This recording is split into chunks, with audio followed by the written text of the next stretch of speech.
Excuse me. Okay, gamers, I apologize for the wait. Let me check how many days it is so I can make fun of myself after saying, I really want to get this done, guys. I really want to get this done in the next few days. So let's look real quick so I can laugh.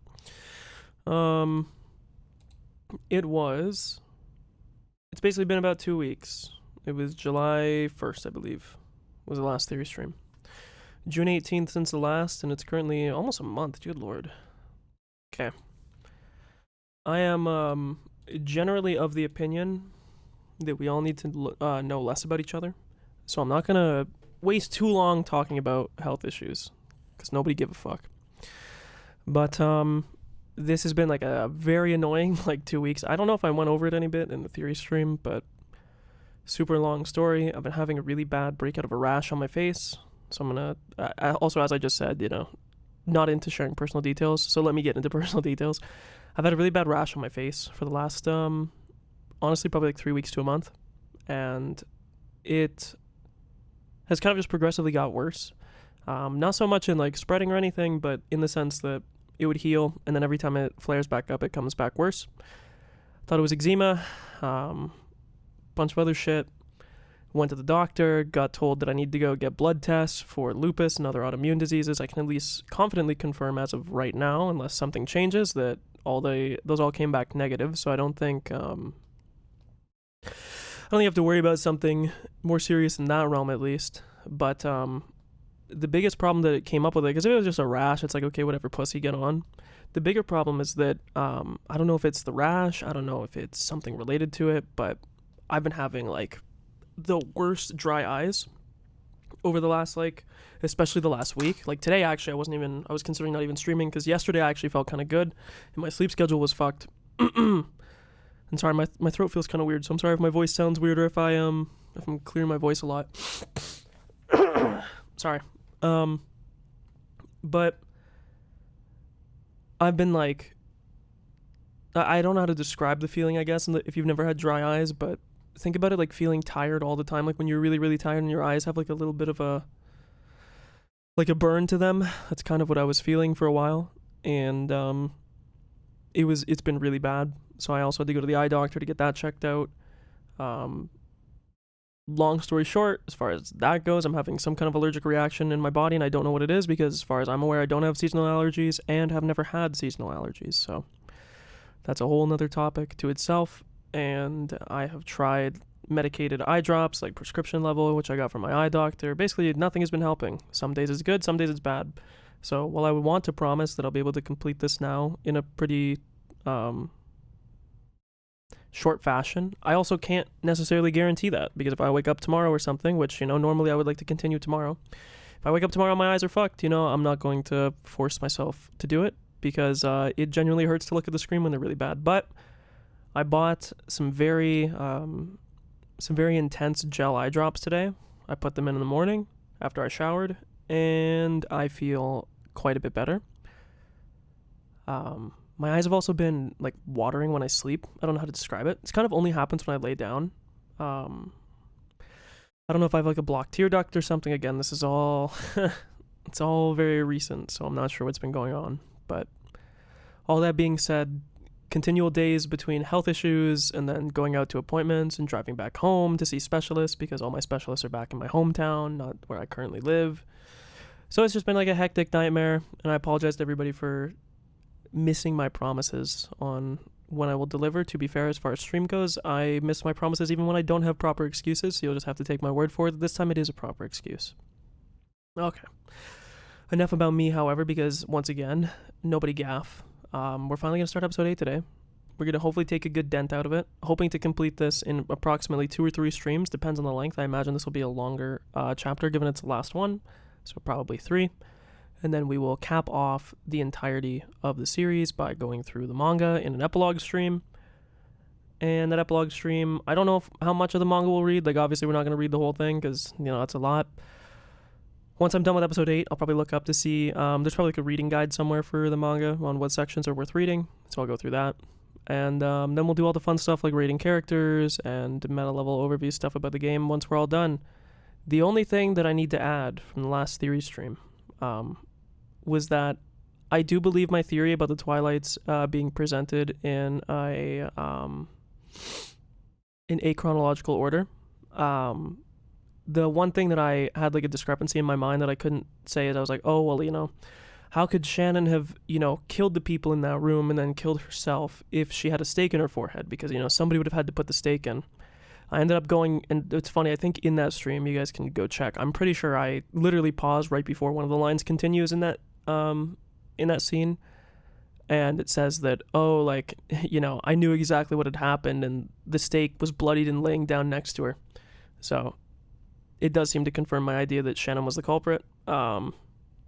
Past that, the only thing that I did miss is I don't think we talked a lot about, I think the only other mystery that we didn't really get into, which I sort of just wrapped up because I don't know if I just like forgot or what it was, but was the Goda and Kumasawa hanging, as well as like kind of I don't know if I talked too much about like the killings as far as episode 4 went.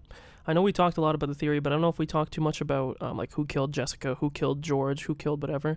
I think I recall, this is the problem as well when you take such a long break, I recall mentioning about how Jessica had probably seen what happened to George or was informed of what had happened to George, and that I thought she probably had been fed a line at some point. Again, one of the big things that I'm still I believe in, like, I was talking to Alan about this, that I have a little bit of a discrepancy in my mind that I don't really know how to reconcile, which maybe will be reconciled over the course of this chapter, which is that I feel like I may have the like a very broad overview correct. Sorry, my voice feels really weird today. I don't know what's going on. Again, I don't know if it sounds different to you guys, sounds different to me. But there is like a very weird thing in episode 4 that if we think that, like, I don't remember if we were talking about, God, the problem is, like, I talked to Alan and I also talked about it on stream, and I don't remember what stuff I said on stream and if there was anything that I didn't. But we talked about there maybe being a conspiracy of like a large group of people in episode 4 that they're, because like it's the only way to describe that first Twilight. The first Twilight's like the most confusing part. I think the rest of it you could maybe go along with, but there's a little bit of like a confusing thing to do with it, which was it, like, how would Goda and everybody and all these people have this like same consistent story? We know magic doesn't exist. How would all these people be able to line up? The only way I can think is like they're all in on it, but I think it could be the exact same way that it was in how in episode 6 they posited the idea that they were like playing a game on Erika, and that Erika literally killed them after the fact, even though it started off as like playing a game to test her detective skills. I wouldn't be surprised if that was kind of similar to what happened in episode 4. I guess my biggest problem with that theory, however, is I don't really see the impetus for why you would do that, because in episode 4 at that point it was just Battler that had returned. I could understand parts of it, like for instance if like the servants were in on it, right? Like the typical, we talked about the few people that we thought were culprits being Nanjo, Kumasawa, Genji, like those, and then whatever the nature of Yasu is behind whoever they are, that if it was like just them in like a contained group, it would make sense. But like Goda being a part of it is also really weird. It's like the same paradox that we had happen in episode 2, which again, the episode 2 paradox of why Goda didn't squeal is because of the achronological order that it's presented to us. The only problem in episode 4 is that doesn't necessarily seem to be the case. I don't really understand how do you word this? I don't really understand how you could reconcile the fact that Goda would be in on it but then tell everybody, because he's not a part of like the core servant group. I think the only thing that comes clear in my mind would be that very similar to what happened in episode 6, that there was like a prank being played on Erika, that like the only way I can think is that in the exact same way, sorry, I know I'm repeating myself because I'm like wiring it through my head at the same time, that in the same way in episode 6 that there was like some kind of thing that was set up to test Erika, they also were doing that to Battler in episode 4, and in the exact same fashion of how, even though it started off as like a thing on Erika where they were pretending to be dead in the first Twilight, Erika actually went around and killed them all still. I can maybe see that same idea being applied to episode 4. The only problem that I can't reconcile is I don't know why they would, right? Because we know at the end of the day they did die, right? There wasn't any fanciness around it. They were killed. So then the only idea would be, okay, well, they obviously aren't going to sign up to anything that is like, oh yeah, by the way, you're just going to die. Well, I don't really think that's going to make much sense. The only other problem with that is that I just don't like what motive could you use that would influence that many people? The only thing that it could be is that if it is the same way that we thought in all the prior episodes, the only okay, because the only sorry, I don't want to get too bogged down on this because we'll turn into another theory stream, and I would honestly like to just continue. The only thing that makes me wonder is like, the only thing could be money, but the only problem with money is that one, we kind of went over the issue. I think it was in the episode 7 Tea Party about how liquidating that much gold is just not really feasible. There's like no way that you could liquidate that amount of gold and get away with it, or without somebody finding out, or and you might not even be able to because of how the gold was manufactured, right? That it wasn't from like a known forging company, that it was, etc. So the only thing that I wonder then is like, let's say in some theoretical world where Shannon goes up to, because we would assume that either one of the servants who serves Shannon or Shannon also, again, I feel this needs repeating. I say this all the time. Maybe if somebody's jumping in and not understanding, whenever I'm talking about Yasu/Canon/Shannon, I usually just call them Shannon. My current belief right now, I know I was talking in the past about, actually, let me finish my current point and we'll get into the little bit of the identity of Shannon, because I don't think I really got into that too much at the time. But I could maybe understand if one of the servants, like whether it was like Genji, it'd probably be Genji, I would imagine. But like, I don't know, there's just such a big, there's so much like ground that you need to cover to get to the point where they would all agree to it. And then the only other problem that I'm wondering is like, is there any people that would have been in that group where money would have been like a not factor to them? Is there somebody in that group that, you sit there and you say like, oh, okay, well, let's pretend that it's all like a prank or something. And that whoever it was, Shannon, Genji, whoever, they reveal the nature of everything. They reveal the gold's already been found. They reveal the identity of Shannon and who she is to the family, etc. And then they somehow convince the rest of them by paying them off. But the only thing is like, is there somebody there that maybe wouldn't have taken it? The only thing that I can imagine is like, let's say in the same way that Erika killed all them, is there some way that they got all these people to go along with this, to tell this same story? But then how do they keep to that same story? Let's say put yourself in Gota's shoes, right? Because this is sort of the problem that I have with that idea, is how would Gota go along with it? Let's say that it started off like episode 6. They're all in on it. They're all paid off, or I don't know, some way they're coerced. It doesn't necessarily have to be money. They're coerced in some way to go along with this idea. And in the process of coercing them, they actually flip the switch. And in that scene, even though everybody was bought into it, the servants or whoever, everybody that serves Shannon, or whoever the in-group is, potentially there's somebody that's not a part of those that was in the in-group, although I kind of doubt it. Let's just say they actually start killing them there. Well, we know the people that survived. I have two problems with it. One, like, why would Gota then not go along with it? Why would everybody else that gets captured? The only way I can imagine is that the group that got captured faked that they got captured, because remember that group was with Shannon and Cannon, air quote. Of course, there's only actually one of them there at any given time. But on that same token, those people somehow, like, those people and Gota also have to know in some way that the other group of people is not actually dead. That's the one thing I would like to go back. Of course, it's going to take too long, and I won't do it now, but there could be something interesting to go back and see if they mention anybody dying in that initial thing. I don't remember if it wouldn't really change the calculus much in my mind about, this idea. But it would be more so like, when they were in the thing, were they saying we don't know what happened up there, or were they saying like we saw them get killed up there? Because the idea is, let's say that they saw them get killed, and that was like the reveal that like the servants weren't actually joking. Then you get to my next problem, which I mentioned. I think I mentioned this. I might not have, but I'm pretty sure I've said this multiple times. If it wasn't in the theory stream, it was prior. That let's say you're Kiri, because there was 2 times that Kiri had an opportunity to squeal if like she realized that this wasn't something that she was a part of anymore, if they had actually had the wool pulled over on them and this was actually some conspiracy and they were going to be killed anyways. When you're on the phone to Battler, calling to the guest house where all the cousins are staying, when like Kraus called and etc., why do you not say something then? If you know that you're going to die anyways, let's say that Shannon has a gun to the back of your head and that scene is being presented to us wrongly. Sorry, I took a drink. Because we now know that, well, I'll get into this later, but we know that it's only one of Cannon or Shannon that was presented that was actually there at that time, right? The only thing that makes me wonder then is like, let's say that whoever it was that was real in that, so let's just say Shannon, has a gun to the back of your head while you're talking and is saying, hey, say this to Battler, say this to, Jessica, say this to George. If you thought that you were going to die, why would you comply with it?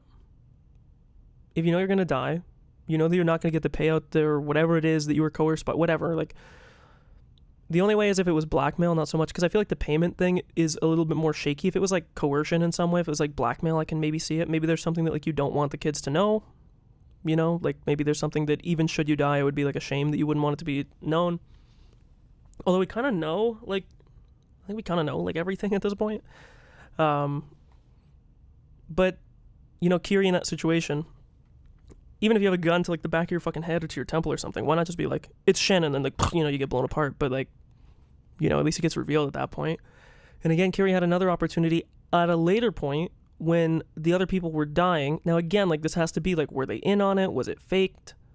I don't know, because how the fuck would Kiri not reveal it when she was the only one that was alive out of that group that had ran away, apparently, from Kuwadorian? Like, something about that doesn't really add up. I'm also wondering, I think in episode 4 it was probably fake that they came out of the well. I think the idea was that we saw them come out of the well from the way it was presented, and then when they went back it was sealed. The reality is either A, it was and there was some way for it to be resealed, or rather the well was never possible to be accessed from to begin with. Like, there's actually no way that you can access through the well, and the bodies were placed in such a way, because remember, Shannon was one of the people that was there with Shannon and Ange, that it was set up in such a way to make it seem as though that was where they came from, but it doesn't really, it's not actually what happened. But Kiri is like the last one of that group. You had Cannon, air quote, die on the ladder, you had Shannon and Nanjo die, then you had Kraus die at the door.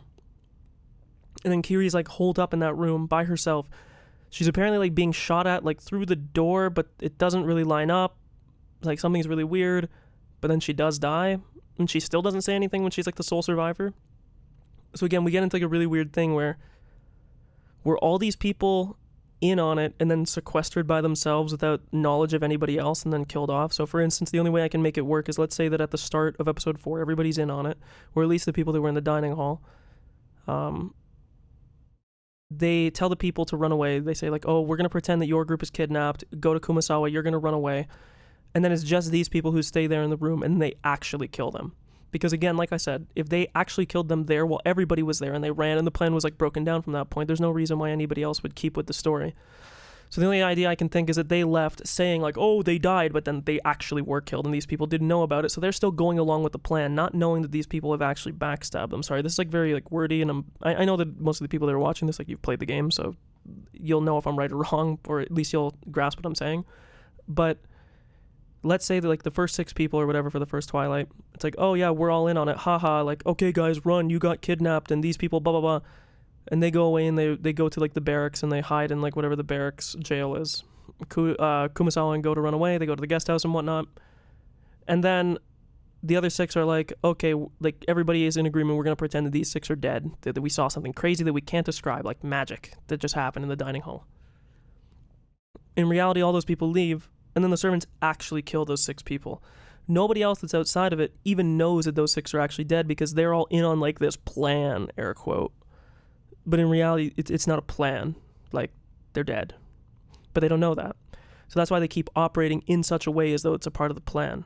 And then it's the same thing with like the bodies. The only thing that's weird is that like the second group that like runs away, I find it a little bit harder to believe. Again, like, the only idea I could think is that like Shannon and Anjo were actually killed last. Again, the problem is like I don't really know how we can trust it, but in some way it would be like the exact same thing that just happened, where it's like, oh, we're gonna pretend that like we died here, and then you're gonna pretend that you died here, and then blah blah. But in reality, now these people were all being singled out to be killed. So it's like, okay, Nanjo, play dead here. Boom, she kills him there. She lays him down because she just has to worry about herself. She can go back afterwards, right? Then you go with Kraus, and you're like, okay, Kraus, like, you hold the line here. Kiri, run away, and the blah blah blah. They run away. She actually kills Kraus there. Boom, he's dead. Then they go to the Kiri situation, and she, she's playing along like, oh, Battler, and then she actually gets killed afterwards, not knowing.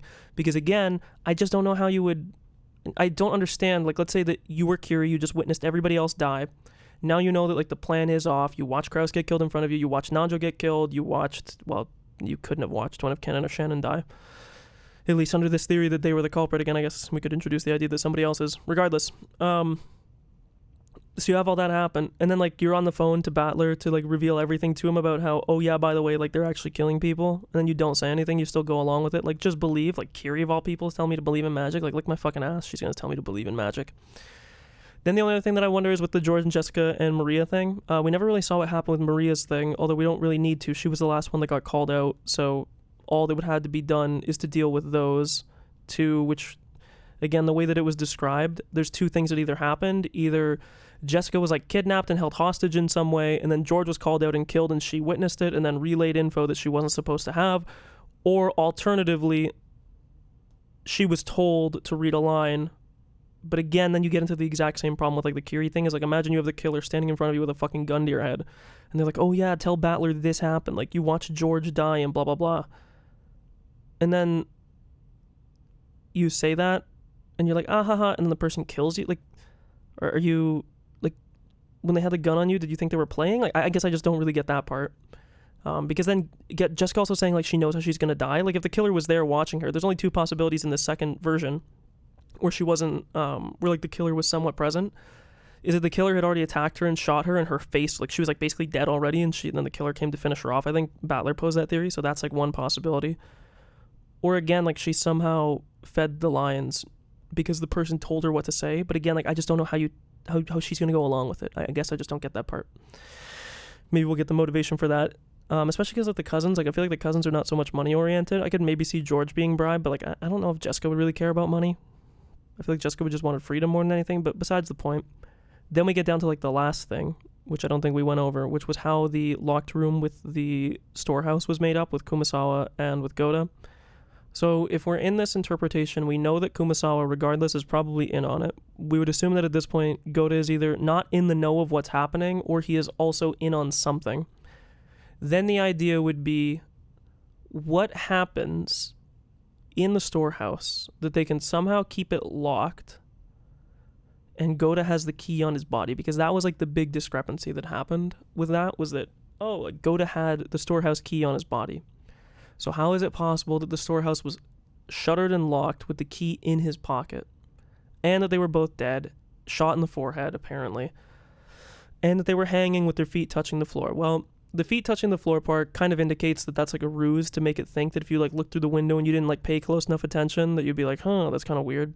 But then you have to wonder, like, okay, so how is it possible that they were shot and killed, and then also that the key was put on Goda's body, and then also that it was locked? Like, there's... The only thing that I can think is that maybe... This is the only way I can view it.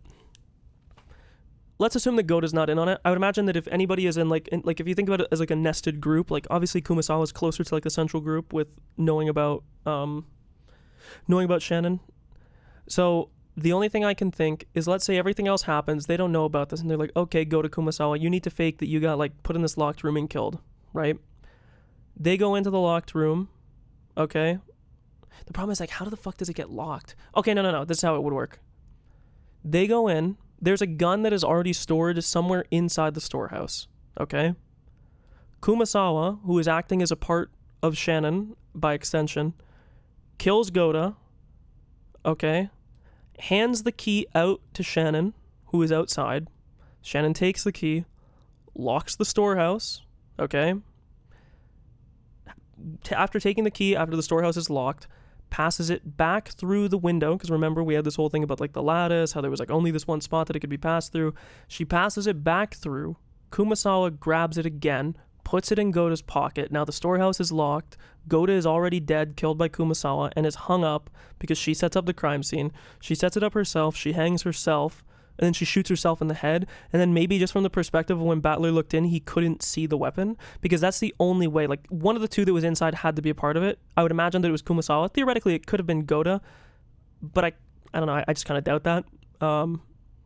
Just given the with like the relationships and everything that we know. Let me move my Discord off to my side monitor. I like it. Hey, thank you, Hazel Noah, for the follow. So other than that, I'm trying to think if we covered everything in the last theory stream. I don't really think there's a whole lot else to talk about, because that was the only other thing to talk about, I guess, is the nature of Shannon. or Yasu rather, I guess if you want to talk about it. I've said this multiple times that we had a little, I say we, I'm a fucking freak, referring to myself as we. I had a theory about how I think that Shannon, or Yasu rather, whatever the person behind the curtain is, again, like I don't know what their real name is, let's just say it's Yasu. Whoever is behind Shannon and canon, Yasu is like the original. There is 3 entities, okay? There's only one person that can be one of the 3 at any given time. I think for most of the game, I said this earlier, like way earlier, I don't know if it was after episode 6, that I think that we had been lied to about the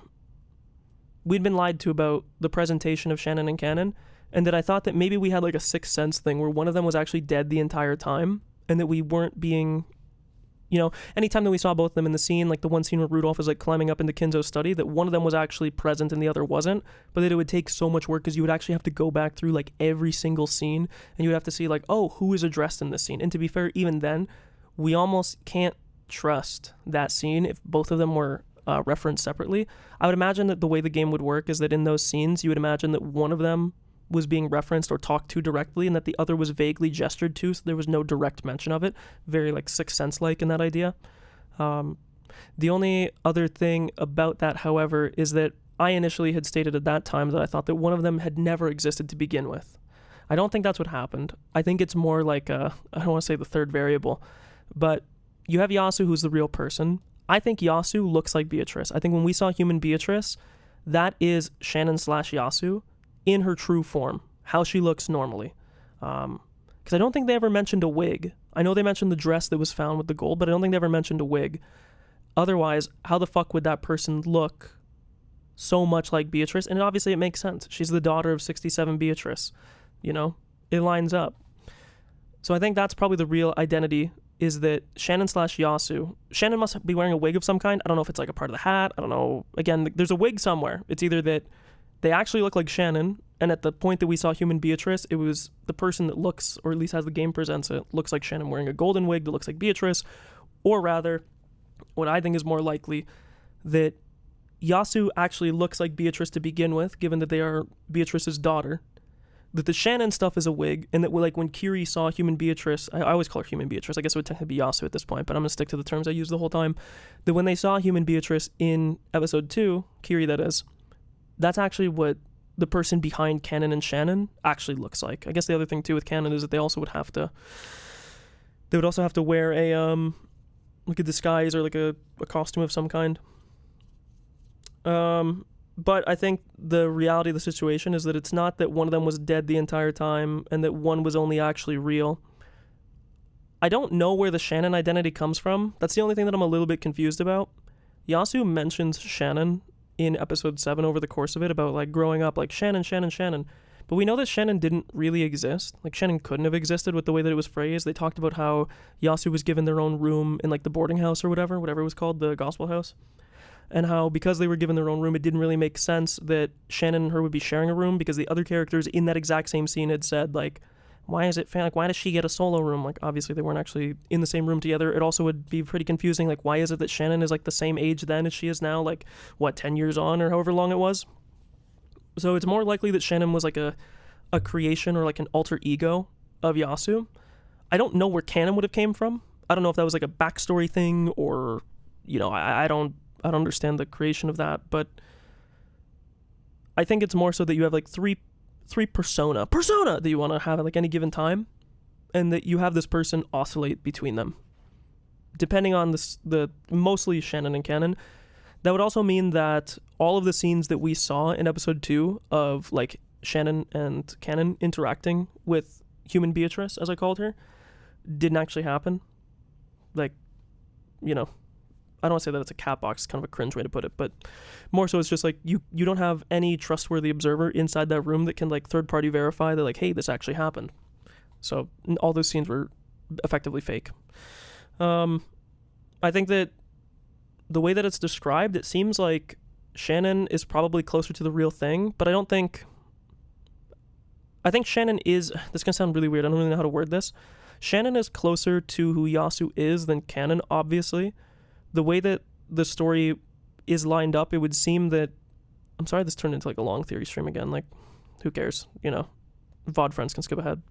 That Shannon the whole dilemma of like Battler coming back only makes sense if Yasu does embody Shannon in the story and like, you know, all the stuff that goes along with it. And I don't think that she looks like Beatrice the whole time. Like she has to be wearing like a getup of some kind because, not to be rude, like there's no fucking way that you would see the Yasu that was walking around in episode 2 or at the end of episode 4 and be like, oh yeah, like that's not related to Beatrice. Like, bro, it's a fucking like carbon copy. Yeah, I think that about tracks. So I guess just to circle back on that point to make it more clear, I don't think that it was how I initially thought, that it was like a Sixth Sense thing where one of them actually existed always the whole time and the other was like a figment of creation. I think it was that you had 3 identities, mainly 2 though, not like the third one does exist in some episodes but not particularly often, and this person oscillates between them depending on the situation that it's posed. I don't know how many of the scenes we can say are necessarily presented fairly, like for instance the knocking scene in episode 5, or like the scene that I mentioned when Rudolph is climbing up into the study, I believe also in episode 5. How is it that you can have both of them present at the same time? The reality is either that it's just a totally untrustworthy scene and we can't trust anything that happened, which doesn't seem to be true, or more likely it is like a Sixth Sense thing where they actually were just one of them at that time and it was presented as though it was both of them. For that you'd have to go back through and basically read every fucking line to see in those scenes where both of them are present, which is not many, mind you, at least as far as I recall, that which ones were actually being directly addressed. And if both were being directly addressed, then I don't know, I put a gun to the roof of my mouth and I pulled the trigger. I have no fucking clue. The only other thing that was left was the knock. Let me open up my notes. I haven't opened up my notes yet. I will see if I can put together, Alan and I had put together a theory for the knock, but I don't know if it made sense because I remember we like, I was really pushing for this idea and I thought it made sense. The only problem with it, yeah, no kidding. Because there's so much, I mean, like, dude, you almost need like a second read through. I'll be excited to watch Joseph Anderson's playthrough once I'm totally fucking done with this thing. Let me check where the fuck did I put my notes here? I should honestly just go to the website that has everything. The only problem that I had with the whole knock thing, I think I can recall what I said. You'll just have to take my word for it, and I don't know where the things are, and I don't want to stall longer than I already have. We were saying that like it doesn't really matter which of the two was present, because we were looking back through that scene. This was off stream, so I apologize. Secret memes. That we were trying to see if either of them were referred to in the scene. I believe it was Canon was the one that was referred to particularly in the scene. We were sort of confused about the letter placement, but the letter placement, again, I even said this at the time, and you know maybe there's more to it, but the letter placement wasn't really the confusing part about that. Like, the reality is that anybody could have placed the letter prior, from as far as I recall from the letters. It just wasn't anybody that happened to be, so it was either somebody from the guest house or it was one of, I don't remember the exact details, I'm sorry. But the point that we came down to is you had to basically pick between two options of things that had happened as far as the knock goes. Because the knock had a lot of red statements that were really, I'll fucking open it up on my thing here, I'm sorry, 1 second, so that I don't just like gesture vaguely. Red Truths, Yumi, Wiki. And we will read through them and I will try to illustrate the point that I was making at the time, although I don't know how well I will do it. Because I don't think I will do it very well. I know you can't see it yet either, by the way. I'm just trying to find the exact spot before I open it up. Okay, here it is. So, this was like the whole section of the red statements. There was basically two theories that we had to like lock into, and neither of them really made like much sense, I guess, at the time, because there was like two, you would open up Achilles' heel either way that you went. One of the theories, which was a boring one, and I'm not going to believe this one because I think it would be breaking like a Knox rule, I would say, or at least if it's not literally breaking a Knox rule, it would feel like spiritually it would be, which was that any of the time that a red statement is made talking about like Shannon or Canon or something of that kind, that in reality, because they're not actually like the true identity of this person, those would be like aliases or persona of this actual person. If we want to say that Yasu is like the progenitor is the actual person, then the only problem that arises from that is that there's so many things in the game that you could circumvent just by saying, oh yeah, well one of them, at any time, whenever they say Shannon or Canon in red, like that's bullshit because it could actually just be the person behind it, so the red statement doesn't mean anything because it doesn't refer to it. In the same way that in episode 5, I think it was Burncastle, or Rika rather, whatever, who cares, I call her Rika, that she she made red statements regarding like a living Kinzo, but obviously a living Kinzo couldn't exist. We already knew that was something that was precluded by all the info that we had to that point, but she could still make red statements about some, like a hypothetical situation that we know didn't exist. The only thing that you could say is that it's kind of a similar thing. They could make red statements about people that didn't exist, because in reality saying canon or Shannon doesn't actually get to the heart of the actual identity. The only problem I have with that is it feels like kind of a cop-out answer. It's like, oh yeah, the whole knock thing, it was actually fake, because any of the time that it said it wasn't anybody. Also, I think in this specific situation as well, it actually did catch that, because it said, you know, it wasn't anybody that was inside the mansion that did it, right? Like even unknown people, which Yasu would fall under that category. So we throw that out. The other theory that we had is it had to do with, I think it was these, that there was like a sentiment or a statement here. It depended on how you interpreted the one line as to whether or not our theory was correct, or the theory that I put forward was correct, which was, so we have the whole thing here, you know, not a single person, blah, blah, blah. We don't care about the letter. None of the KNG group, there was the corridor group, none of them knocked. Okay, cool. We didn't really care about that. This is all the unintentional whatever shit. At midnight, except for blah, blah, blah, blah. All the people in the dining hall, no humans existed. We mentioned this, that like the humans thing is a bit of a weird statement here, but I think it was a red herring. Right here, that none of those in the dining hall knocked on that door. So this is where he gets to really weird things, right? We've precluded the possibility of anybody from outside interfering at this time. So unless there's like some weird like Rube Goldberg machine, some weird contraption of some kind that's knocking on the door, which we later know is not possible because it says hitting with a hand, right? So that's already knocked out too. So then I was sitting there and I was like, you know, something doesn't make sense about this. If you read, like, it couldn't even be like a faux sound. It couldn't be a recording of the sound. It couldn't have been anybody that was inside the mansion, and nobody from the outside could have interfered. So then you're sitting there like, damn, I feel like I kind of have blocked off on all things. There was one thing right here. That's this line, I believe. No, it's not that line, actually. Sorry, let me read these here so I can find that. Right here. It was these two lines here that became the topic of my theory, which was none of the characters misidentified a knocking sound. Misidentifying a knocking sound means this: they would not mistake a sound very similar to a knocking sound for a real knocking sound. Again, I'll come back to this. Hitting a pillar to make something similar to a knocking sound is no good. When you record a knocking sound on a cassette tape and play it back, it becomes the sound, blah, blah. So just saying, like, you couldn't record it, you couldn't have a fake. There is a difference between a real. So what they're saying is that, in other words, every one of them would distinguish a knocking sound of something truly hitting the door. This is another one of the lines. Can I, like, do my control highlight here? This, and then this. Oh, as well, this was the other part. And they definitely wouldn't mishear it. It's totally impossible that any sound except hitting that door directly would be misinterpreted. I mean, it's kind of just this whole statement. Also, let me kind of go on. A bit annoyed that that's not. To knock means someone hitting the door, and none of them misinterpreted. See, this is where it starts to get weird, right? So these are the statements that I was looking at. And I was saying, okay, they wouldn't mistake a sound very similar. Okay, that's fine. So the only thing that could be mistaked is like a real knocking sound, as it says here. Real knocking sound.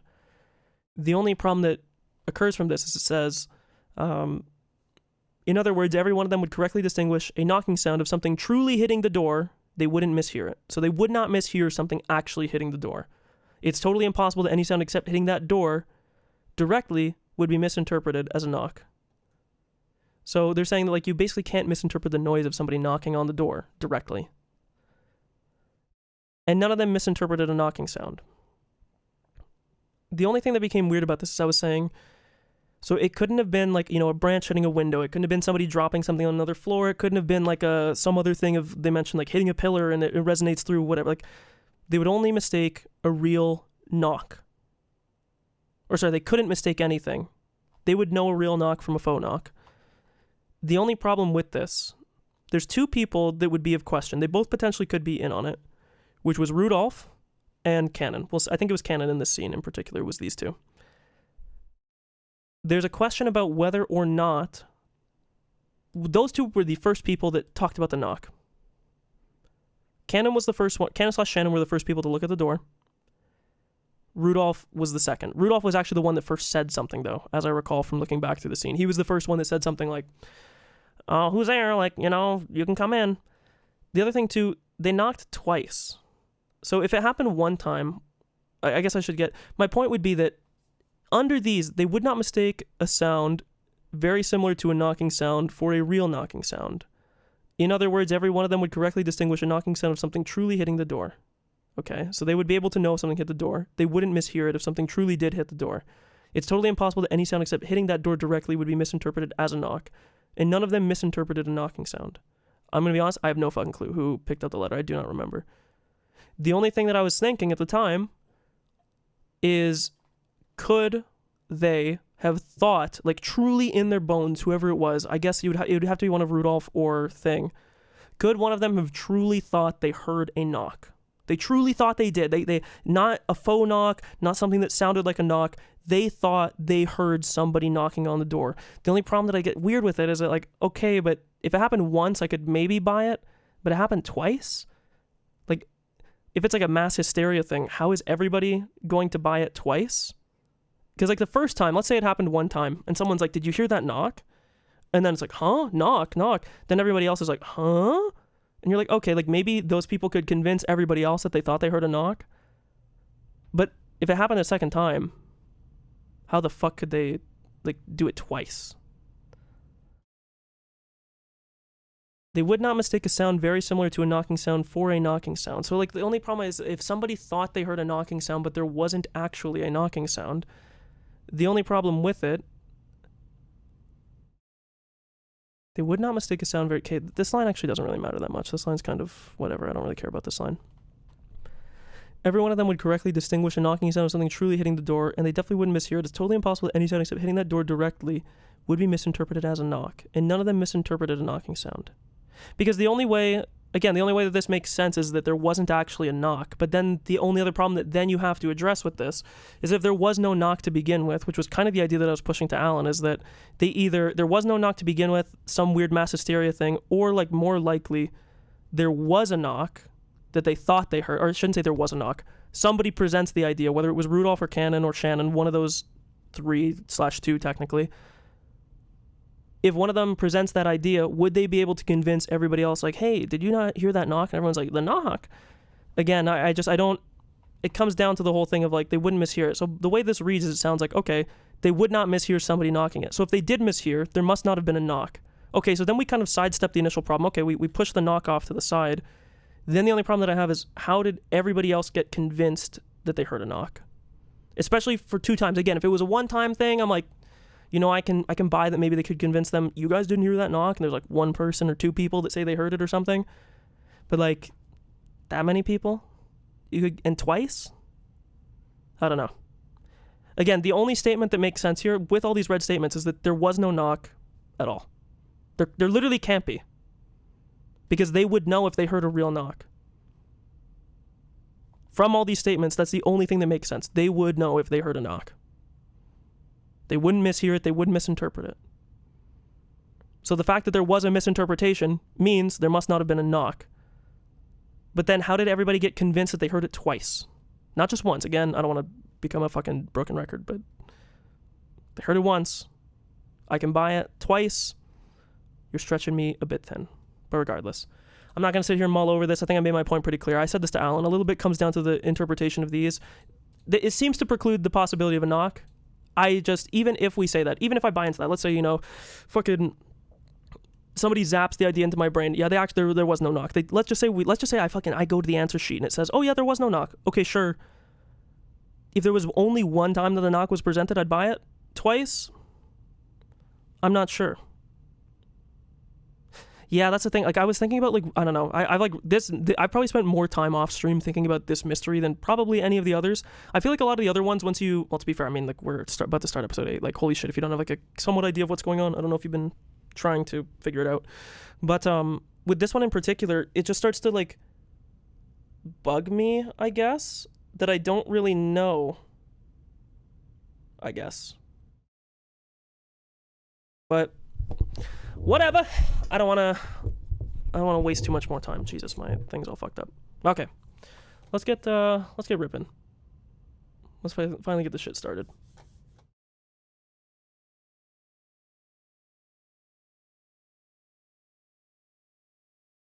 Sorry, let me make sure that everything is all set up here. One sec, I'm getting a fucking Discord message.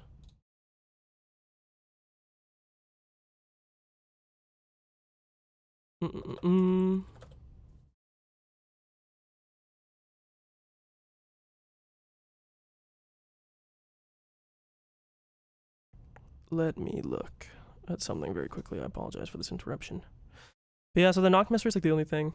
Because again, I feel like even if I accept one thing, I'm just moving the mystery on to another thing. No, I don't think he's playing right now. Is that his name? Sorry, one of my friends messaged me that a Dota Pro player is maybe in a game with one of my friends. But I don't think it's him.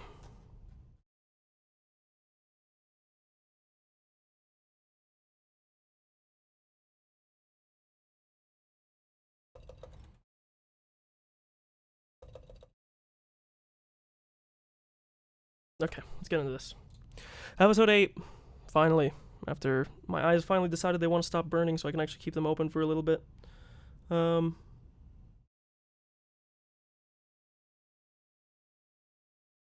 Okay. I think there is audio. Let me just check real quick. Yep, there is. Okay. Beautiful. Episode 8. Good morning. This farewell is as sad for me as it is for you. I've prepared a goodbye party for tonight. A game competition will be so please feel free to participate. The difficulty is small, but not to be trifled with. As this will be the last opportunity, why not take part yourself? Wow. Guys. 2 months, almost, a little bit more in the process. And it's finally coming to a close.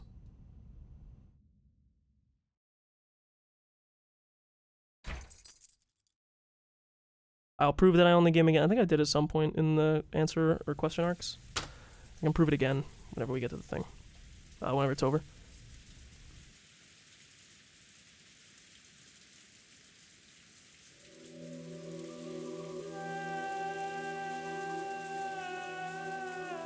I believe at the end of the last episode we got talked about how this last game was going to be made specifically for Ange. I think that was like the last line of the question mark for episode 7. Make sure I'm clicked into the game. 2 silhouettes could be seen in the chapel, a big brother and his little sister. The big brother who would never return from that day 12 years in the past, and the little sister who waited all alone 12 years in the future. However, the big brother knew everything, understood everything, and the little sister knew nothing, understood nothing. So no matter how much time passed, the little sister remained as the girl she had been 12 years before. She remained a 6-year-old girl forever. Her sobs into her big brother's chest finally subsided. She quietly waited for his next words. After patting her head gently, the big brother fished around inside his shirt pocket. Then he took something out. Are you listening, Ange? Take good care of this. What is it? A key? Balor took a large key attached to a necklace out of his pocket and held it out to Ange.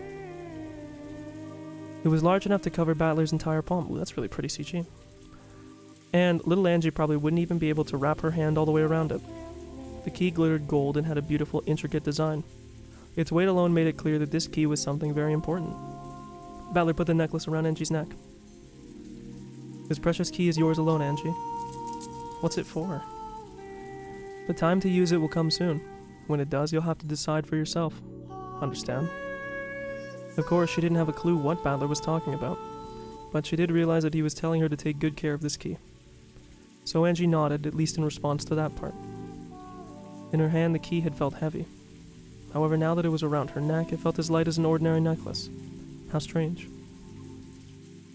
Okay, let's go. Where?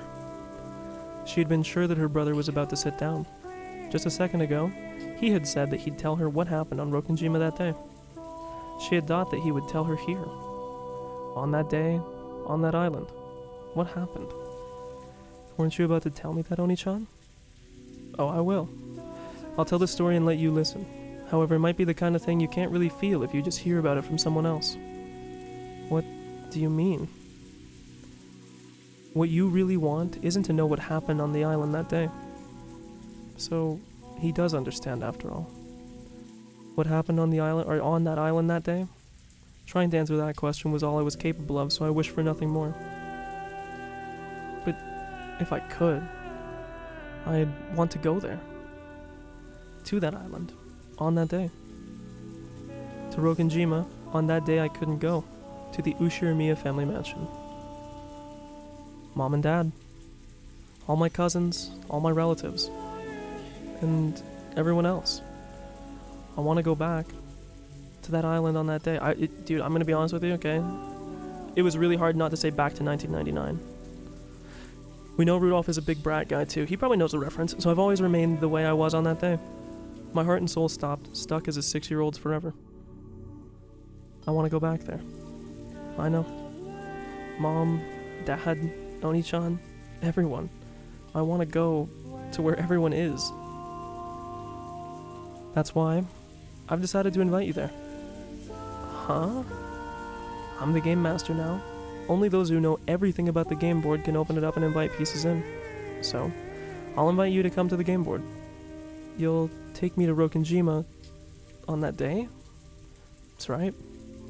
I'll invite you to the Rokkenjima of 1986. Will I be able to see them? Everyone? Of course. Even though my memory is vague and I can't remember anyone's faces clearly. You'll remember soon enough. And though it'll be a reunion after 12 years for you, it'll only have been a short gap for the rest of us. Everyone will welcome you. Everyone will welcome you back from the distant future. Will I be able to stay there forever? This way, I'll be able to be with everyone forever. Yeah, she does have kind of a big fucking dome. This is the goal I'm supposed to reach. Angie, listen to me carefully. But Battler spoke in an admonishing tone, as though warning me that this dream would not be granted. The Rokkenjima family conference only lasts one night, although the typhoon stopped the boat from coming that day, so it went on for one night more. So when the typhoon passes, I'll have to leave the island again? Not exactly. The decision is yours, Angie. You have to decide that yourself. I understand, of course. Don't exist on that island on that day. It's a miracle just to be invited there like this.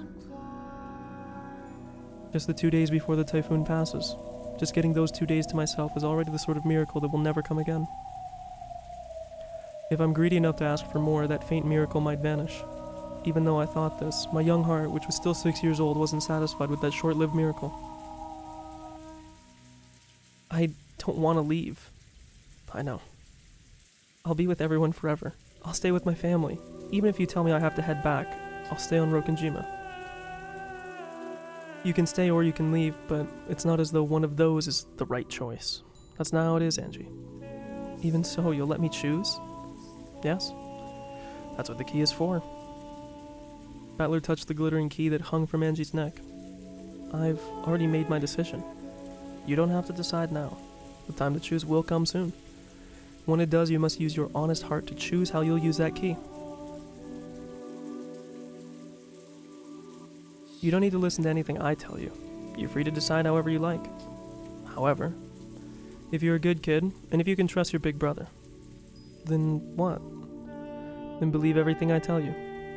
Believe everything. That will lead to the best choice for you. Listen to my words and believe everything I say. Can you do that? I don't know. That's good enough. Just believe whatever you want to. That's also for you to decide. If I don't believe you, will I wake up from this dream? That won't happen. So don't worry. For some reason, Angie was suspicious of her brother and scared of him. Her wish was to remain on that island on that day together with her family forever. She was afraid that once she got her 2 miraculous days, her brother might tell her to be satisfied with those and ask her to return to 12 years in the future all alone. I already told you. You can go, or you can stay.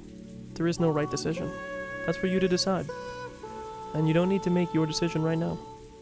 And no one will force me to make either choice. Of course. You won't tell me to go back to the future?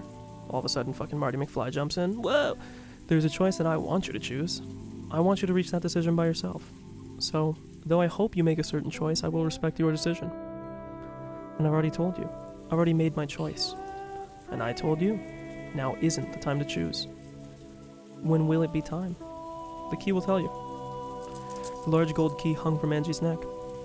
Her small hand held it tightly.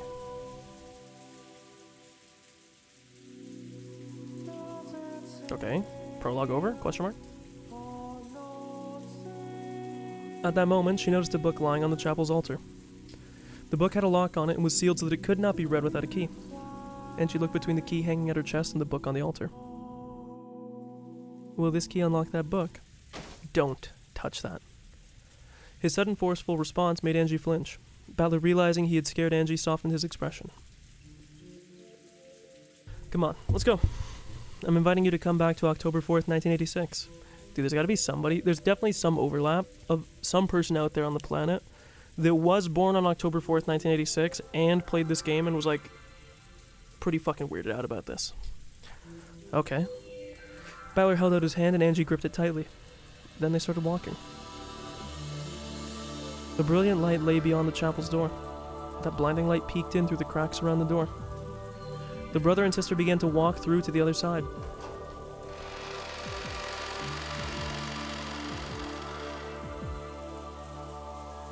Okay guys, episode 8 over. Welcome back, Ange. And after this, that will be it. Just for you, I'll open this game board one final time. Dude, my voice feels so fucking weird today.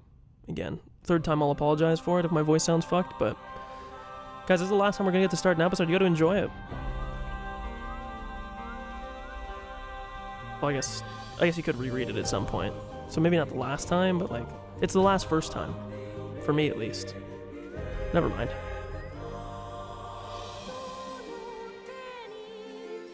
I was wondering if we're gonna get like an alternate episode 8 opening, but I think this is the same to this point.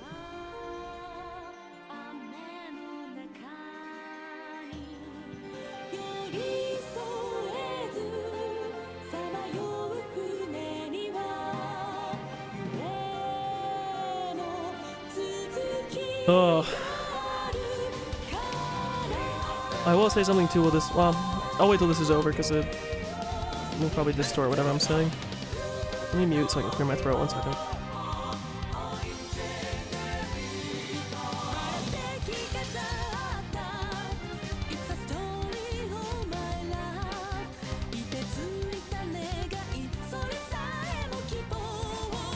Okay, we're back. Wow, Lava Seas. Final Fantasy, what?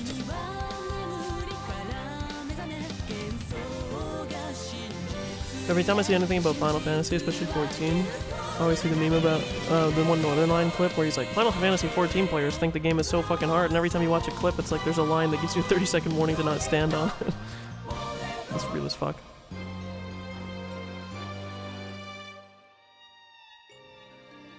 Wow, guys, the last time we see an intro video. Hooray! To Rokkenjima, Chapter Uno.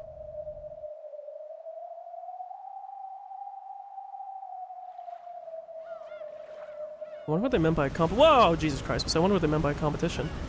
Yeah. I just muted myself. I'm unmuted again. Yeah. Gonna fall. Gonna fall. Gonna fall. Once again, Captain Kawabata's ferryboat to Rokkenjima cut across the sea in perfect form. Yes. The tale of October 4th, 1986 always begins with Battler's screams. But this time, one thing was different. There was another person's yell alongside Battler's. Oh, because yeah. Battler was screaming. The other was laughing? Gonna fall, gonna fall, gonna fall. No! Fun, fun, fun. Okay, so we have a new character introduction as we have this bouncing back and forth. Rudolph and Kiri's daughter, Battler's younger sister from a different mother. She gets sick easily, but she managed to get better just in time to attend this year's family conference. Wow, how serendipitous. She's so happy this year, surrounded by her beloved family and relatives. Battler looks funny. Battler looks funny. Hee hee hee hee hee. Alongside the big brother, who was grasping at the handrail and screaming in a way that no one his age should, was a little sister, also grasping the handrail and jumping about like it was a ride in an amusement park, at an amusement park. George and the others just couldn't hold in their laughter at the difference. Even after 6 years, Battler's still just as energetic as I remember him. Ange and Maria look more lively than usual this year too. Could this be the first time we've had all 5 cousins together? All 5 Chaos Emeralds? Oh, is it? Well then yeah, this year's gonna be more lively than ever before. George, don't you think this is way too fast? I'm begging you, ask the captain to slow down before it's too late. Yeah. You call this fast? Battler, you're a wimp. You're a wimp. I want to go faster, faster, faster. Hee hee. Any faster than this and your Oni-chan's gonna fall right off the boat. Is that what you want? I'm gonna fall! Well, the votes have been counted and Balor's proposal to lower the speed is... rejected. It looks like. Ahaha. Look out, Oni-chan, you're gonna fall, you're gonna fall! Balor needs to be punished for his cowardice. Tickle time! Hehehe. Wait, stop, Maria. You too, Angie. No! And then he died. Thank goodness for that. I was worried about Angie's health, but she looks just fine. It would have been too sad to leave her behind at home. I'm glad we decided to bring her anyway before we go to the island. Wasn't she very sick shortly before you left? She was all better this morning. Kids can be so incredible sometimes. I'll bet she's the type to get sick when she's stressed or overexcited. It's not that strange for people like that to get all better when the big day finally comes. She must really have been looking forward to playing with all 5 of the cousins together. Ho ho ho ho! Just watching them play together makes one feel charged with energy, doesn't it? The adults smiled as they watched the children play around. Angie had gotten very sick. For a time, everyone had expected that she would be absent, but she had made a miraculous recovery. Thanks in part to her strong desire to join in, she had come along to the family conference with the others. And so, for the first time ever, all 5 young cousins were gathered together. October 4th, 1986 became a day like no other.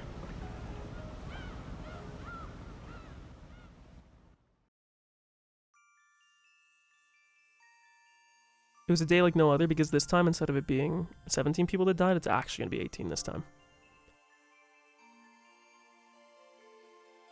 The kids dashed up the path leading from the harbor to the Rose Garden. They were probably so charged up that even walking was too boring for them. See that? First place! Balor was the first to leap across the finish line that was the entrance to the Rose Garden. Apparently he was trying to make up for the dishonor he had suffered on the boat by proving his superiority on land. A short while later, Angie and Maria reached him in a dead heat. I mean, bro, if you're not outrunning Angie, she's literally 6. Like, she's so fucking top-heavy from this big-ass dome, bobblehead-looking ass, she'd probably fall over. I'm second. I'm faster than Angie. Ooh. No, you aren't, Maria. Cheated. I'm second. The 3-year gap between Angie and Maria was large, especially since both of them were growing kids. It was only natural that Maria was faster, but Angie seemed to be complaining about a shoulder bump at the start line. Hey, tough shit. Maria cheated, so she gets last place. Teacher always says you get last place if you cheat, protested Angie. Come on, no need to fight. Jeez, you're both so fast. It's been a long time since I last ran like that. Ah, the breeze feels so nice. The last time George ran after that was like running after an 11-year-old in like a dark alleyway somewhere. Please, I want to marry you. Are you out of shape, George? You know, anyone who runs the daily race to beat the bell gets strong legs automatically. In other words, being a fast runner is proof that you sleep in. Wait, what? Am I fucking slow as fuck? Oh, because he'd be late. Sorry, I was like, what? Oni-chan always sleeps in. He didn't wake up today either, so I had to wake him up. Right? A stomp followed by a flying elbow. And that body press from the top rope at the end there just about finished me. After a wake up like that, it sounds like you'd never get up again. Sounds fun.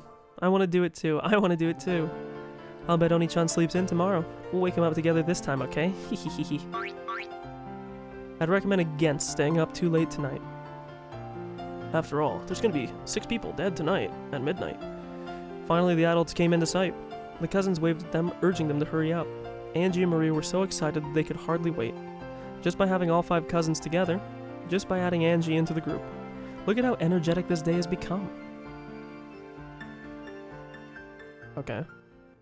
We follow. I don't know if nothing bad is gonna happen or if we're gonna get like a huge meta fucking bomb out of nowhere.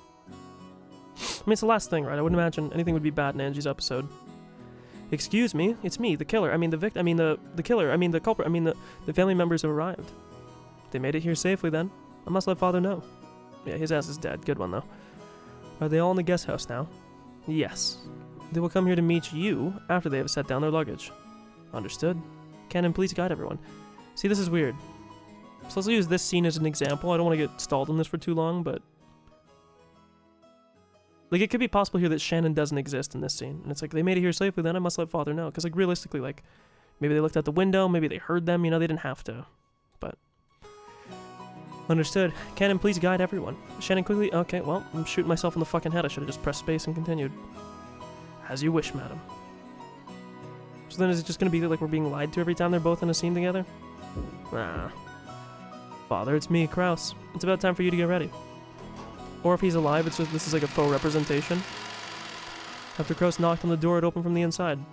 Oh, Dr. Nanjo. How's father doing? Oh, he's fucking dead. No need to worry. He's changing as we speak. I think he's just a little nervous. Okay, yeah, so maybe this is just not a fair representation. Who are you calling nervous? I cannot find my favorite one-wing necktie pin. How many times must I tell Natsui? My possessions must never be moved without my approval. Sounds like my parents arguing. I put it there. Did you move it? Oh my... Apparently Kenzo had been in a panic for some time over the simple matter of choosing a tie and a tie pin. Kenzo, who valued the dignity of the family head above all else, always made a big deal about being appropriately attired. So he beat the shit out of Najo. Will he make it in time? Do you think he could give us a little longer? We'll come down as soon as he's ready. We have to kill him first. 2 years ago. Understood. I'm counting on you, Dr. Nanjo. Father? The necktie pin you have there looks splendid on you as well. Don't compliment me, my son. You didn't say no homo. The necktie pin I have there, is that your suggestion? That family conference is held, or the family conference is held but once a year. Ugh. There shall be no compromise. I must have that specific pin. Where is it? Where? Oh my god, bro, back up. Kenzo, you already looked in that drawer 5 seconds ago. Besides, you own several splendid necktie pins. It'd be stylish to select one befitting this auspicious occasion. How auspicious, first line Lae'zel says when you free her. You think so? So, I don't need to use the one-winged eagle pin. As Kraus watched Nanjo calm Kenzo down, he began to wonder why this doctor wasn't... Excuse me? Is he saying that Nanjo is mothering? Is this what I'm getting from this? Okay, sorry Kraus. Damn, I didn't know you were like that. Well, it was always like this. He always makes a fuss when no one's looking, but when the time comes, he makes his decision with pride.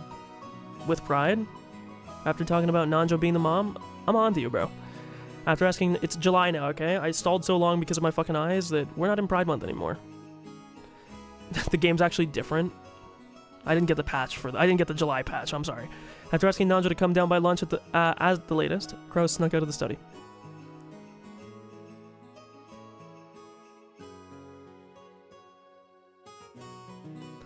What do you think? A splendid aroma, is it not? He just ripped ass.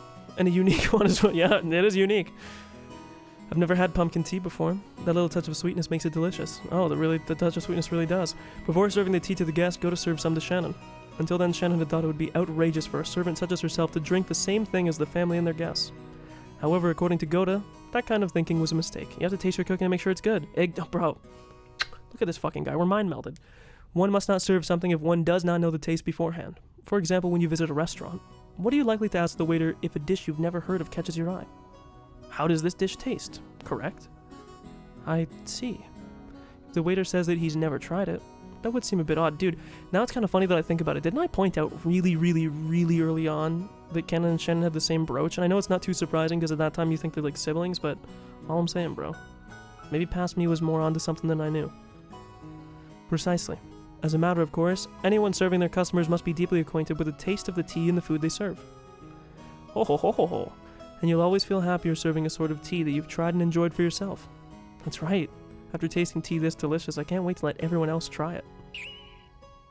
And because of that, we servants must be very familiar with the taste of all sorts of foods. So if you ever catch me stealing a little nibble, that's all part of my job description. Ho ho ho. It's both a perk and a part of the job. Do you understand? Yes. Everything is proceeding smoothly. Are there any problems with the tea? Oh, Genji, you must try some as well. Seeing as it's almost Halloween, I decided to make some pumpkin tea. The original pumpkin spice latte? Later, perhaps. The family will be arriving at the mansion very soon. It looks as though the children will be with them. Yes, sir. The cups are ready to go as well. Ring, ring, ring, ring, ring. At that moment, the kitchen's extension line started to ring. Genji, who was standing right beside it, swiftly picked up the receiver before the second ring. I mean, I definitely heard it. I feel like I heard it ring twice. Maybe I'm just actually have short-term memory loss, but Shannon and the others always thought Genji looked like a samurai when he did this. Okay. Take care when guiding them. After making that short response, Genji set the receiver down. That was canon. The relatives will be here shortly. The children are with them. Shannon, Kumasawa, go to serve them. Go to hurry up with that tea. Right away. The family conference, the largest event of the year for the servants. The morale was high, and they were all full of determination to make it through another year by banding together. Undertale reference?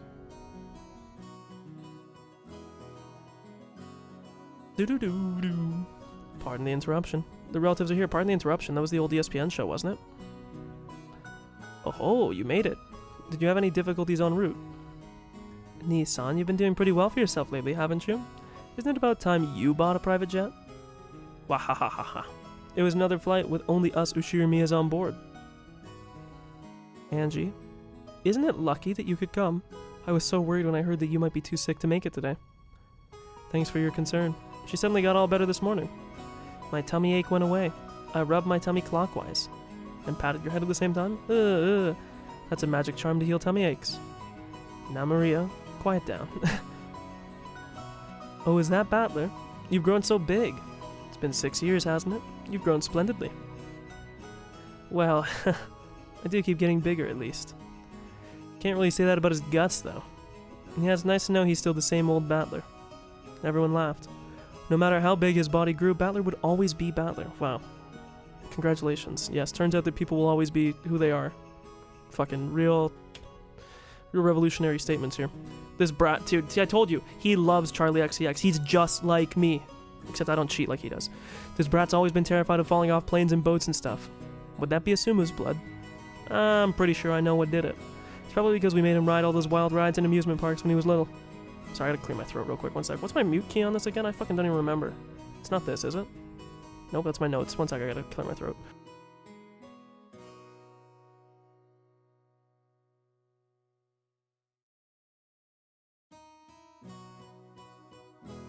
Okay, sorry. Aren't there height restrictions to stop children from riding those? And I muted myself again because I didn't click back into the game? No, not those. I'm talking about teacup rides, paddle boats, all that kind of stuff, you know?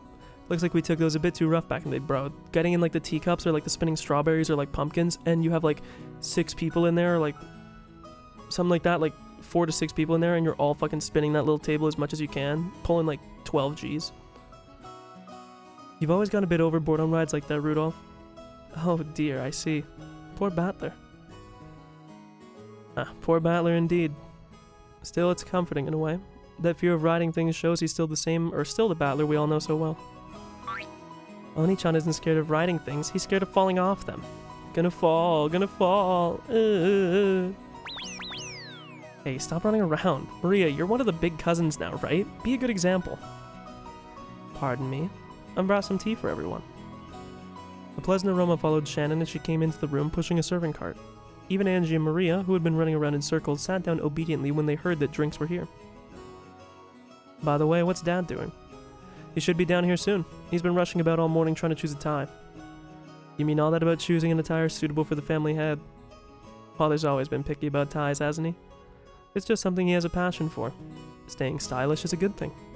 I mean, yeah, Rosa runs a fucking fashion company. You think she would know that? God, Rosa, come on! And yet, he always shows up wearing the same tie in the end. The family members burst out laughing.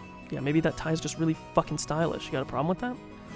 The sweet scent of Gota's specifically made, or specially, it's not specifically, I can't fucking read, specially made pumpkin tea spread throughout the parlor, and the calm atmosphere grew more cheery and excited. Look, Mama, it's a pumpkin cookie for Halloween. Oh, that's right. The sweet scent is kabocha, isn't it? That's right. Today we have some special pumpkin-flavored tea for you to try.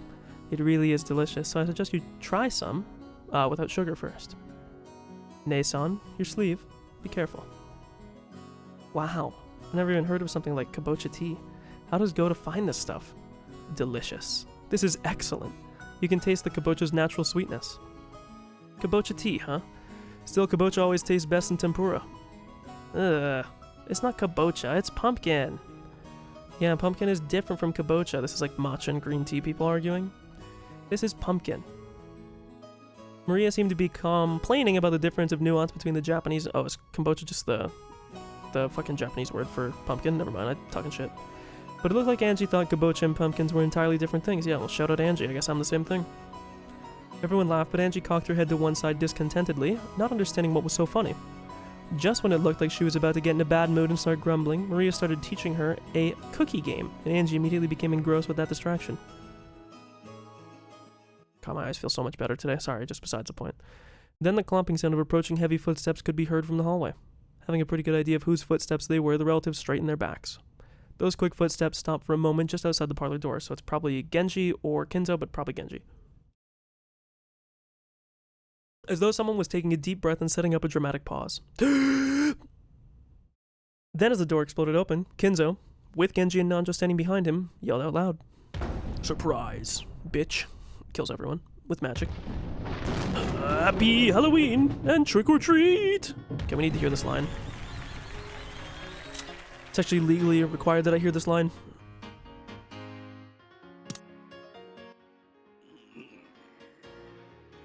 Happy Halloween! Toriko or Torito! A Toriko or Torito. Torito. Sorry. You can tell when you see that, yeah, you could tell it was going to be a good one. Trick or treat. The cousins shouted it back. The adults returned the greeting too, looking a little embarrassed. Angie alone stood there with her mouth open, unable to comprehend what had just happened. Welcome, my grandchildren. If you don't give me a treat, I shall prank you. Go ahead, Maria. Happy Halloween, grandfather. I got you a really incredible one this year. You'll be surprised. Maria picked up a present that had been hidden behind a sofa. All of the other relatives were suddenly holding similar packages as well. Bro, why the fuck are you giving this old-ass man presents? I guess, you know, you come to collect in like 6 months when he dies. Come on, Angie, you too. Give this to grandfather. Kiri handed Angie a neatly wrapped present. Oh, Maria! You're always so thoughtful. Grandpa's so happy. You can tell it's fake. Kinzo would never act like this, come on. As Kinzo took Maria's present, a smile broke out across his face and he rubbed his cheek up against it. Master, your dignity. Oh, that's right. You have pleased your grandfather greatly, Maria. In return for the treat you have given me, I promise not to prank you this year. Now it's your turn, grandfather. If you don't give me a treat, I'll prank you. Yes, splendid. Genji. Here. Genji fished through something that looked like Santa Claus's sack and pulled out a present. I'm sorry, I'm fucking 12. And pulled out a present addressed to Maria, handing it over to Kinzo.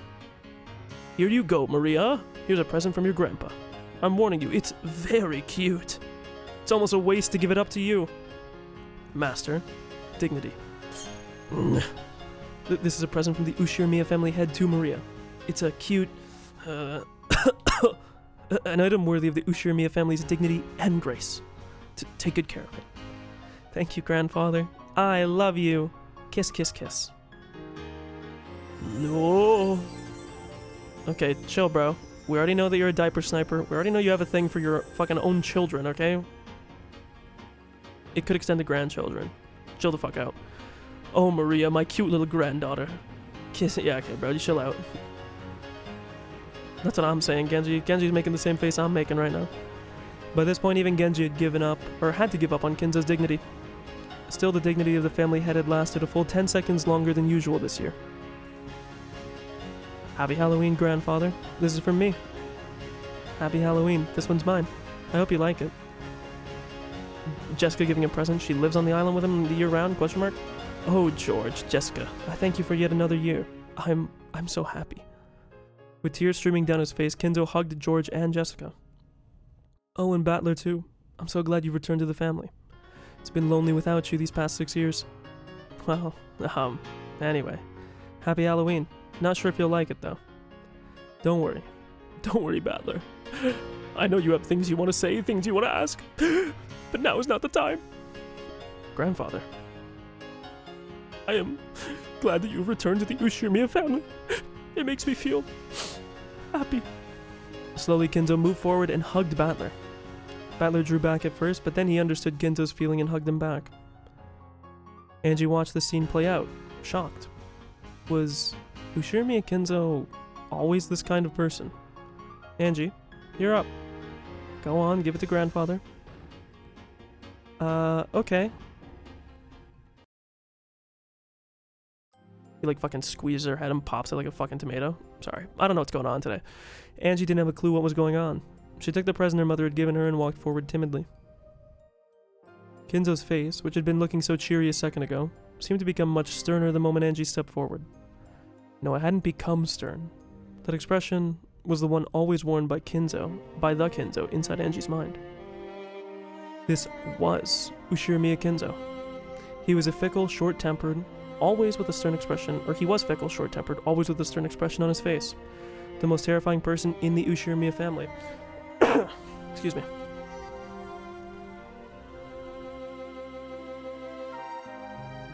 It felt as though the world had gone suddenly quiet, and it had only done it when it was my turn to step forward. Why? Why only for me? But even so, isn't this the way it should be? Isn't this the Ushirimiya Kinzo I expect? The Ushirimiya Kinzo I understand? I was like a puppet carrying tea. I walked forward, bewildered, with the present held out in front of me, and stopped in front of Kinzo. Without letting his expression change in the slightest, Kinzo slowly reached out and touched the present. Ange! In an instant, Ange was caught in a firm embrace, present and all. Kinzo's white beard rubbed against her cheek. Grandpa is so happy.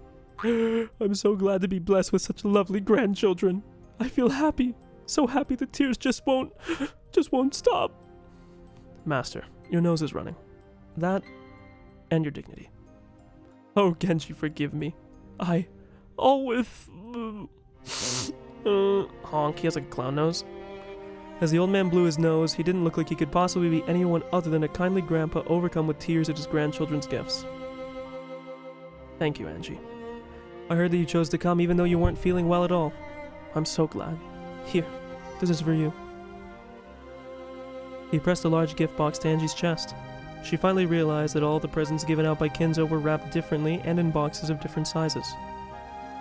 I wonder what he got you, Ange. I hear that grandfather always personally chooses what he'll give each one of us. Pretty incredible with all these people. Every year, he picks them himself. He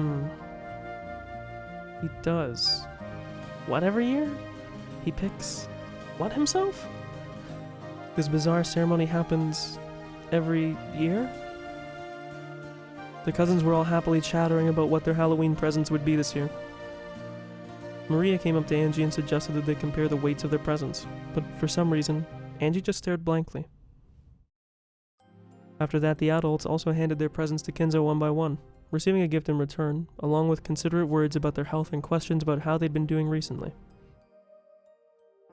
Then, after watching to see that all exchanges had been completed, Goda appeared, and announced that lunch was ready. So it is ready. Come, ladies and gentlemen, let us enjoy the splendid lunch that Goda has prepared for us. Quickly, to the dining hall. This way, everyone, follow me. We will carry your presents to your rooms in the guest house. Please feel free to leave them here as you leave for lunch. The relatives stood up, leaving their presents where they lay on tables and sofas, and followed Kinzo out of the parlor. Only Ange remained standing there, stunned, as she clutched the gift box Kinzo had given her. Ooh, starts whispering to her like the chest from Paper Mario. Second game, that is, Thousand Year Door. Never once had Goda's lunches betrayed expectations, and this time it was poisonous, so it made a very good bitter taste. When Hideyoshi said that the lunches were the only reason anyone ever came to these family conferences, everyone laughed and nodded. Delicious food has a way of keeping conversation flowing. You've gotten so tall, how have you been lately? Oh, you know, not bad. It was a fun meal with everyone asking each other about the latest and laughing together.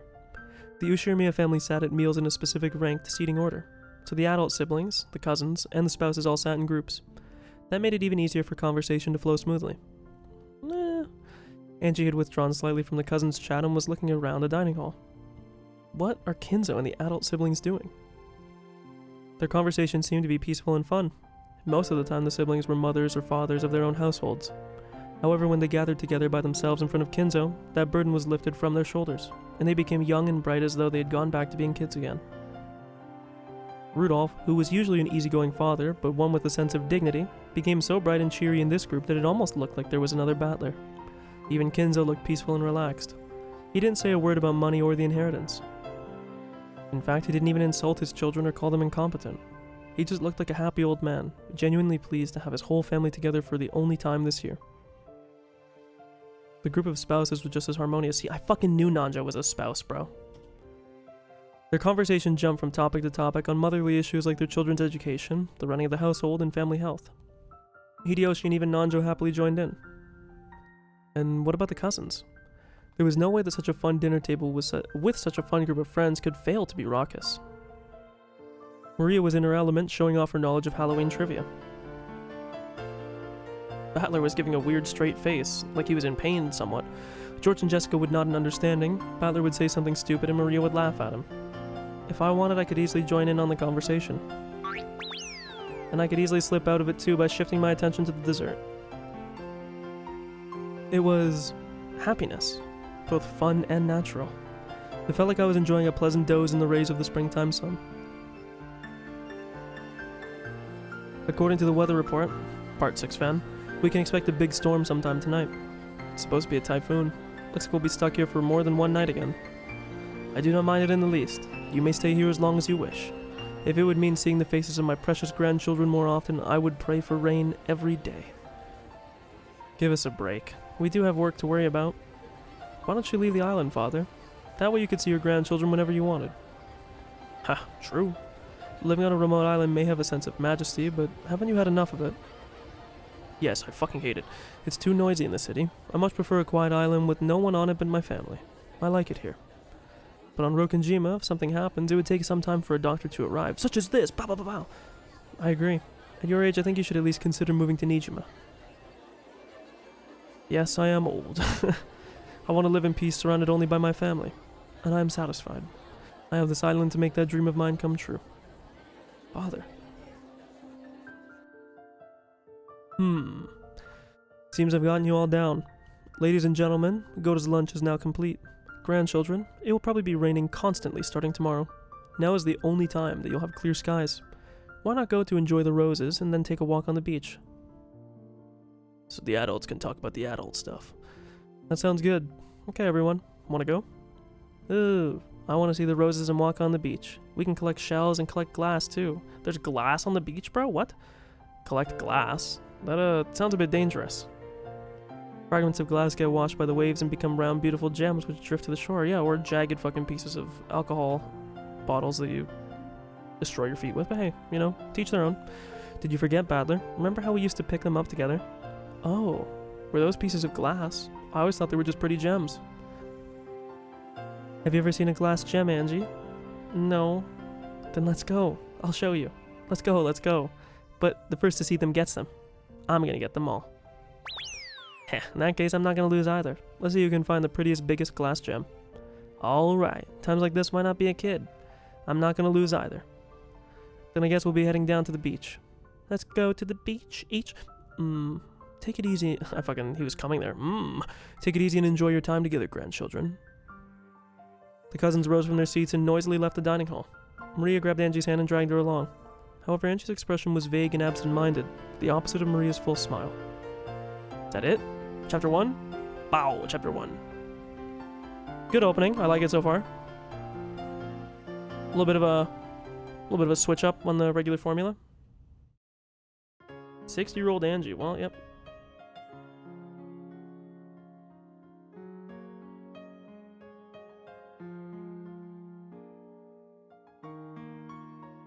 Sorry, 1 second.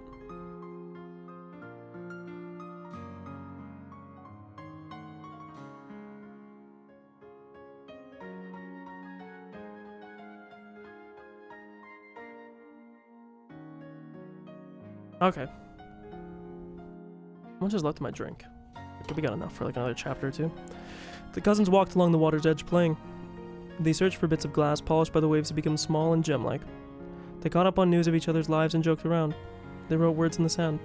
They chased the receding waves and ran away from the coming ones. The cousins enjoyed this time they had to themselves. Get back here, Maria. You won't get off easy this time. Wahahaha. Yahahahaha. No, no, no. You'll get hurt if you fall. Be careful, you two. Feels like the wind's gotten stronger. Maybe we should head back soon. You're right. I think the sky's getting cloudier too. Badler, Maria, I think we should call it a day soon and head back to the guest house for the time being. Ooh, no way. I want to play more. Hey, don't ignore your cousin. Okay, that's all for now. Here, I'll give you my glass gem. Ooh, really? Thank you, Badler. Now I have the most, so I win. Ooh. Angie's like grabbing the key. Guys, what the fuck's going on? Something's weird. Angie, are you okay? Yeah. What's wrong, Angie? You look a little down. She's just tired out. Come on, let's all head back together. True, Angie's expression probably looked tired. However, Badler alone thought he saw something else in it. What happened? Can you tell me? It's nothing. She said that, but something in her expression showed that she was unsatisfied for some reason. However, since Angie wouldn't say what it was and Battler couldn't think of anything, that was the limit of what he could figure out. So he squeezed her small hand, silently letting her know that she could tell him whenever she was ready. Aw, it's kinda cute.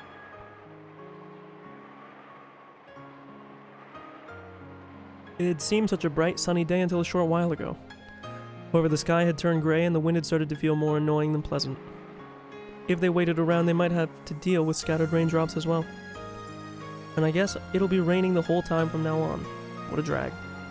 Still, even though it didn't last long, it was fun to be a kid again for a while. I can't wait to show Mama this glass gem. I'm gonna tell her I won. Even though you only won because I gave you mine. I got it, so it's mine. So I won. Angie walked distractedly, pulled along by her brother. George and the others thought that she had probably woken up too early and was tired, so they didn't try to talk to her much. Ooh, did that have a fucking lightning animation? Or am I totally smoking cock? I could have sworn there was like a lightning animation there. As they reached the end of the forested path, the rose garden lay before them. They could see the strong winds making the rose bushes wave. Mama, look! I won! Waving a hand about and yelling, Maria ran. Rosa was waving to her from the front of the guest house.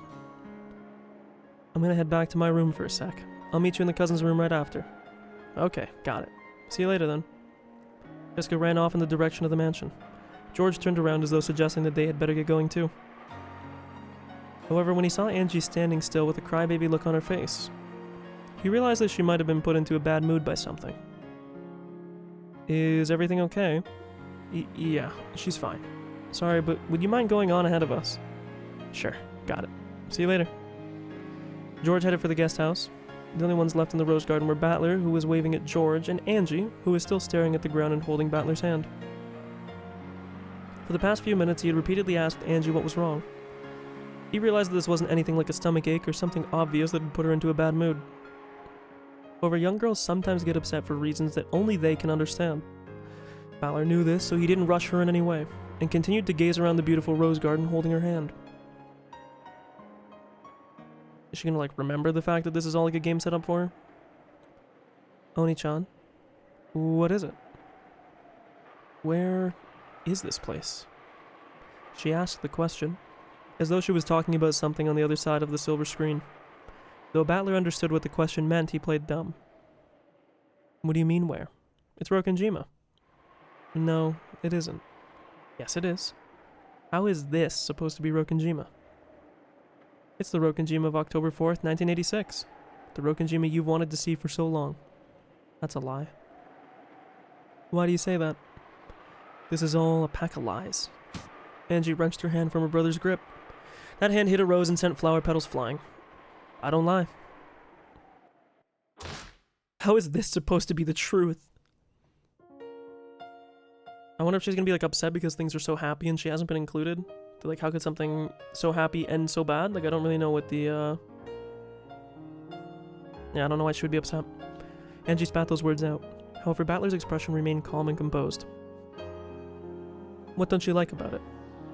For one, Ushirimiya Kinzo. There's no way he was like that, and you know it. He's just seen his grandchildren again for the first time in a long while. I think any grandfather would smile in that situation. Not Ushirimiya Kinzo. He wasn't that kind of person. Ushirimiya Kinzo was strict, discontented, short-tempered, and quick to anger. Also, like a potential pedophile, incester, dead for 2 years, or a year and a half at least. Not a great guy. So you do understand. What was all that back there? How is that supposed to be Ushirimiya Kinzo? Halloween? Exchanging presents? What the hell is that? That's nothing like Ushirimiya Kinzo. This is nothing like Rokkenjima. Don't you remember, Angie? Remember what? We did that every year, didn't we? Every year? That? Well, I guess it's no surprise. The last time you went to a family conference, you weren't even 6 years old. It's only natural you don't remember. It's only natural that...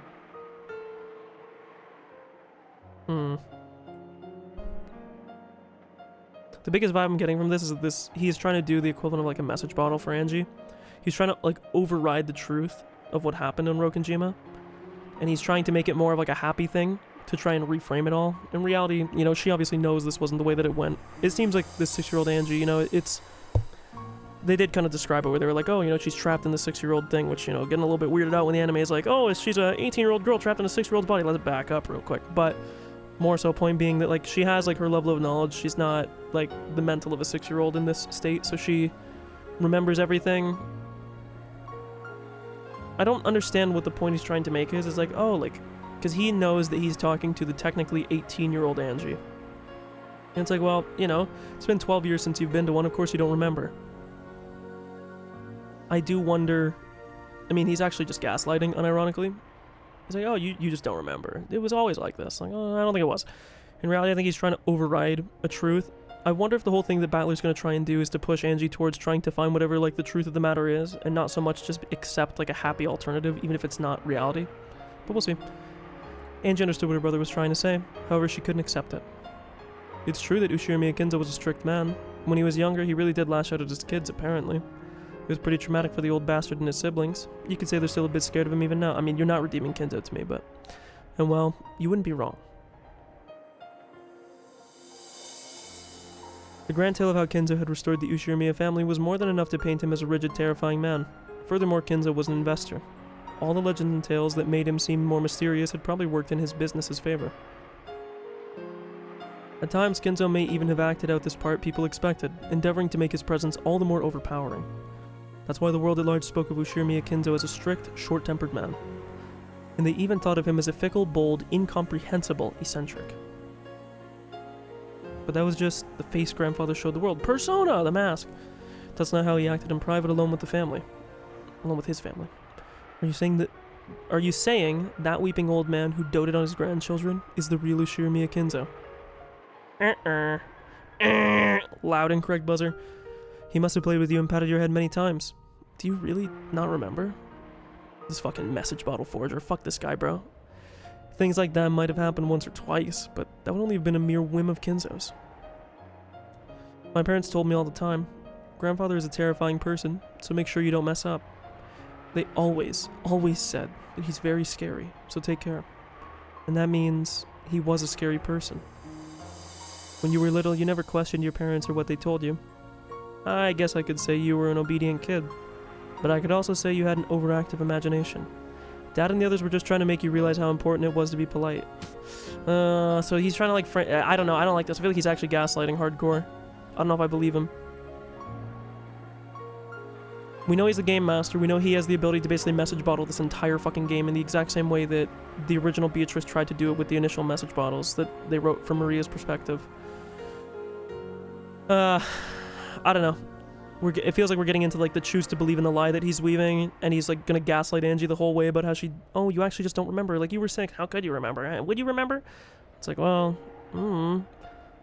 I guess the only other alternative counter you could say to that would be that most of the other episodes that we've seen, like, we don't really know their origin. We know they're either from Hachijo or, I guess, from Shannon, Yasu, whatever you want to call them. So I guess you could say that, like, even those might not be correct interpretations of what the reality was. It was, like, whatever their like painted on version of it is, but I digress. I saw it though. I knew about it. I knew that Ushirimiya Kinzo was a scary person. I've even seen him yelling in anger. I remember that. I'll never forget it.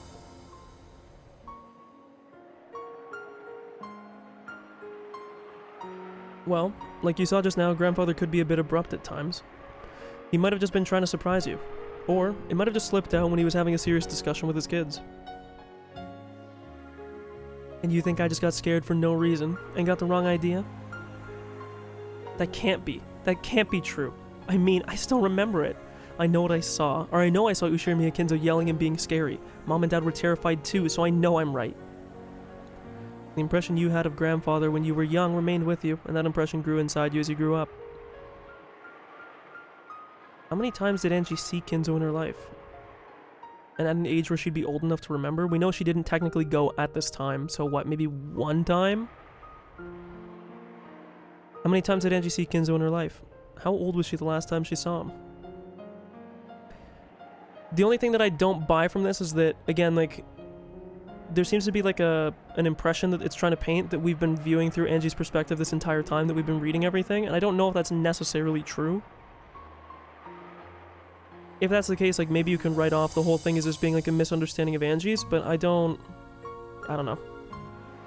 I still don't buy this. Ange, who got sick easily when under pressure, couldn't have gone to Rokkenjima often.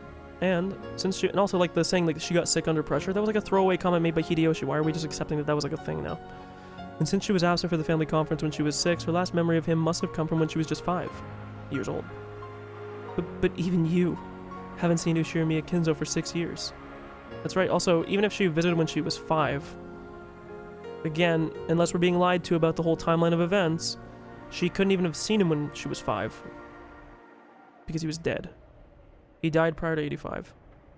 Now again, then you could say that, okay, that doesn't really dispute the fact that she had a false impression, it just means that she has a false impression from prior to being 5. Which, okay, but again, you got a lot of legwork to do to make me buy this fucking story. That's right. When I finally came back after 6 years, I saw that grandfather hadn't changed in the slightest. Kinzo was fickle, so you could never understand what he was thinking. And he was an eccentric with a creepy love for the occult, and it's true that he had a love for the occult. Yeah, it was a bit of a strange hobby for him to get into in his final years. I'll admit that his hobby of collecting strange objects to spook his grandchildren with wasn't exactly praiseworthy. Even Battler had been pranked by Kinzo in the past. He still fucked his daughter, by the way. Just so, like, let's keep everything on balance here, okay? Woohoo, Kinzo. Maybe we've been presented with a false version of him this entire time, bro. He still fucked his daughter. So, and had a kid with her, by the way. So, until all of a sudden you're gonna say, oh, actually, Shannon actually wasn't the kid of being... Okay, and then you're gonna really make me leave the ship. He showed me an attaché case with 7 strange stakes in it, and said something about how witches in the Middle Ages used them in sacrificial rituals to gouge out the heart. When Kinzo first showed me those, I was pretty frightened, but looking back on it, it really was the kind of prank that could only fool a child. Grandfather only scared his grandchildren because he wanted to joke around with them. I'd be willing to bet that grandfather pulled a prank like that on you too. It's no surprise that young as you were, you let that scare you and convince you that grandfather was a strange, terrifying person. I don't know what you're talking about, Oni-chan. Angie bit her lower lip and stared at the ground. She said she didn't understand, but in truth she understood perfectly and was refusing to accept it.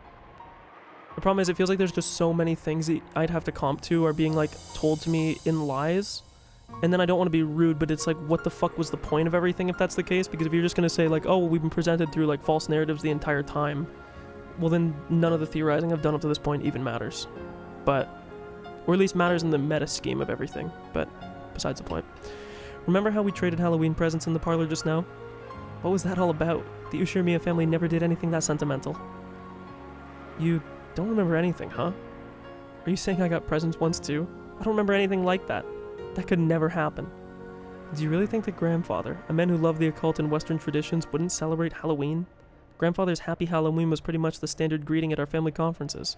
You must have been given one. I mean, I get what they're saying here, and I can buy, like, the logic of it, but, like, I'll just refer back to what I said earlier. You got a lot of legwork to make me buy into this. Youth can be so cruel.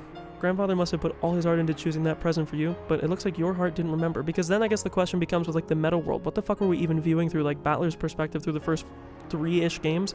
I guess you could argue that in episode 4 maybe it's Angie, but then in, like, 5, 6, it starts to get weird. Well, 6 you could say it was Angie because she was reading it, but then, like, 5 gets a bit weird. I don't know. Again, I understand the idea being that, you know, the first 2 games, I think, or it was 1 or 2, I don't remember when somebody in the chat told me what, or I think it was a YouTube comment actually, told me about, like, what episodes were Hachijo's, and we know, like, the first 1 or 2 was definitely the bottles that were found. I think it was 2. So I guess you could say that the entire time we've only been presented with stories about what happened, not that we've ever actually viewed it ourselves, so anybody could just paint it, like what I said earlier, like, you could have your own painted out impression or way that you wanted to pose it in a certain way. But then it also feels like, how the fuck could I ever see into the truth of what happened if I was working off of, like, fake info the entire time? Maybe that's the point they're trying to get to. Again, I digress. I don't want to waste too much time. Youth can be so cruel. Grandfather must have put all his heart into choosing that present for you, but it looks like your heart didn't remember. Are you saying that I was just too young to remember? And that was the truth of October 4th? I'm gonna find out it actually just was an accident. That day, just like 6 years before, Grandfather entered the parlor with a cry of Happy Halloween. Then he and I traded presents as he shed tears over our long-awaited reunion after a 6-year gap. Grandfather was very sad that you weren't able to come. But he's saying what the reality of the situation was, because obviously we know Ange is being like a faux interpretation here. She shouldn't normally be here. So he gave your present to Kiri, telling her to make sure that you got it. I never heard anything about a present like that. I never got one. True. She never had the chance. I wonder if the present, would it just be like the monetary thing? Like we know about the letters that were sent out to Nanjo's kid, were sent out to Kumasawa's kid. We know that Ange got one that, well, but Ange said that she got that letter and threw it away. So, true, she never had the chance. I don't believe it. I won't believe that was Ushirimiya Kinzo. Then what about the family conference itself? Wasn't that a tense argument over the distribution of the inheritance? All of the adult siblings were in money trouble. They all hungered for Kinzo's inheritance money. Ange, where did you hear that from? What do you mean where? It's the truth, isn't it? Do you think Dad would talk to you about financial difficulties with his company? Or sorry, I don't know if I read that wrong or if my brain's not liking that. Do you think Dad would talk to you about financial difficulties with his company when you were that age? Okay, sorry, I was interpreting that as Kinzo. It's Rudolph. And not just Dad. Even if Uncle Kraus, Auntie Ava, and Auntie Rosa talked about how they were in money trouble and wanted Kinzo's inheritance money, do you really think they'd talk about it in front of you? I feel like we're just being fucking gaslit right now. But it's true, isn't it? That was the bottom line. Ange's words were not mistaken. So either way, like, even if we're being gaslit, or rather, he's actually telling the truth and we've been gaslit the entire time by like, the notes. Either way, somebody's gaslighting somebody and we gotta get to the bottom of it. Not only Rudolph, but Kraus, Hideyoshi, and Rosa as well all had companies in money trouble. People started talking about the Rokkenjima explosion accident as though it was some sort of conspiracy. And a mystery imagined by the public covered the island. Weekly magazines and television shows researched the circumstances of Kinzo's children at the time, and in the future where Ange lived, that research had been made public. You learned about all of that after 1986. But it's a fact, isn't it? There's no difference between facts and truth. I guess, sort of, I don't know. Interesting. The other thing too here is we also need a better explanation of like Ava when she came back, because Ava seemed to have like a lot of hatred for Ange. And again, are we going to say that we were lied to again? I'm not sure. And does that prove that the inheritance created a strained atmosphere between the relatives on Rokkenjima? I guess that seemed to fit with your memory of your parents telling you repeatedly to be extra polite at the family conference. Are you saying that what I know about Rokkenjima, what I know about the Ushirimiya family, is wrong? You're the one who's wrong, Oni-chan. What I just saw can't be real. There's no way. I refuse to accept that as Ushirimiya Kinzo. I'll never, ever be able to accept that Ushirimiya Kinzo was like that. So you don't believe, Ange? That's right, I don't believe. I just don't understand why you're showing me something like this. After all, this is your game. No, your game board, isn't it? Byato and Burn, one witch after another has sneered at my fate, trying to make me surrender in their games. But I seek the truth. Those witches' deceptions won't work on me. Now I get it. You damn witches. So you've sent Oni-chan as a final assassin to finish me off. You're right about one thing. This is my game. So of course this is my tale, and I'm the one telling it. I feel like his whole thing here is just trying to do the whole cat box meme. He's just trying to do the whole thing that because nobody can open the cat box because it's a locked thing, anybody can put a story on top of it and say that's the way it was. I understand his point of trying to say like, hey Ange, like basically everything that you know is either like inherited memories or things that you've been told. It's not things that you actually experienced yourself. But again, I still want to know, I don't know, something's up here. I don't know what I'm trying to articulate that I can't pull, but it just seems like there's something weird about the prior episodes. I don't want to say that it's like, oh, it's totally pointless. I understand the point that he's trying to make about like, oh, you know, you've been viewed through a flawed interpretation, you've been reading, you know, message bottles, you've been reading stories about what happened on this day, but, you know, you weren't actually there, you couldn't actually tell me what happened. But he's also not really providing an answer, he's just kind of providing another thing just to like smoke and mirrors what actually happened. Like again, he's just providing his own thing, and if his whole point is just to say like, look, anybody can do this, like, you're never gonna know. That might just be like the whole message, like, hey pal, you're just never gonna know. You weren't there, you can't know. Anything that you've heard, maybe it's true, maybe it's not, you can't really know unless you were there. But he's not really providing an answer key here. He's kind of just putting another story on top of him, being like, hey, look at this. This is a fucking... I can weave a tale and tell you, hey, like, you're wrong. Hey, you couldn't remember. Hey, all the stuff that you learned was after the fact. It was influenced by the media. It was all lies and shit. I guess, to me, it feels like his point, if I'm steel manning what he's saying, is like, hey, bro, you weren't there. You can't know. Anybody could tell you something about that. and you just chose to believe the ones that fit your preconceived notions about people because you had a flawed view from when you were a kid. Things weren't actually that way. But again, this is just another interpretation. The reality is, you're never going to be able to know. I don't want to say that you should give up on trying to know. She knows the result, obviously, but regardless. Let's not yamble and ramble too much. You're right about one thing. This is my game, so of course this is my tale and I'm the one telling it. That's why I'm able to add in what-if situations, like what would happen if you came to the island too. True. See, you made this tale. It's all a pack of lies, a fiction you created. But so is everything else we've read, right? You're right. This is all a fiction I created. See? You admitted it. You have, haven't you? Just like I thought, this is all a lie you made. Why are you lying to me? Why won't you tell me the truth? Because there's something more important that I need to get across to you. Yeah, I think that's what he's saying. He's saying that there's no way for you to know the truth. You can't know the truth. Something more important than the truth? The truth is you're never going to know the truth. What the hell are you talking about? The purpose of my game is to help you understand that. Just as Beato's games were made to make Battler believe in witches, Battler's game was made to communicate something to Ange that was more important than the truth. Games never bring about their intended ends by force. After all, Beato's game could never be won for all eternity unless Battler himself acknowledged his loss. Battler's game was the same. This was a game that Battler couldn't win unless Ange acknowledged it herself. So Battler had advanced this game just as Beato had done in the past. To believe, or not. To accept, or not. The decision lay solely in the hands of the opponent. And so, Battler was trying to enshroud Ange with his own illusion. I finally get it. This is a game between me and you, Oni-chan. Ange, I'm not trying to challenge you to a game. No, this is a game. I made a wish hoping to learn the truth of October 4th, 1986. And so you invited me to this game, saying that you'd show me the truth. And now you're showing me this strange illusion, trying to make me believe that it's the truth. Well, too bad. I'm already used to dealing with witches.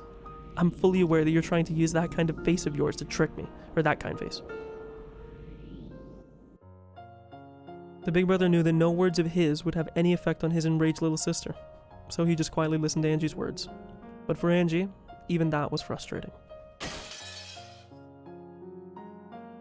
I've had more than enough of this stupid farce.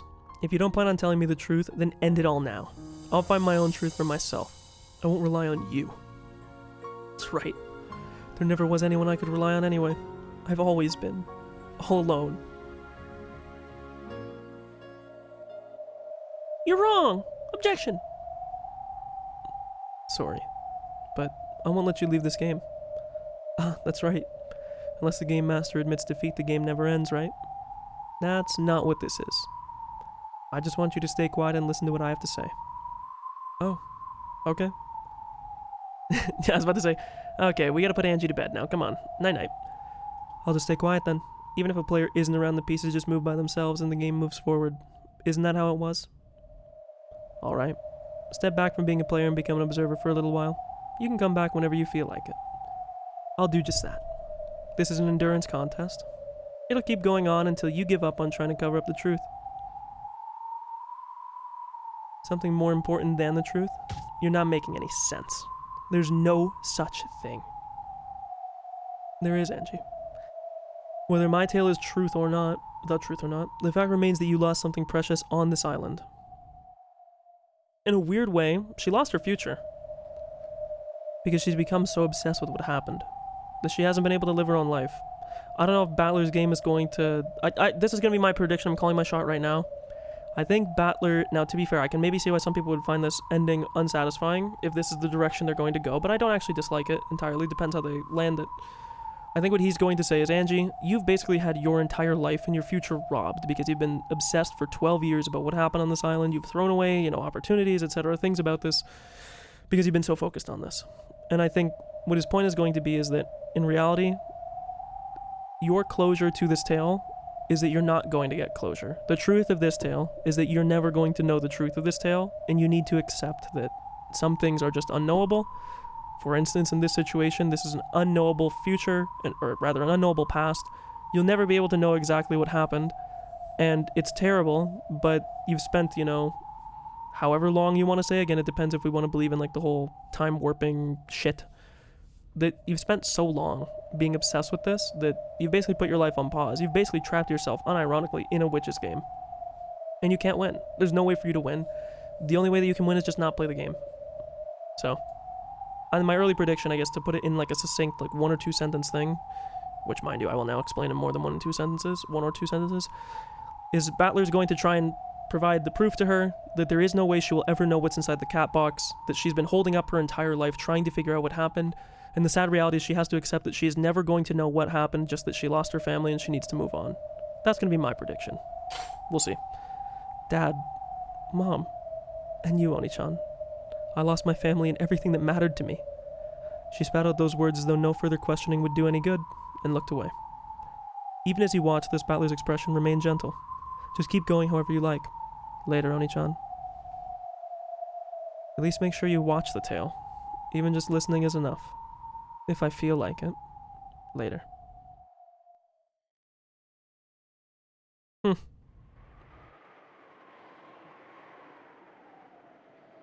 Bro, I thought my vision was getting fucked up. Don't do that. My eyes have been so fucked up the last like 2 weeks. I don't need you playing memes with the screen becoming more blurry. Holy shit. Angie's eyes clouded. She's crying. No, don't cry. Then a particularly strong gust of wind blew by, sending her hair flying. The wind must have been carrying some dust with it. Angie's nose twitched and she sneezed loudly. Oni-chan? What is it? How long are we going to stand here? The weather's all weird. Let's go back to the guest house. Angie's eyes weren't cloudy anymore. However, the tone and atmosphere about those eyes seemed somehow different from before, so the idea is now it's just her piece, it's not her anymore. In a manner typical of young girls, Angie signaled that she was too bored and wanted to go do something. This Angie was clearly a 6-year-old Angie. Good point. Then, why don't you head back to the guest house now? I'm gonna stay here. Why? It'll start raining soon. She should be here in a moment, so I'll wait for her. Beatrice, aka Yasu, aka Shannon. Wait for her? For who? Huh?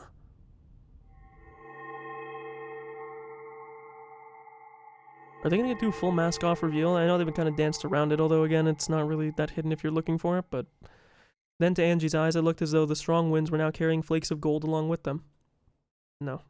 She had definitely seen something, but she wasn't able to describe what she had seen. So to her, it had seemed like flakes of gold dancing on the wind. There you are. I've been waiting a while now. It was as though he was talking to the wind. Battler spoke to the empty rose garden. That can't be right. After all, it was clear from his words that he was talking to someone right in front of him. So Angie thought it must be someone that she alone couldn't see, and she rubbed her eyes. Then when she opened her eyes wide, another large gust of wind blew past her. She shut her eyes immediately, and when she timidly opened them... From the other end of the rose garden, yes, from the path that led up from the harbor, a person appeared. To Angie, it looked as though she had appeared along with a cloud of gold flakes carried by the wind. Yasu. You're late, Beato. Am I? I'd call it early. You should ride the boat with us every now and then. You mean grasp the handrail and scream alongside you? Yeah, sure. Let's scream. Gonna fall, gonna fall. I see. How interesting. Yes, I suppose I did arrive too late. The pair casually walked up to each other and hugged. It looked like a pair of friends being reunited after several years. Angie, surprised by this unfamiliar woman, looked for somewhere to hide. However, her eyes met Beato's, and she lost her chance to escape. Oh, and you must be Angie. She was shocked to hear this unfamiliar woman suddenly use her name. Look how cute she was at the age of 6. Oni-chan, who is this person? A friend of mine. A friend? How can you say that? Oni-chan's friend? This is Beatrice. You've heard from grandfather, haven't you? About the golden witch who gave the Ushirimiya family its gold. Have I heard that before? The golden witch. Now I remember. That was that scary witch, or that was the scary witch who would snatch you off, or holy fuck, shoot me in the head. That was the scary witch who would snatch you away off into the forest. If you didn't listen to your parents or stayed up too late on Rokkenjima. On rainy nights, if you look out the window at the dark forest, you might see the witch looking back at you and get snatched away. That was what Mom told me. Which must mean, I'm supposed to be wandering about in the cold rain, looking into each window to find kids staying up too late. How pitiful that would be. Ha, good point. Angie, your parents just made that story up to get you to go to bed on time. She doesn't do stuff like that. Very well, allow me to introduce myself. I am Beatrice, the Golden Witch. Or her grandchild, at least. Grandchild? That grandchild part puts a bit of a damper on things. Well, it's true, isn't it? The person that grandfather got the gold from and called the Golden Witch was your grandmother, right? That is true, I admit. Grandchild of the Golden Witch, is it? I can't get a better title than that. Is this person a witch? Yep, she is. She's a guest who's been invited to the family conference today. She isn't a scary witch. She's not gonna take me away into the forest? Damn, Rudolph and Kiri. Just what do they think they're telling this kid about me? I don't do things like that. I'll lodge a firm protest later. She looked like a very emotional person. But she wasn't at all what Angie had expected the creepy Golden Witch would be like. She was very loud, overreacting to everything. Nothing at all like the witch Maria had talked about, who had lived for 1,000 years and had various servants from the demon world. She looked, well, like an energetic young woman whom Angie's mom might have been good friends with. Her brother and the witch talked together happily like a pair of close friends. Dogs often don't trust people when meeting them for the first time. However, people say that dogs feel more at ease with a person once they see their owner acting friendly towards them. Surely something similar to this was taking place in Angie's heart. As this pushy, temperamental woman who called herself a witch chatted happily with Battler, Angie watched her behavior closely.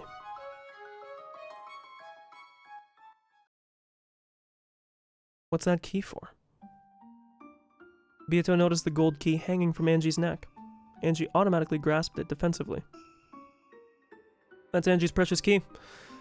After hearing these vague— oh my god, wait, too, from my earlier prediction, the idea is going to be that when you open up the cat box, you see the reality. The idea for her is going to be that the key will either be to unlock, to stay inside the cat box, or to lock it and leave the key and walk away, and she's going to lock the cat box and walk away. Calling my fucking shot, I fucking know I'm right. I just know it. After hearing these vague words, the witch stared blankly for a second, but almost immediately, she seemed to understand what he meant. I see. Is that how it is? I thought it'd be easier to understand if I made it clear what she's supposed to do. Don't worry, Angie. I shall not steal your precious key. Really? Of course. That key belongs to you, and the choice is yours. Battler and the rest of us are merely signposts to guide you on your path. When handing her this key, her brother had said that it was very important, and she had to take good care of it. Angie didn't have a clue what the key was for, but it looked like Beato did. However, just like her brother had done earlier, Beato only spoke in riddles. This irritated Angie, but for the time being, the Golden Witch had said that she didn't intend to steal this key, so Angie calmed down a little. Do you know what this key is used for? But of course. However, I cannot tell you. Why? Because you must decide how to use that key for yourself. The witch said the same thing as my brother. The pair nodded to each other, but it was all Greek to me. It felt like someone had laid out a riddle that everyone knew but me, and everyone was making fun of me. You'll know soon enough. You don't need to dwell on it. Angie held the key tightly. Even if she didn't understand what it meant, it was her own key, and her big brother had told her to take good care of it. With her youthful suspicion, she was scared the witch might ask her to hand it over, saying that she'd teach her how to use it if she did. Sorry, I misread that. Of course, her thoughts showed up clearly on her face. The witch couldn't help but laugh at that honest expression. Fear not. It is impossible for anyone to steal that key from you. No one can steal it. You might say that it has been imbued with magic to make it so. At any rate, fear not. Neither I, nor Battler, nor anyone else on this island can steal that key from you. Really? Yeah, really. The magic won't let them. The key was hanging around her neck like an ordinary necklace. Angie could take it off right now if she wanted, and if an adult tried to use force, it seemed like it would be easy for them to take it away. However, both her brother and the witch said that it was protected by magic. By a magic, I should say by magic, right? That would stop anyone from stealing it. Does magic really exist? Even the 6-year-old Angie knew about the word magic. However, she also realized that real magic didn't exist, and that certain kinds of magic tricks were sometimes called magic. Sorry, I had to sit up here. Ugh. However, her brother and the witch were talking about magic itself. Yeah, magic exists. Really. Maria speaks of me often, does she not? Witches exist. Magic exists. She must have told you these things on many an occasion. True, Maria had talked about that many times. When it was part of a game, Angie had believed her more or less. However, Angie was in some ways sharp for her age, and when she heard Maria talking happily about magic, she sometimes thought that such a thing couldn't really exist. Then, show me. Show me magic, or I won't believe you. Hold up a sec. Beetle just arrived on the island, and she hasn't even gone to say hi to everyone at the mansion yet. Battler spoke as though he was trying to smooth something over. When she heard that, Angie became sure that magic didn't exist after all. Witches are all a big fat lie. I know. Hey, stop that. You'll hurt Beato's feelings. No, it's no problem. Anyone would say that upon meeting a witch. Normally I would ignore provocation from such a small child, but she is your little sister after all. Why don't we give her a special showing? Are you sure? Of course I am. Watch carefully, Angie. Okay.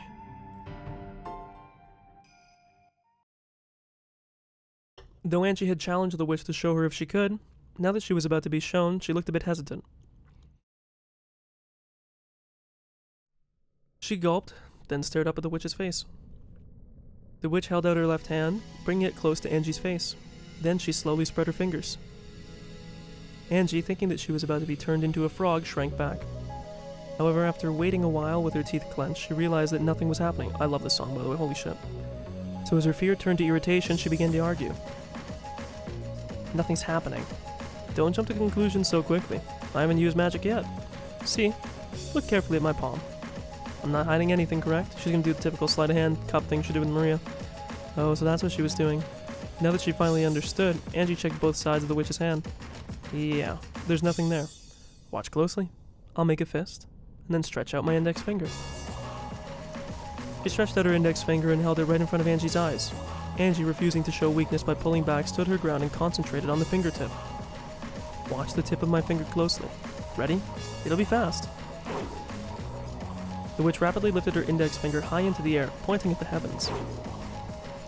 Just as Angie looked up to see the finger raised high, it swung down as though trying to dodge her gaze.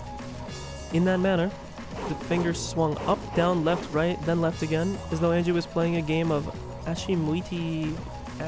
can't say this, bro. I don't know what the... Achi-muit hoi? Whatever the fuck that is. Feeling as though she'd lose if she couldn't keep up with the fingertip, Angie swung her face this way and that, looking serious the entire time, just like sliding things up and down your sleeve. Ever since she was very young, Angie had always hated to lose. She would take even the most trivial game seriously, determined not to lose to the adults. The witch's hand moved faster and faster. Angie didn't lose track of it. Then the witch's high-pointing finger took a sudden swing downwards, and when it stopped, her index finger was curled up, and her hand was held in a simple fist. Could it be that something was going to come out of that hand? Angie, suspecting that this might happen, had followed the finger very closely. There had been no chance for that once empty hand to grab something. Ready? I'm gonna open my hand. The witch slowly opened her right fist, and there. What? How? How, Oni-chan? The witch gave the cutely wrapped candy to Angie as a present. Angie took it and desperately searched for some kind of trick on it, but it was just an everyday, ordinary candy. How? That was a trick, wasn't it, Oni-chan? Oni-chan. Nope, that was magic. You were watching the whole time, weren't you? I was watching the whole time, so how? She didn't like it, but she was unable to see how that could have been anything other than magic. As the little sister furrowed her brow and bit her lower lip, her brother gently told her once more that it was magic. It's about time for me to head to the mansion to pay my respects. You should come along, Battler. I'll suffocate if I have to go alone. You sure? Then I'll join you. What about you, Angie? Will you go back to the guest house? I want to stay with you, Oni-chan. She still couldn't accept it, but maybe, just maybe. She still looked grumpy, but it looked like she was becoming at least slightly interested in this witch. Then let us go. The Golden Witch returns. The Golden Witch's grandchild returns, you mean. We really need to do something about that name. The big brother and the witch really did seem close. Playing off each other like a pair of comedians, I started heading for the mansion. All the while, Angie held onto the corner of her brother's sleeve, trying to make sure he didn't forget about her. Chapter 2 end, probably. Yep, there it is. There it is. Oh god, my fucking back hurts a little bit.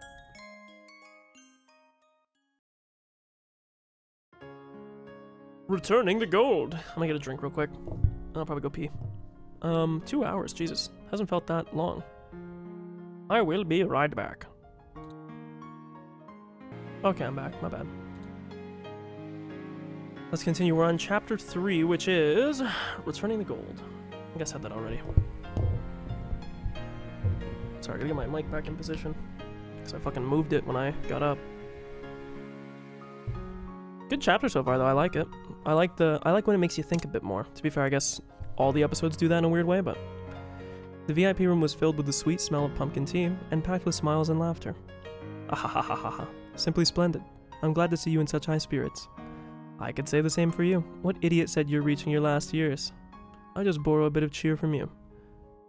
Are they gonna say that he wasn't dead either? Once I return to my study, I will be little more than a withering, senile old man. Enough with your lies. Give it up and swear that you'll be living at large until you're 100. Same here. I haven't seen you for 6 years, but I was surprised to see how little you'd changed. Hahaha, you little brat. Oh my god. We know where he gets his Charlie XX fandom from. Rudolph, hello. It's Kinzo. So it seems you've learned flattery these past 6 years. Sorry to disappoint you, but you're hardly a fair judge on the matter. I have grown quite old indeed. I bet 1,000 yen that Kinzo's still doing great when he turns 100. Yeah, me too. Grandfather won't be any different when he's 100. Ahahaha. Don't think you'll get any more presents for complimenting me. Kinzo laughed cheerily. Beato, who sat next to Balor, was also laughing merrily. Angie stood all alone by the window, staring at the others and trying to figure out what sort of relationship the witch of the portrait had with her grandfather. There was a knock on the door. Is that you, Genji? Come in. Pardon the intrusion. Kraus and Natsui are here. Father. Oh, and Balor's here too. It's been some time, Beatrice. Has there been any news? I'm just the way I used to be. Come, have a seat. And Angie, why are you standing by the window like that? Come over here and sit down. Angie, come on over. I'll just watch from here. Angie grasped the candy she had gotten from Beato tightly, and, with a still wary gaze, she continued to stare. Genji offered her a chair, but Angie just shook her head. Let her do as she pleases. Come, Kraus, Natsui, and sit. Is it something important? I guess Angie and I should leave. Hey, if you leave, who's gonna back me up here? Kinzo, you don't mind if Battler stays, do you? I have nothing to hide. I do not mind. However, he had called Kraus and Natsui to the VIP room to meet Beatrice, the Golden Witch. It was hard to imagine that Kinzo wanted to have a casual conversation. After Kinzo said he didn't mind, Beato also asked Battler to stay, so he decided to do so.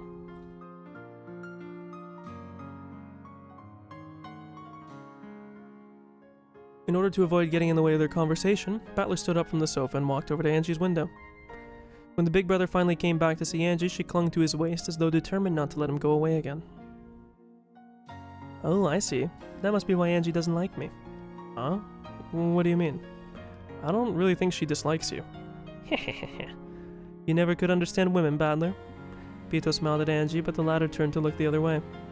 Hehehe. Even a young woman is a woman nonetheless. Okay, let's chill out here. Calm down, I know we're in Japan, but when Beato stopped laughing, the conversation switched gears. Why on earth did Kinzo summon Kraus and Natsui to the VIP room, and what was he going to talk about? Everyone fell automatically silent.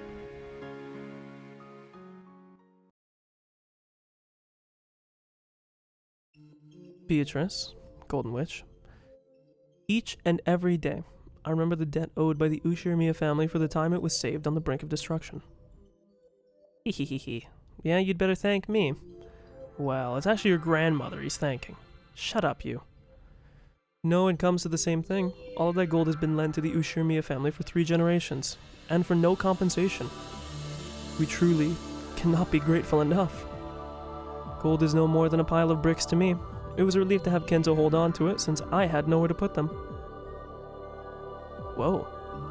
I'd like to say that just once before I die. Is the Golden Witch a rich person? Well, yeah. After all, she just went and lent grandfather 10 tons of gold. Precisely. I've been borrowing it for several decades, always promising to return it someday. The debt of gratitude I owe for that favor is now far beyond my ability to repay. The head family has never forgotten its gratitude. Isn't that right, dear? Of course. If the Beatrices, If the Beatrices hadn't so generously lent it to us for 3 generations, the Ushirmiya family would have fallen long ago. Even someone as shrewd as father couldn't do anything without funds to start with. By now my money is making money, and the gold that made up my original funds can sleep in peace. Kraus, do you know what I'm about to say? Since the moment Kraus had been summoned here, he had guessed about the things Kinzo's words now hinted at. All things borrowed must someday be returned. That day had finally come. Yes, I understand, Father. Beatrice, I do not have many years ahead of me. In fact, this may be the last family conference that we will attend together. How faint-hearted you sound. You must be joking. Beato alone laughed. She looked at Battler, so he laughed along with her, but Kinzo and the others remained silent. Apparently there existed some major concerns about Kinzo's health. Of course, I do not intend to die as soon as next year. However, I don't believe I can make any certain promises about meeting you again next year. Not once have I ever made a promise that I cannot keep. If you say it so proudly like that, I'm in no position to disagree. Are you serious about this? Beatrice, I want to make amends, and I must do it while I still have the energy. For that reason, I made the decision to do it today. What's grandfather talking about? Quiet. Grandfather is about to talk about something very important. By now, even Battler understood what Kinzo was about to propose. Beato probably realized it too. At one time, the Ushirmiya family had ruled the skies like an eagle before being crushed in the Great Kanto earthquake. The eagle had one of its wings torn off and it crawled in the mud to the point of death. Then they were saved by the Golden Witch's golden miracle. Under the Golden Witch's protection, the eagle had nursed its wounds for many years. And now, finally, it was time for the eagle to leave the nest the witch had provided. All of the gold that your grandmother lent me, I will return to you. Kraus, you have no objections, correct? I mean, why the fuck would he even ask Kraus? It's not for Kraus to decide. That gold did not belong to the Ushirmiya family in the first place. Of course. I have no objections whatsoever. Are you sure, Kraus? You're an investor, aren't you? You could always do with more money, right? Didn't you want Kinzo to hand the gold over to you? Yes, now that you mention it, it's hard to deny what you say. However, the contract was always between you and father, and the gold was yours to begin with. After all, my husband is the successor. Just as father rebuilt the family in 1 generation, I'm sure my husband will make the family thrive in his. And this is something the 2 of us will do together. Well said. That's the spirit. So you have no regrets in leaving behind 10 tons of gold? I must say, this is quite impressive. What can a witch do against an opponent who cannot be swayed by the golden magic? I will return the gold to you. However, that will not change the fact that the Ushirmiya family will always be supremely indebted to Beatrice, the Golden Witch. Okay, I don't really see the point of this, though. I mean, cool, it's a nice gesture, but who gaff? To return the gold once lent by the Golden Witch. It was both simple and clear. However, the expression worn by the Golden Witch herself was slightly lonely, and she couldn't understand why this was. Why would she be lonely from that? Only thing I can think is because it's a true, severing of her tie to the family. I can hardly refuse what is being returned to me. Oh well. Beato rose from the sofa. Then she walked up to the window and looked down at the rose garden waving in the wind. Kraus, I have also decided to present you and the others with my inheritance while I still live. Father? When I die, you will not only be busy with the funeral, but I imagine that you will have Ava and the others at your throats over the inheritance issue. If all is divided now, the funeral will be less trying for you. Kraus, write this down. And Genji, please be our secretary. I will now lay out the distribution of my assets. Kinzo immediately began explaining how the inheritance would be split up. Battler, realizing that he shouldn't be listening in on this conversation, walked over to where Beato was loitering by the window. Hey, rich person. If you've got too much gold on your hands, I'd be happy to lighten the load. Gold would be no less useful if you turned it to firewood and used it to cook a stew. What's the matter? You're looking a bit miserable.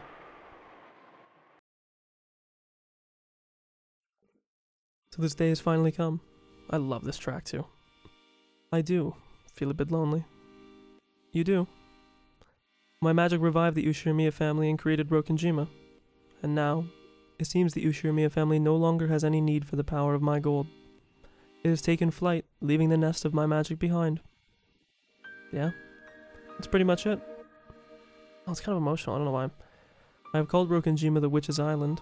My island. Yeah. And now Rokkenjima is returning the gold to me. The day has come for Rokkenjima to awaken from my magic. I guess it has.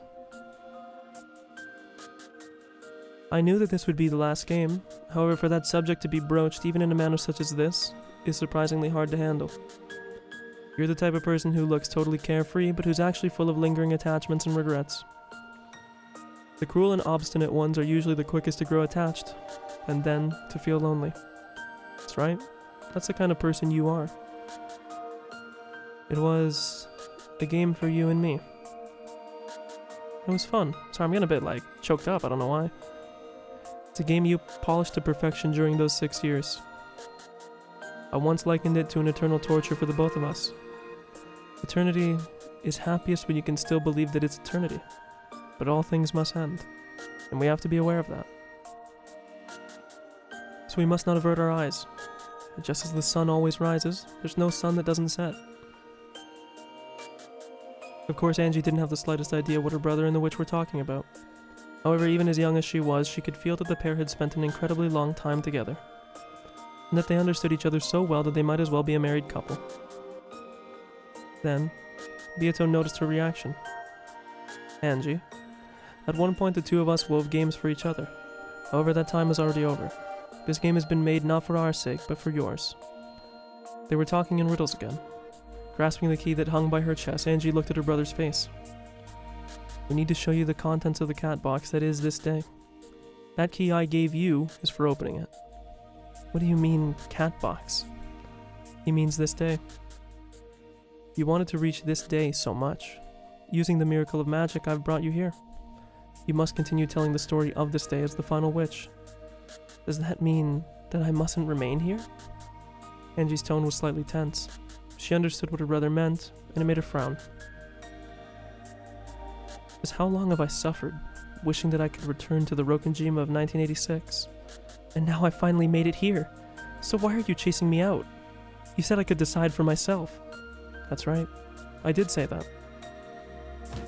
I'm not leaving. And please, stop trying to spoil me with this strange, made-up tale.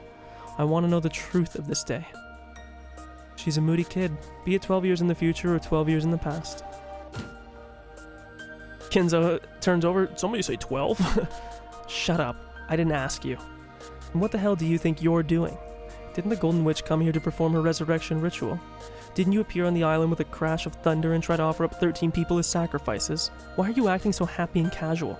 It doesn't make any sense. Is the whole thing about this going to be... This is actually a whole thing. The game has actually been a sponsor for Ground News the entire time. About how you can't let bias let you go one way or the other. And in reality, there was actually just a natural accident that happened on the island. The island flooded, or there was a volcano actually, and it exploded and they all died. And this entire time they've all thought that it was actually something more. You're the one that doesn't make sense. What are you thinking?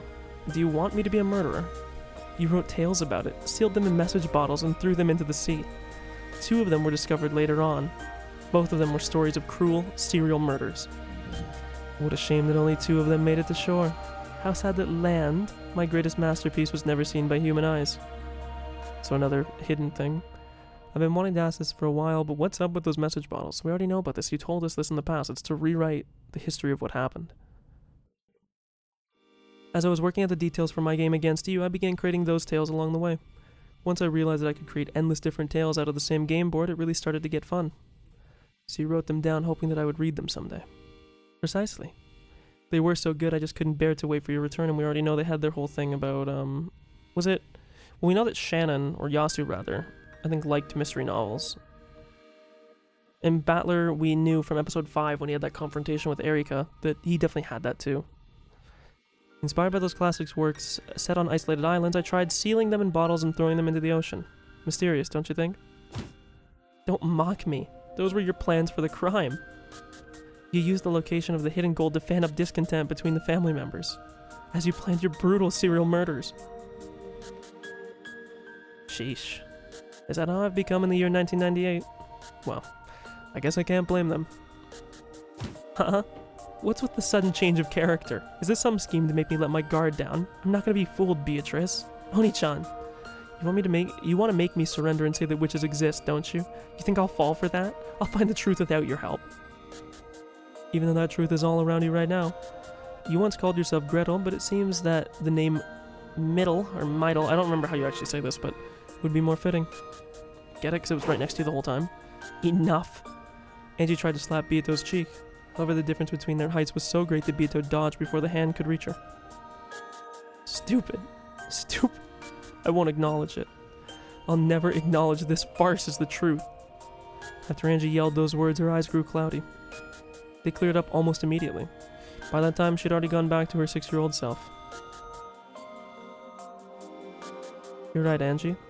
This is the sin I left behind, and the reason for this final tale's existence. As Angie stared blankly, uncomprehending, Beato gently patted her head. Indeed, this tale is a farce. It could not be true, but same thing with all of them. None of them are true. Yet he was prepared to look past that. No. To make it that way on purpose. For the sake of the messages that he wants to convey to you. Okay, this is an important line. I want to make sure I understand this. This tale is a farce. It could not be true. I'm going to put this quote. This will be the first thing for episode 8. Like I said, whenever I update the notes, I think I forgot to update them after episode 7. Also, did I add the thing here? Well, I won't add it. It's in the VOD. Who cares? So for episode 8, it was... I'm going to just put this whole quote down. I don't think there's going to be many notes for episode 8. But we'll see. Maybe there will be, but I doubt it. It was sort of the same way with Higurashi. I think for 7 and 8 in Higurashi, I don't think I even really put anything at all, really.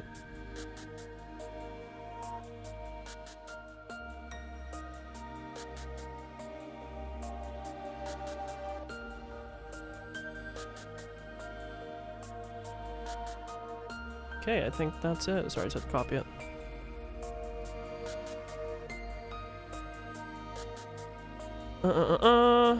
Sorry, just formatting it a little bit. I guess I can pop it up if you want to see it, but I mean, not really. Oh, can it even scroll down enough for you guys to see it? Nope, not really. Let me do this. There you go, now you can see it. Okay. Beato, I'm already showing it to her. I don't want to force it on her. I see. I don't understand what you two were talking about. I'm sleepy.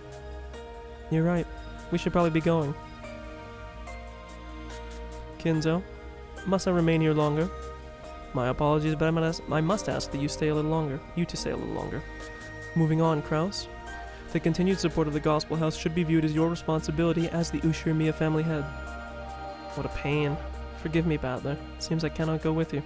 Genji, would you mind taking these two to the guest house? As you wish. Battler, Angie, please follow me. Thanks. Okay, Beato, I'll see you later. Of course. I have a mountain of things I wish to discuss with you, and I'd like us to have some time alone tonight. We must act the part of a couple every now and then. What do you mean, act the part of a couple? Guy wrote in this own part of him, talking about, yeah, the hottest girl on the island, she really wanted me, bro. Okay, pal. Because Angie had gotten so bored, she had grown very sleepy. It would probably be best for her to take a quick nap. Battler walked through the windy rose garden, pulling her by the hand. When he questioned their guide, Genji, he learned that the old servant had known beforehand of Kinzo's desire to return the gold to Beato, and settle the inheritance problem early. The master decided to start preparations early for his final task in this world, the ending of his life. Most people don't think much about what happens after they die. Guess grandfather's just on a whole different scale. Today marks the day of a new flight, when the Ushirimiya family will depart from the Golden Witch's patronage. It's true. It's a pretty cool way to say it. Apparently a grand Halloween party was to be held tonight, and Goda and the others had been ordered to start getting ready for it. However, it wouldn't just be a party. It would be a ceremony to mark the return of Beatrice's gold. At the start of the dinner, grandfather would make the announcement, and the Ushirimiya family would give thanks and applause to the 3 generations of Beatrices for their generosity over the years. Apparently this was what he'd planned. Is this still being kept secret from Dad and the others? Technically, it is a secret. However, the master did not suddenly begin thinking in this way today. He has often considered this day for many years and has even discussed certain matters with his children. I doubt that any will be surprised to hear this night's announcement. Well, as for my old bastard, he's been running all over the place trying to get money for his company. I guess he'll be dancing with joy when he hears that he's gonna get to unwrap grandfather's inheritance present early. I rather think that Rudolph will be galvanized by a sense of great responsibility. He has succeeded splendidly since he left the island. However, his success so far has been supported by the master's wealth. And now that he's suddenly getting his inheritance money, he'll have to keep going by his own strength alone in the future. In fact, it might actually put pressure on him. The siblings must have suffered for decades because of their father's excess of success and ability. Simply having a parent who is too successful can be a great burden to a child. And tonight, they'll be leaving the nest, truly becoming adults for the first time. It seems the master's plans to call this night a ceremony to return the gold. However, he first intended to call it a living funeral. Sounds pretty depressing having a funeral while you're still alive. I'll admit that calling it a day of a new journey and leaving the nest fits the Ushirmiya family much better. Oni-chan, I'm sleepy. Look, we're almost to the guest house. Do you want to go to Mom's room? Or to the cousin's room? I don't care. I'll sleep until dinner. Angie, still holding her brother's hand, crouched down and looked as though she was about to fall asleep. Battler lifted her onto his back and carried her. As she felt the warmth and safety of her brother's back, Angie drifted off into sleep.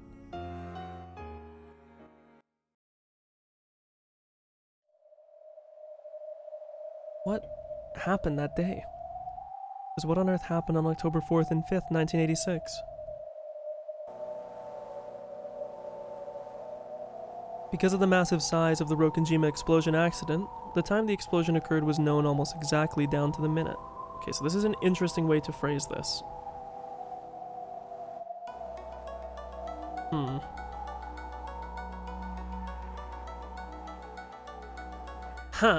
Because of the size. So this is something where they're saying this is something that we probably have outside verification for. The time was the stroke of midnight on October 5th. The sheer improbability of that time proved that the explosion was produced by artificial means. Okay, so this is a weird thing. So, implication that the explosion at midnight, I love this song too, of the 5th, going into the 6th, I'm actually putting this in notes.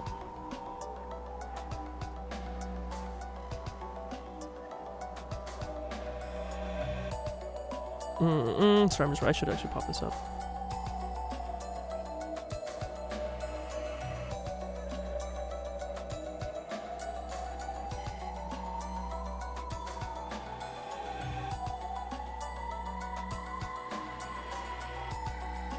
Okay. The sheer improbability of that time proved that the explosion was produced by artificial means. Later on, the following statements were collected from individuals who knew Ushirmiya Kinzo when he was alive. During his lifetime, Ushirmiya Kinzo built a clock rigged to blow up the island at exactly midnight, so we're confirming that this was true. The clock was apparently inside his secret study. When he felt mentally cornered and wanted to think up a brilliant plan, he would activate that device and use the tension of the approaching midnight to bring some flash of inspiration to him. While Ushirmiya Kinzo still lived, this was only thought of as a tall tale about this eccentric man, but the fact that the Rokkenjima explosion accident occurred at exactly midnight supported the story. It sounds crazy. He must have hoped to gain some sort of mystical power from those short periods of madness. If we think of it as being his source of high-output mental power, the story isn't that difficult to swallow, so I think this is trying to imply to us that this is where we got the idea that this was like a rigged explosion was from Professor Utsuki, that she learned this from him, but this would have been 12, well I guess she still has like the memories of both. But she would have learned this from 12 years in the future from talking to this guy who was a witch hunter. But there's a possibility that maybe there wasn't actually any explosion. Or rather, there was an explosion, but it wasn't necessarily artificial. Professor Utsuki spoke passionately. Witch hunters. Enthusiasts who treat the mad fantasy surrounding Rokkenjima as their plaything. Angie had no reason to love these people who embellished the deaths of her family just for the fun of it. And yet how ironic it was for Angie, who wanted to know what happened that day, that these people were the ones who knew most about that island. If someone used that device, the island would be blown away without a trace. There'd be nothing left. No matter what had happened there, they could erase it. Theories that Ushirmiya Eva masterminded some kind of plot sprang up very early on. However, no one was able to explain how she set off such a massive explosion. And the rigged clock proves that such a thing was possible. Correct. We can theorize that Ushirmiya Eva, fully aware of the timing and radius of the explosion, took refuge in Kuwadorian. Yeah, but there's no way she'd kill her kids and shit, right? So this can be a flashback of the conversation that they had in episode 4 that was hidden from us. To get all the family wealth to herself, she killed everyone and used the explosion to remove all evidence. That idea gives the most logical explanation for the Rokkenjima mystery. It also conforms with the fact that Ava never spoke to anyone about the events of that day. Where was that rigged clock, and how did Ava find it? Several forgeries have speculated on this matter. There's no need for me to waste time thinking about it. To be fair, it's kind of funny that I never really put together the idea of the fact that they are literally called forgeries. I mean, a forgery would not be the truth. You know? Just like tautologically, so it's interesting.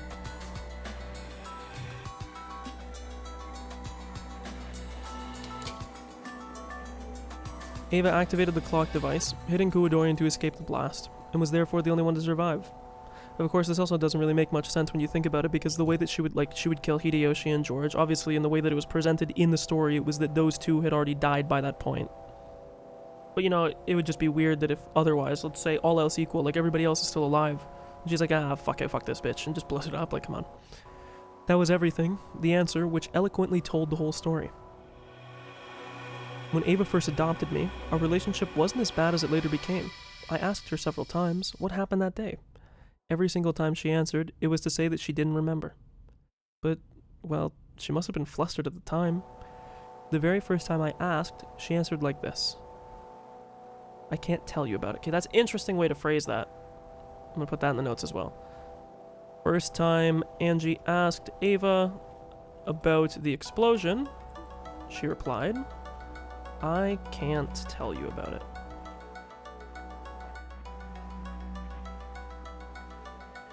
Okay. It was a slip of the tongue. She knew what had happened that day, and she left this world without telling even a bit of the truth. She sealed the truth in a cat box, and left this world taking the key with her. There can only be one answer. She was behind everything. She got all the family wealth to herself and became super rich. Not really though, she hated the wealth that she had, right? And afterwards she lamented the fact that her beloved son would never inherit any of what she had created, and she cursed him, but she didn't really create everything, she just inherited it. In the entire story about this, Ava talked about how the gold was like a curse.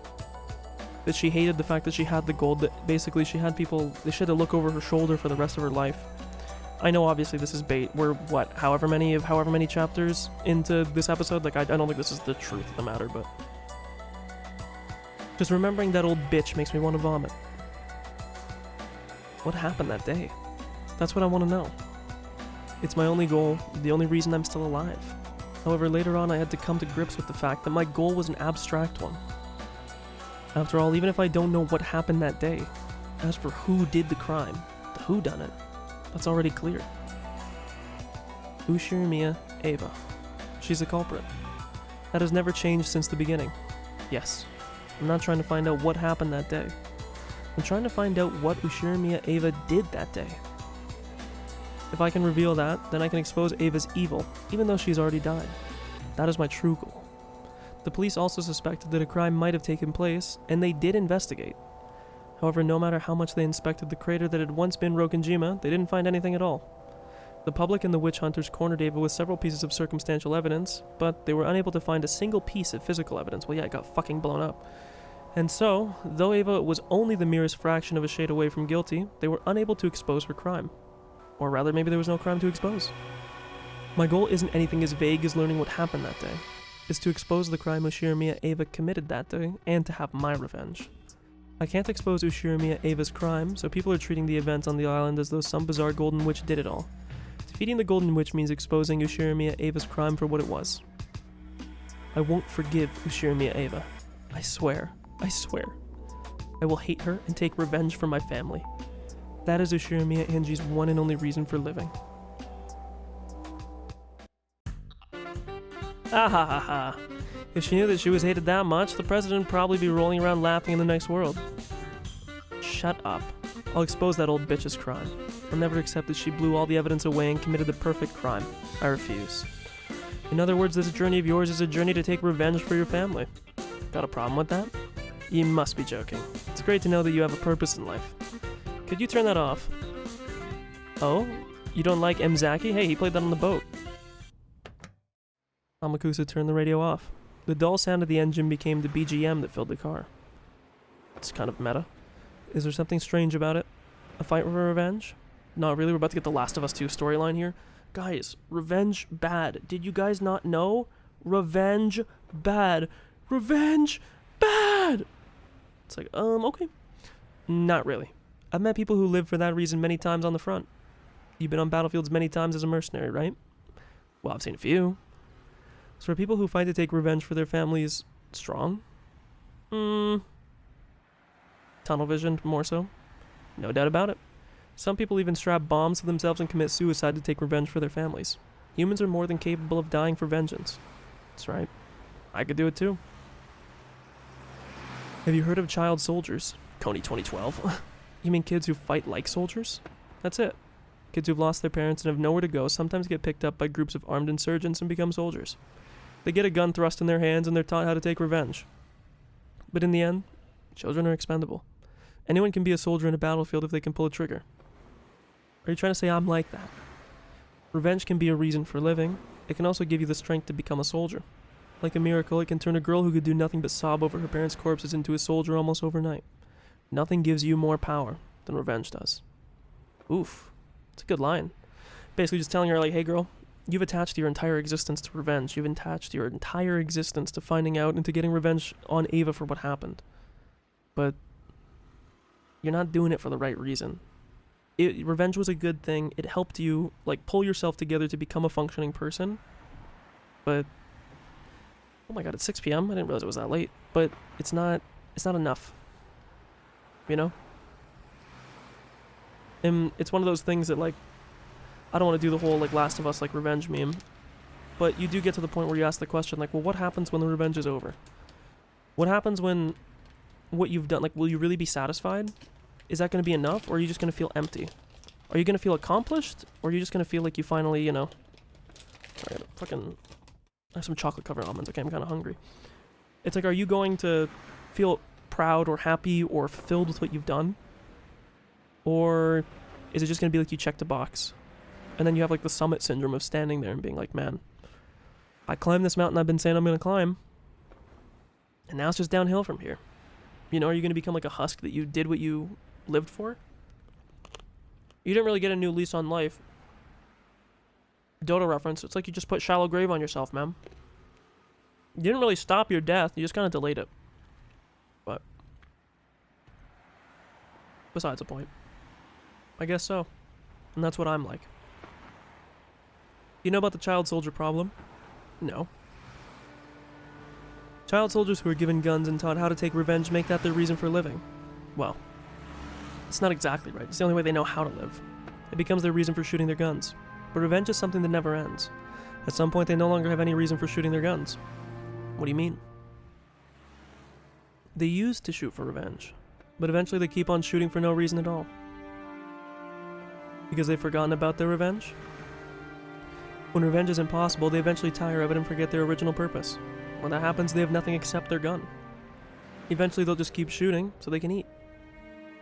You're saying the child soldiers who started using guns for revenge end up as bandits or something? After all, they've never even gone to school, and they haven't been taught any useful skills as far as employment is concerned. They only learned how to shoot guns. And they were only ever praised when they killed the enemy. Eventually, a reason for living stops being revenge and becomes the means you use to try and take it. Was that like an obsession with power? Is that like the idea? Or he's just saying more literally in this sense, like, you lost your original goal. Revenge, for whatever reason, for these people was unachievable. Maybe it's a goal that was too broad. Maybe the enemy that you're fighting is impossible to beat. And so instead of being attached to your goal, you become attached to the thing that gave you the ability to try and get your goal. AKA the gun in this scenario, but it's sad, really. Are you saying that I'll eventually get tired of revenge and what would it be in my case? You'll get tired of exposing the truth, and your life will become entirely devoted to hating Ushirmi Eva. Well, that's true already. Got a problem with it? Come to think of it, that's right. I'm not sure what Amakusa's trying to say. Probably something annoying. I don't know if the point that he's trying to make is that you've already reached that point, right? Sorry, not to right-click, meant to scroll up. That it's not so much that, like, oh, that's true already, got a problem with it. Come to think of it, that's right. His point being that, like, you've already realized that you can't get your revenge, you know? You're already past that point. Now you're just devoted to hating Ava. And you're searching for anything right now and you just don't know it. You think that you're going for your revenge, but you're not. You're just doing this out of your hatred for Ava. But we know, at least I think, it's misplaced. Alas. So I'm not interested. Revenge is stupid. Is that what you're trying to say? You still have a long life ahead of you, Missy. With your youth, you can do anything. I get the feeling that this journey might be a waste of that precious youth. It's none of your business. I already jumped, remember?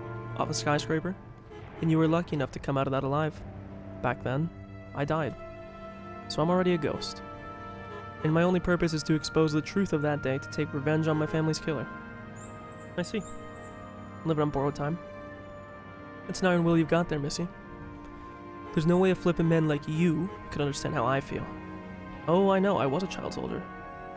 He was probably just about to say, motherfucker, you don't know me? You don't know what I've been through? You don't know my circumstance? Fuck you! But he's like, I'll hold back. After that, Amakusa was forced to shut his mouth. He shrugged, but Angie didn't see. Even so, Amakusa spoke once more. He's trying to tell her, bro, I lived this already. On the first day we started this journey, you said something. You said you wanted to know what happened on that island that day. It's the same now. What's changed? Now you're saying, do you want to know what happened on that island that day so you can expose Ushirimiya Ava's crime? And isn't that exactly the same? No, he's trying to point out to you how your goals already changed, right? Well, that's true. I'm tired, so I'll sleep now. Would you mind staying quiet for a bit? Tell me when we get there. Roger that. Copy that. I wasn't particularly tired, really. I just said that because I didn't like talking about this. Don't become one. A child soldier. She already has, pal. Angie, who had decided to feign sleep, ignored him. But Amakusa kept talking. He wanted to make sure she heard at least this much. You started on a journey to learn the truth. It's becoming more and more a journey of revenge. A journey to have revenge by exposing the truth. But as you know, there's nothing left on Rokkenjima. There aren't even any traces left. Exposing the truth might not be a picnic. I know what Amakusa's trying to say. The police searched the scene so thoroughly just after the crime, and even they weren't able to find any physical evidence proving that Ushirimiya Ava was the culprit. And a full 12 years have passed since then. If the truth could be discovered by a girl like me waving wads of cash around to pick up a bit of info from those who were somehow related to the incident, then someone would have exposed the truth long ago. I might not be able to reach the truth. If so, then my first desire to expose the truth will probably fade away. After that, only my hatred for Ava will remain. Just like the child soldiers who forget their original purpose and live just to shoot, I will forget my original purpose and live just to hate. Is that a new sprite? I feel like we haven't seen this before, or if we have, maybe I'm just being slow and it's been a while. I don't know, her face looks a bit different in this one. For all of my hate of Ushirimiya Ava, my revenge of exposing the truth will have been foiled. But I will go on hating her anyway, and that will become all there is to my life. Is there any difference between shooting for revenge and shooting to live? When you pull the trigger, someone dies either way. What about my case? Is there any difference between hating Ava as I expose the truth and hating Ava after I've given up? There's no difference. In the end, whether I find the truth or not, I'll just keep on cursing Ava over and over until I die. What a crappy life. But now that's all I have left. Ushirimiya Ava stole my family.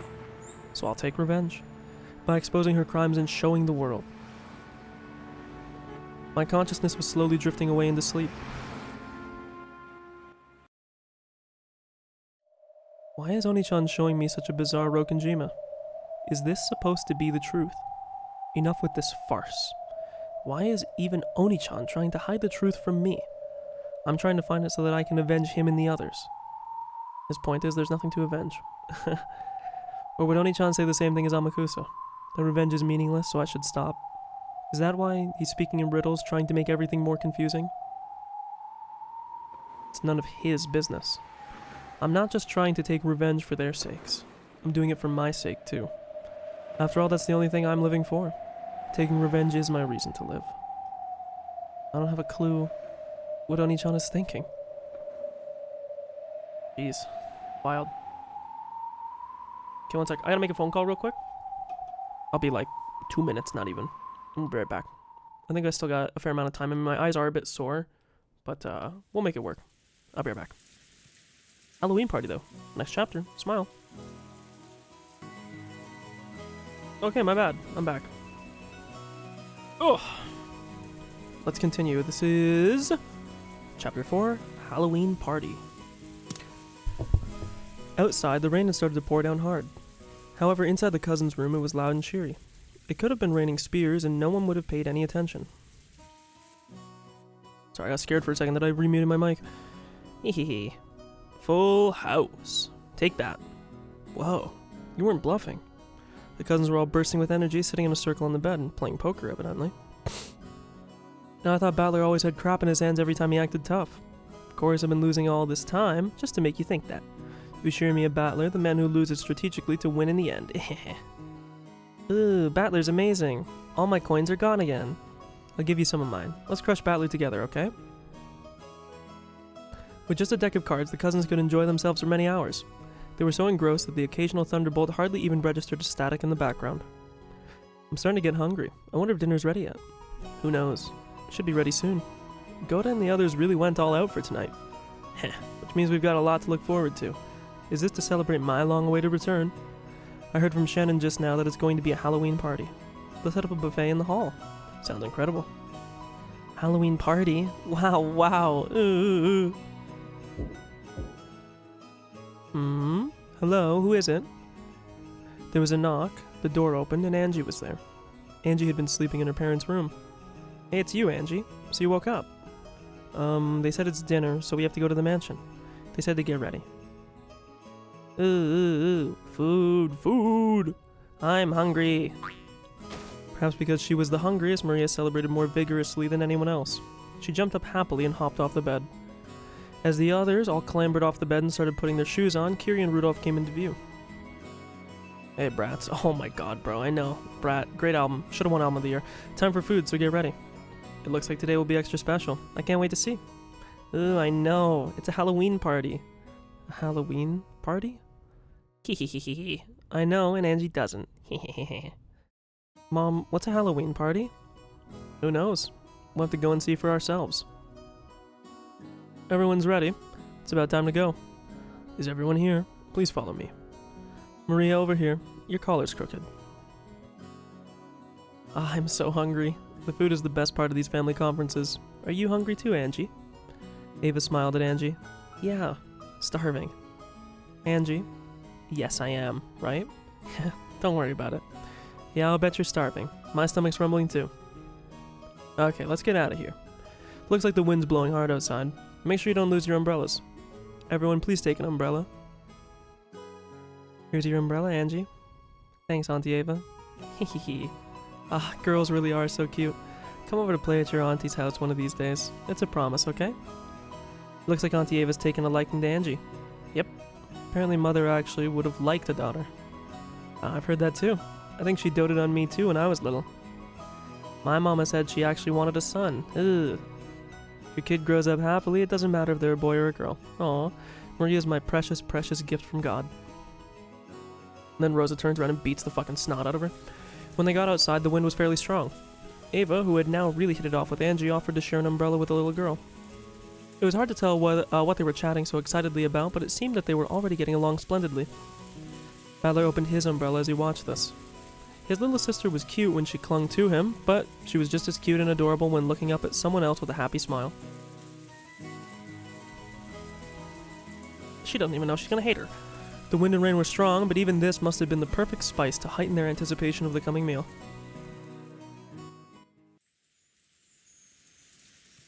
Oh, I love this track.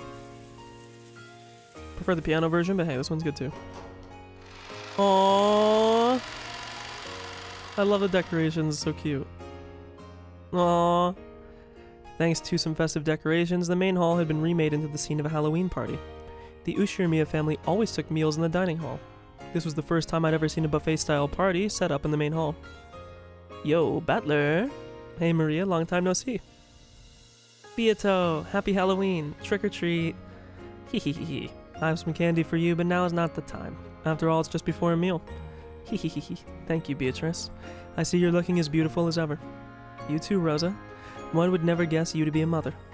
Wahaha. Is that supposed to be a dig? What the fuck? Mothers can't be beautiful? Hello? We love and respect our MILFs here, thank you. Have you been drinking? Your ears are looking pretty red there. Well, after you left, Kinzo told me he'd come into possession of an unusual drink, and well, a little alcohol never hurt anyone. Bahahaha. And this coming from a person who tells little kids not to eat candy before a meal. Pardon me? Beatrice, the master's calling for you. I saw Kinzo beckoning from over by the portrait. Good grief. When it comes to ceremony, the man is always so obsessed with form. It's probably the stuff about a ceremony for the gold return. This is a huge turning point for the Ushirimiya family. You'd better go and play along. It does make one feel a little bit lonely, though. This won't change the fact that you're the Ushirimiya family alchemist. Perhaps.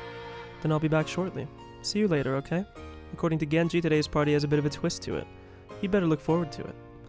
You make it sound like you did any of the work. Wahaha. You're another one who obsesses too much over details. Later.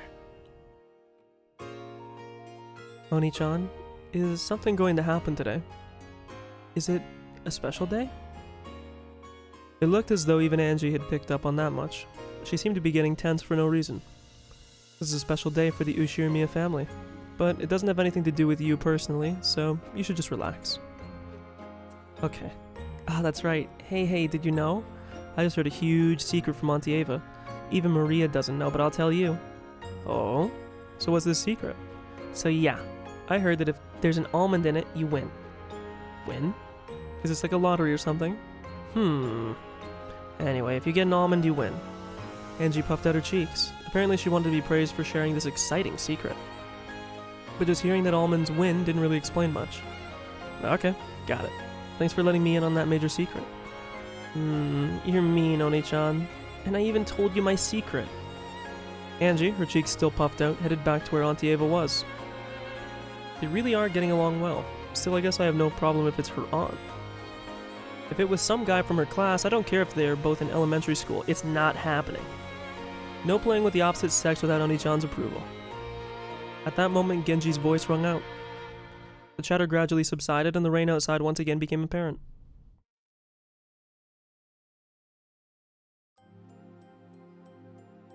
Ladies and gentlemen, I ask for your silence. Silence filled the room. All of the relatives seemed vaguely aware that tonight's festivities consisted of more than a Halloween party. Valor already knew. This was a ceremony to mark the return of the gold from Kinzo to Beatrice, which had been borrowed for so many years. First off, that fact was announced by Kinzo himself. He spoke of how this gold had not only restored the Ushirimiya family, but brought it to a level of wealth it had never before experienced. He spoke of how he would finally return this gold to Beatrice, the one who had saved the Ushirimiya family. A wealthy ingot decorated with a bright red ribbon passed from his hands to hers. The debt that the Ushirimiya family owes to the 3 generations of Beatrice, the Golden Witch, is one that we shall never forget. Dear me, I've nowhere to put it, but I suppose I can take it off your hands. Beatrice. Despite her status, Beato's remark earned her a surprising warning from Genji. I couldn't help but laugh. I am Beatrice, the Ushirimiya family alchemist. Tonight I acknowledge the end of the loan contract for the 10 tons of gold. Many decades have passed since my grandmother's generation. The time has come for the eagle that lost one wing to fly once more.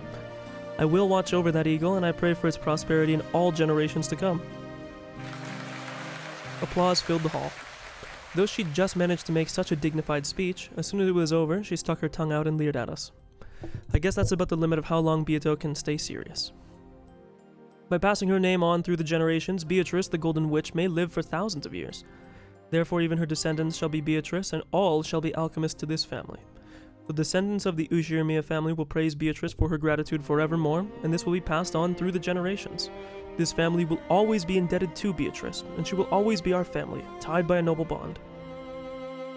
Let those who agree show their recognition with their applause. I mean, quite literally, because she's a part of the family now.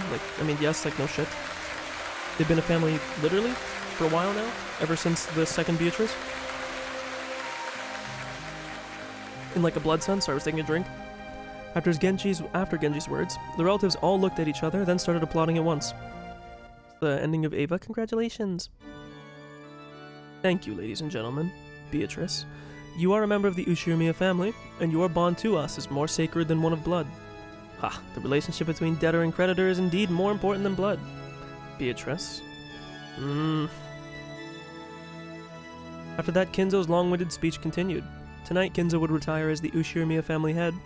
Then he announced that he would reveal the distribution of his inheritance. A stir of excitement spread across the siblings in money trouble when they heard that they wouldn't have to wait for Kinzo's death to get their inheritance. I am aware that each of you is in trouble with money. This should be enough to resolve all of those problems.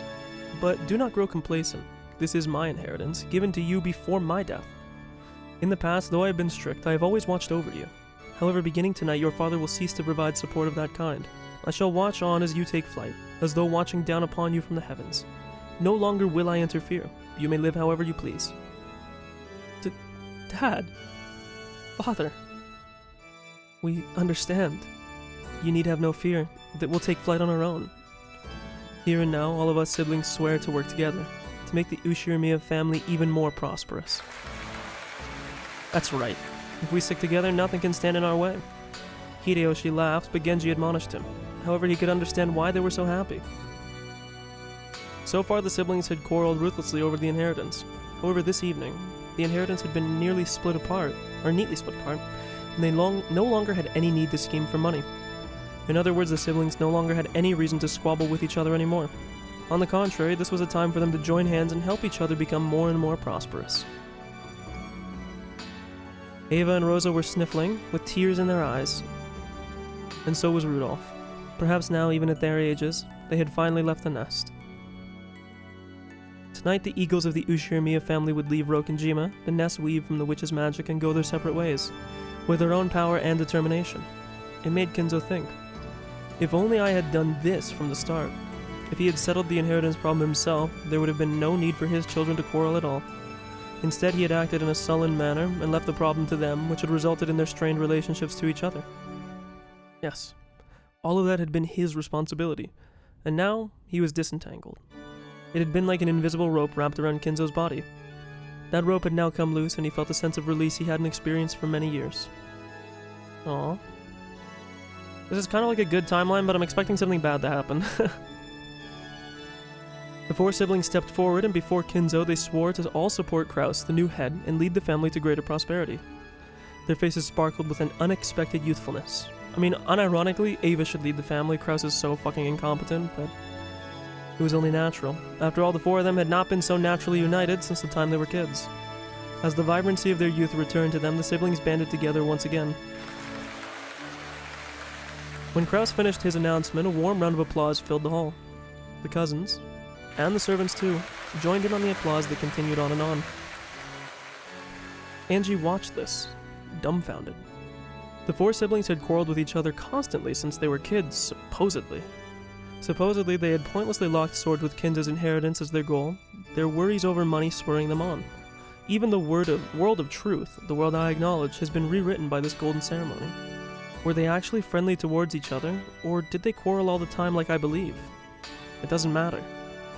Either way, right here, right now, all of those problems have been resolved. I mustn't believe this is just Oni-chan's farce. Even though I knew that fact, when I watched Dad and the others hugging each other with teary smiles on their faces, I couldn't help but feel something warm welling up in my eyes. I won't believe it. All of this is just another part of your farce. What will you have to see? What will you have to hear before you'll let yourself believe? Red. If you say it with the red truth. Is everything you can't say in red a lie? Shout out Erika. I won't believe that this is just... Ange looked at the floor and fell silent. As the Game Master Battler was able to use the red truth. However, that rule only exists on the witch's game board. In the world of humans, red truth doesn't exist. People see things, hear things, and when they believe that something is worth believing, they accept it as a red truth. Unless Ange accepts it, no kind of truth can become truth. Battler wanted her to realize this. There was no point in using the red truth, the rule of this game, to force the truth on her. Ange would have to use her own power, her own heart, to accept the truth as truth. The decision was Ange's. No one could force her to decide either way. So there was nothing wrong with Ange declaring this scene to be a farce. But if so, then what was the meaning of the hot tears dripping down Ange's face? Ange would have to consider that herself, without anyone telling her. After one sniffle and a rub of her eyes, Ange let the 6-year-old version of herself take control of her peace.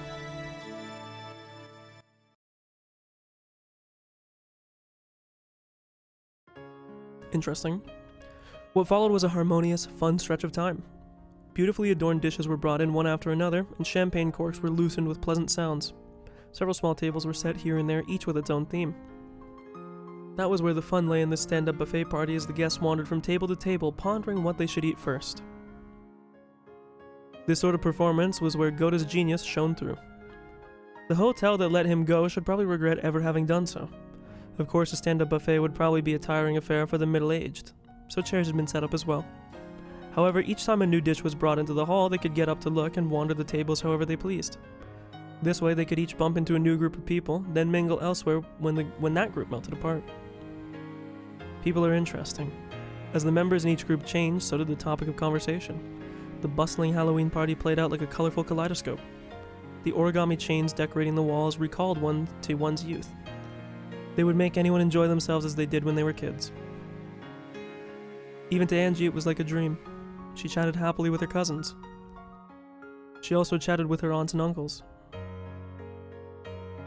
Beato showed her several tricks that she called magic. Maria said they were magic, Angie said they were tricks, and the night grew even more lively. The two young girls were so fired up that the adults decided to show some tricks they knew, shocking both of the kids utterly. Eventually they each started showing tricks to the other, asking if they'd ever seen this one or that one before. And it became a party of magic, just perfect for Halloween. In addition to magic tricks, several quizzes, riddles, and games popped up, reminding everyone of their childhood days. Even the servants who were serving food got dragged into the groups, and the whole hall filled with chatter. To Angie, young as she was, every single magic trick, quiz, and riddle was an entirely new experience. They stimulated her intellectual curiosity, and she couldn't contain her excitement. Add in the wide variety of delicious foods and drinks she could choose from, and it was like being in a dream. Angie felt a floaty sensation as though she was walking on a cloud. Angie, you didn't drink this, did you? This is Daddy's drink. I wanted to try some adult grape juice too, so it's okay. Your face is looking a little red there. Are you feeling okay? She only had a bit. I think she'll be fine. I'll be fine. I'm not a kid. Hehehe. Angie, drink this one, okay? Your dad's drinking a bad drink, so don't try any more, got it? That's right. If you drink bad stuff, you'll end up as a bad adult too. I'm not gonna be a bad adult. I'm gonna be a princess. That's right. Angie is a princess to all of us. Yep. Angie's this family's princess. Oh, that's really sweet. She's a princess to me too. You better come over to my house to play sometime. We'll have lots and lots of fun. Okay. Thanks, Auntie Ava. Everyone was being really nice to me. It almost felt like I'd become a real princess. I felt so great I could almost believe that this whole celebration was being held for my sake. Rattler stood outside that group of people. As he watched Angie smiling happily from a distance, he smiled too. When she smiles like that, she really lives up to her name. It's so sad. I agree. It really is a smile fit for an angel. I hope that smile belongs to the real Angie and not just the piece. Even if it doesn't, she is watching this, and she can think it through herself. This game between you and Angie really is overflowing with affection. For me, it's almost irritating. And what's wrong with that? No one to get in her way. No obstacles or tactics or anything else to worry about. That's right. This game is no longer a battle. I'd call it cleaning up. After our game. I will never be able to make up for the sin I did to her through my careless actions. Our game was responsible. We'll make up for our sins together. That's why we're showing Angie this final game. Do you think that Angie will be able to use that key the right way? Of course. I've thought about forcibly dragging her in the way we think is right. Such an attempt may have been meaningless. As long as life is, it is hard to accept that a decision you were forced into was truly the correct one. Exactly. Angie must think and choose by herself. Even if she doesn't make the decision we view as the correct one, I think we should respect it. Dude, I have a prediction as well, another thing that I talked about. Oh god, it actually might make me emotional if this is how it goes. I mentioned early on with the Battler thing that I think I had joked about how like, oh, the whole entire game has been denying magic, and like the end of the game, sorry, I just fucking squeezed my drink too hard. But then in reality, what'll happen at the end is it'll be a choice between choosing to believe in magic versus choosing to believe that it wasn't. And the game, I think, is going to heavily make us lean towards accepting magic as being real. And that's going to make me really emotional depending on how they do it, if they can thread the needle correctly. Especially the way when he says it like this. Even if she doesn't make the decision we view as the correct one, I think we should respect it. I don't know, it's just making me And especially given the fact that we had Battler kind of subsume the role of Beatrice in the previous games to try and make us think that magic was real through what was going through his games. I don't know. You are the game master. It's no longer my place to argue. I will simply watch on and enjoy this night. This game is very significant for Angie, but for us it's kind of like a party after the show. It's almost time. But are you sure? Angie might get the wrong idea again, right? It'll be fine. In fact, this is necessary. Just like how you appeared in the way you did. And everyone else too. Then let us enjoy this final celebration with the others.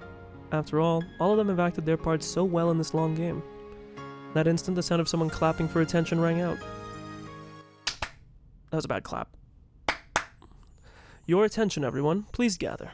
And now for today's special event. Goda had been the one clapping. Everyone gathered together, wondering what was going on.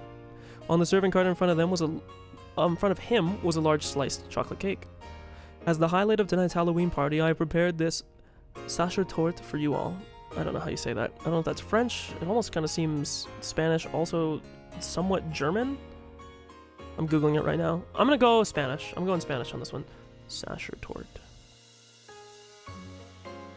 Probably Italian, actually, when I read this.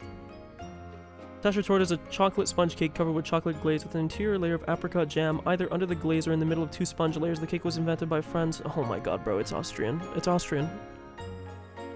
So it's German language, but it's Austrian. Holy fuck, I trolled. I actually had it there. The Sacher part seemed very German, but the Torte part seemed very Spanish. I don't know why. I'm trolling. That was actually the most important part of the game, and now that I got that wrong, I'm never going to be able to get anything else right.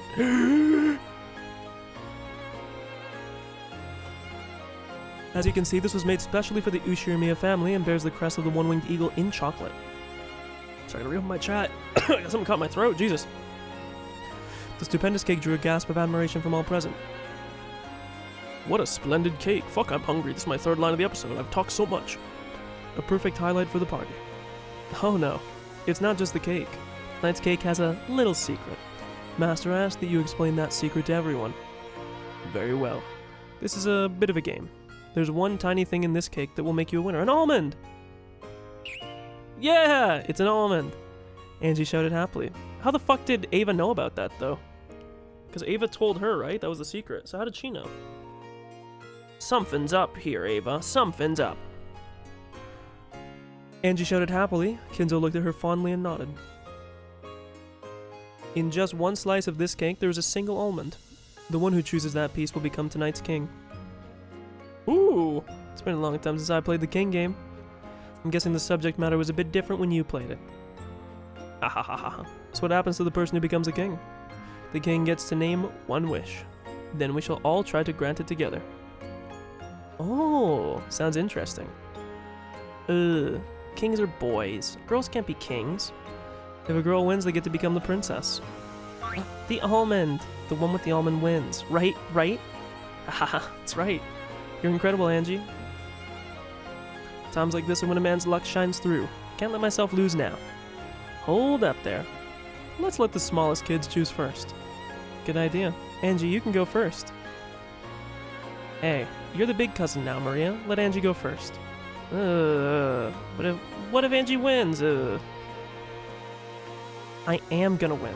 The almond wins. The almond wins. It seems we old fogies must hope that the leftovers are lucky today. We're going by age, I guess that means Kinzo's last. Kinzo's older than Nanjo, the fuck? Wahahaha. But weren't you 1,000 years old? No! Everyone burst out laughing. Her real age was unknown, but she claimed to be 19. Yeah. It's funny. In front of Angie lay a large cake, cut so that there was one piece for each of them. How fucking thin or how big is this cake that you have 20 fucking slices? It's gonna be narrow-ass slices, man. Just one of those pieces was the winner. Well then, Angie, which piece would you like? Whichever you choose, it will be ever so delicious. No way. I only want the winning one. Well, then you'll have to try and guess right on the first shot. Go ahead, pick one. Battler pushed Angie's small back towards the table with the cake. Which one should I take? The chocolate cake was cut into 15 pieces. I want to pick the one with an almond and become the princess. Ooh. One of them has the winning almond. Which could it be? I'm gonna guess. I got... So look, let's number these here. This is 1. So the 12 o'clock position is 1. So 1, 2, 3, 4, 5, 6, 7, 8, 9, 10, 11, 12, 13, 14, 15. I'm going with 12 because we've had a lot of the number 12 going on. I got this slice right here, okay? Take your screenshot, mark it right now. I got this one. I get to choose first, but it sort of feels unfair. I mean, it is, isn't it? Monty Hall problem right here, bro. My chances of getting the right one are 1 in 15. There's no way I'll get it. Well, there's a 1 in 15 chance. And then when Maria goes after me, she has a 1 in 14 chance of picking the winner. The next person has a 1 in 13, then a 1 in 12, and the last person will win for sure? Oni-chan, this isn't fair. The person who gets first, or who goes first, has a disadvantage. Everyone laughed. Apparently there was something wrong with my calculations, but it still didn't feel right to me. Come now, let us start this contest of luck with Ange. Please feel free to make your selection. Okay. Okay. If I have to pick one out of so many, there's no way I'll win. But for some reason, tonight, it feels like I might actually win after all. I have no reason for feeling this way, but when I'm in a good mood, Lady Luck always brings me fortune. Have you decided yet? Yeah, I've decided. This one's the winner. I concentrated on my fingertip and pointed at one of the 15 slices. The slice I chose was... Oh! 1, 2, 3, 4, 5, 6, 7, 8, 9, 10, 11, 12. This one, boom. This one. This one? Are you sure? I've made up my mind. I want this one. When he asked me whether I was sure, I felt a little uneasy.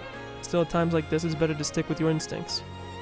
It was one of the few bits of philosophy that the young girl had learned from her few life experiences. Goda took the chosen slice, put it on a plate with a fork, and handed it to Ange. What I'm thinking of right now is that old fucking 2-sentence horror meme where it's like, I serve my wife cake, and she goes, it smells like almonds. And he goes, yes, that's the almond extract. I say as I fucking pulled the pin on the grenade and rolled it under the table. I'm sorry, that shit always gets me. I go next. Ooh, which should I take? It was Maria's turn next. She was excited, determined to be the winner. I walked away from that group, all by myself. I was struck by a temptation to quickly cut the cake open with my fork and check for an almond inside. However, I stopped myself. If I check my piece first, my chance of winning is 1 in 15. However, if I wait for some other people to check their slices, then when I see that they've lost, my chances will go up, if only slightly. Yes, this is definitely how probability works. The almond is actually conditional probability, and it depends on how many other people have checked their cakes, and then cake slices, then by the end, it actually magically materializes into the last person to check their slice. So it's actually just a waiting game. In other words, instead of searching for the almond right away, my chances will go up if I wait for some other people to lose. But if someone picks a winner while I'm sitting around here, the chances of my slice being a winner will go to 0. It'll be tough to calculate the right moment. I need to wait just long enough for as many losers to show up as possible. My chances of winning are highest if I can check my piece immediately before someone else wins. It's also funny that there's 15 slices to imagine that everybody's going to pick one. Like, let's look at the characters, right? You would maybe think that the servants are not included, so let's say that we pick everybody that's not the servants. Also, it's weird that it shows in the picture here that she has long hair when she doesn't here, because that's not just like the little things here, but 1, 2, 3, 4, 5, 6, 7, 8, 9, 10, 11, 12, 13, 14, 15, 16, 17, 18, 19 total. So it's weird there's only 15 slices. I'm sure there's some significance to that I'm not getting. But if we assume that the servants are excluded, so we exclude 1, 2, 3, 4, 5, that would put it down to 14. But if you exclude the 4, it would go down to 15. So, because Nanjo isn't technically a servant, but... yeah, that's a trick to winning this game.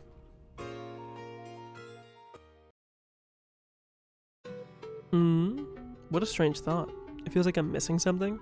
Even though no one else can touch the cake that's sitting in front of me, the almond inside it will appear or disappear depending on whether or not the other people win or lose. I was in such a good mood that I felt dizzy and I couldn't figure out what was wrong with my theory.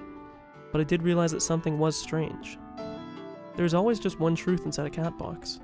No matter what happens outside the box, I shouldn't be able to shake the truth inside. And yet I'm being influenced by events outside the cat box and trying to make them affect my observation of the box's contents.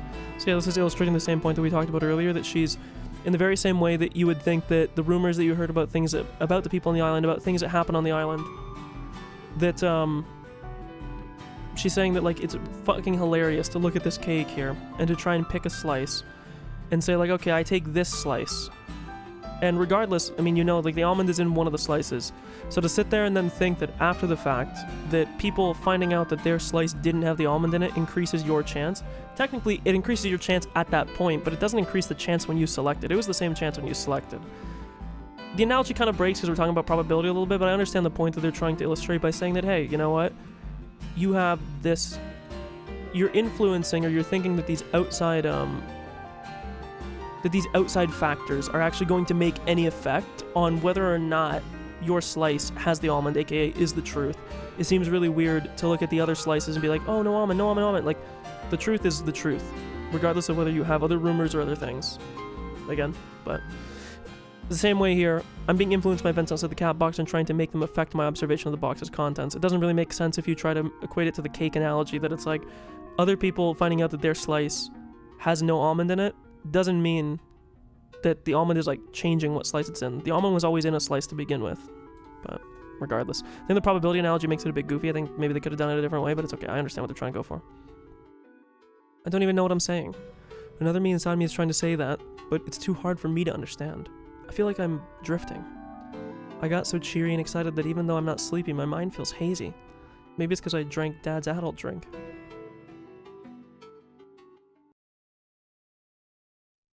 In the end, even though I'd chosen the first piece, I decided to check it last. After I've seen that everyone else is lost, my chances of winning will be 100%. I tried to find the contradiction in my thinking, but I didn't really get it, so I stopped. It's much better to have a 100% chance than a 1 in 15 one, so I decided to bet on that. I couldn't wait to open this precious treasure chest, but I waited for everyone else to choose their pieces and check them. How's it going? Has anyone found the winner? Mine didn't have one. I lost too, and I wanted to be the princess. Even if you lose, this sachertorte, I'm probably saying this wrong, sachertorte, really is beautiful and delicious. It's such a good decoration, it's almost a shame to eat it. How about you? Find any almond? No, not me either. What about you, Hideyoshi? Mine's a loser too. Looks like I've used up all my luck with my company and my wife. Based. What exactly do you mean by that? What about you, Dr. Nanjo? I'm checking it now. Games like this can truly be fun every now and then. Yes. Sometimes a simple test of luck without any strategy or tactics can be quite entertaining. Fucking Makoto Naegi walks in. What do you mean? What about you, Byato? There's the liar who said leftovers, or where's the liar who said leftovers would be lucky? Urgh. What about you, Angie? Was there an almond in yours? I'm checking now. Oh, you still haven't touched yours?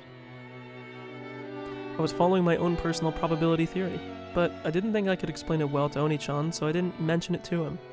I wonder if there's an almond in there. If I win, I'll be tonight's princess. I'll be happy if I win, but even if I don't, it'll still be a really fun night, so that's okay. It stopped when this cake game started, but before then everyone was having a lot of fun trading tricks, quizzes, and riddles. This game is fun too, but I want to play like that again soon. Huh? What's up, Angie? Oh?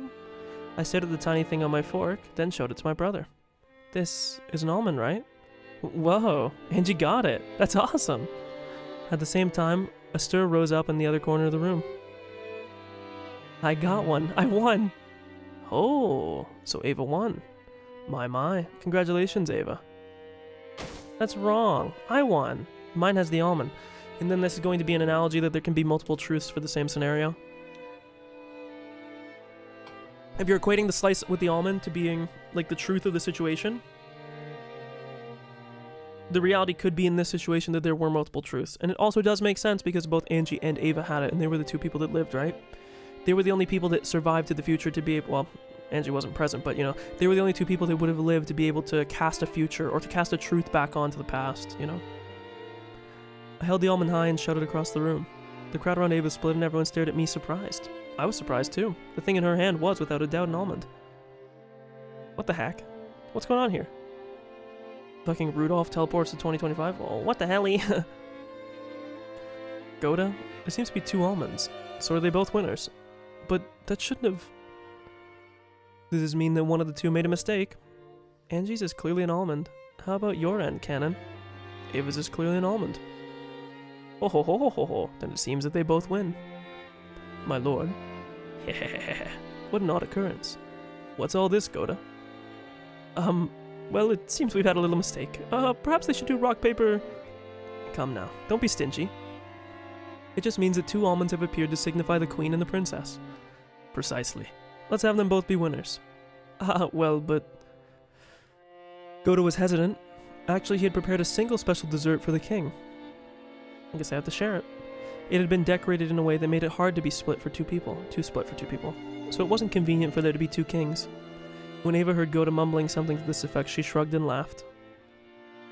In that case, let's have Angie be the princess. The princess! I'm the princess? I'll be your attendant. That works, right? Oh, I love Ava. I'm sorry, she's such a good character. Of course it worked. Angie had been worried that Ava would be declared the winner since she had spoken up first, so she hadn't even dreamed that Ava would give it up to her.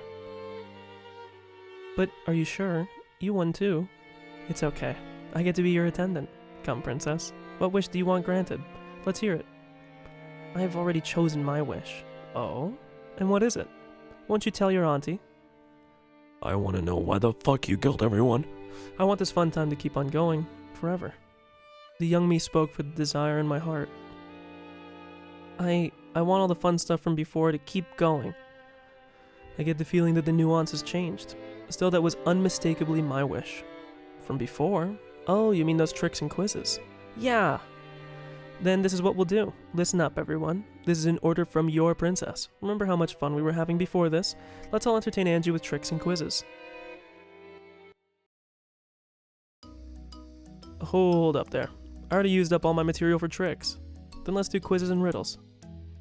No, don't tell me you're gonna do a riddle gauntlet for me. I'm fucking slow. So we all just have to entertain Angie with quizzes. We can all present quizzes to our princess to entertain her. I see. Understood. No. Wahaha. Yes, how intriguing. Then Angie, let us do it this way. Everyone will give you a quiz or a riddle, and you can try to solve them. Each time you succeed, I will give you a medal. Oh, I'm save scumming the fuck out of this. A medal? He probably means commemorative medals. If you get a lot of puzzles right, you get a lot of medals. Just gathering medals is a tad boring, don't you think? Yes, depending on the number of medals you collect, I shall give you a fantastic present. Well, do you suddenly feel fired up? Sounds amazing. So there's even a prize. Isn't that great, Angie? Yeah. Everyone gathered around me, smiling as they thought about what sort of puzzle they'd give. They're all thinking about me, so that they can play with me. Just the feeling of having that all to myself almost made me explode with joy at becoming the princess. Bro, am I actually gonna get... Is it gonna be on rails, or is it actually gonna be like riddles?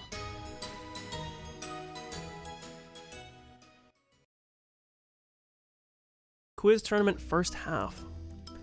I became the Halloween party princess, and the other tournament of quizzes and riddles just for me began. It looks like I get a medal for each puzzle I get right. If I get a lot, I'm supposed to get a wonderful prize from grandfather. Okay, here I go. I'm sorry, bro, I'm saving.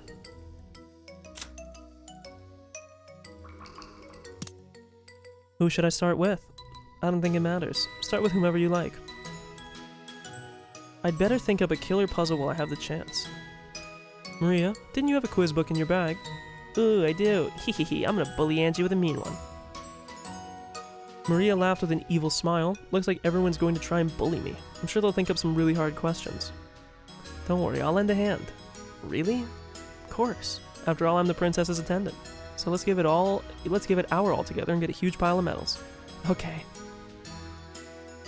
Come now, Angie.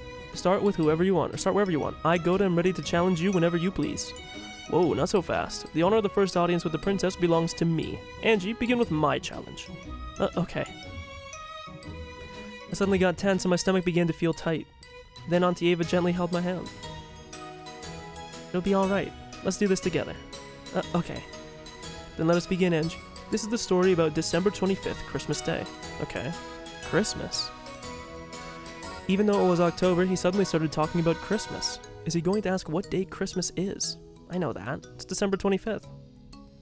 Oh my god, it's so beautiful. On Christmas Day, a woman looked up at the night sky and said, "Eventually the night will end and morning will come." Okay, sorry, I have to lock in because there's actually not on rails. I can't embarrass myself here. Wouldn't it be wonderful if after the sun sinks and becomes night once more, it could be Christmas again? So it says on Christmas Day too, because I was about to say, what about if it was Christmas Eve? Then the man beside her said, "Okay, I'll make your dream come true for you. Is such a thing possible?" Yeah, you could change time zones, right? It's Boxing Day, actually, not a normal day. The only way I'm thinking is depending on where you are, let's say that it just turned to be Christmas Day. I want to reread this exactly.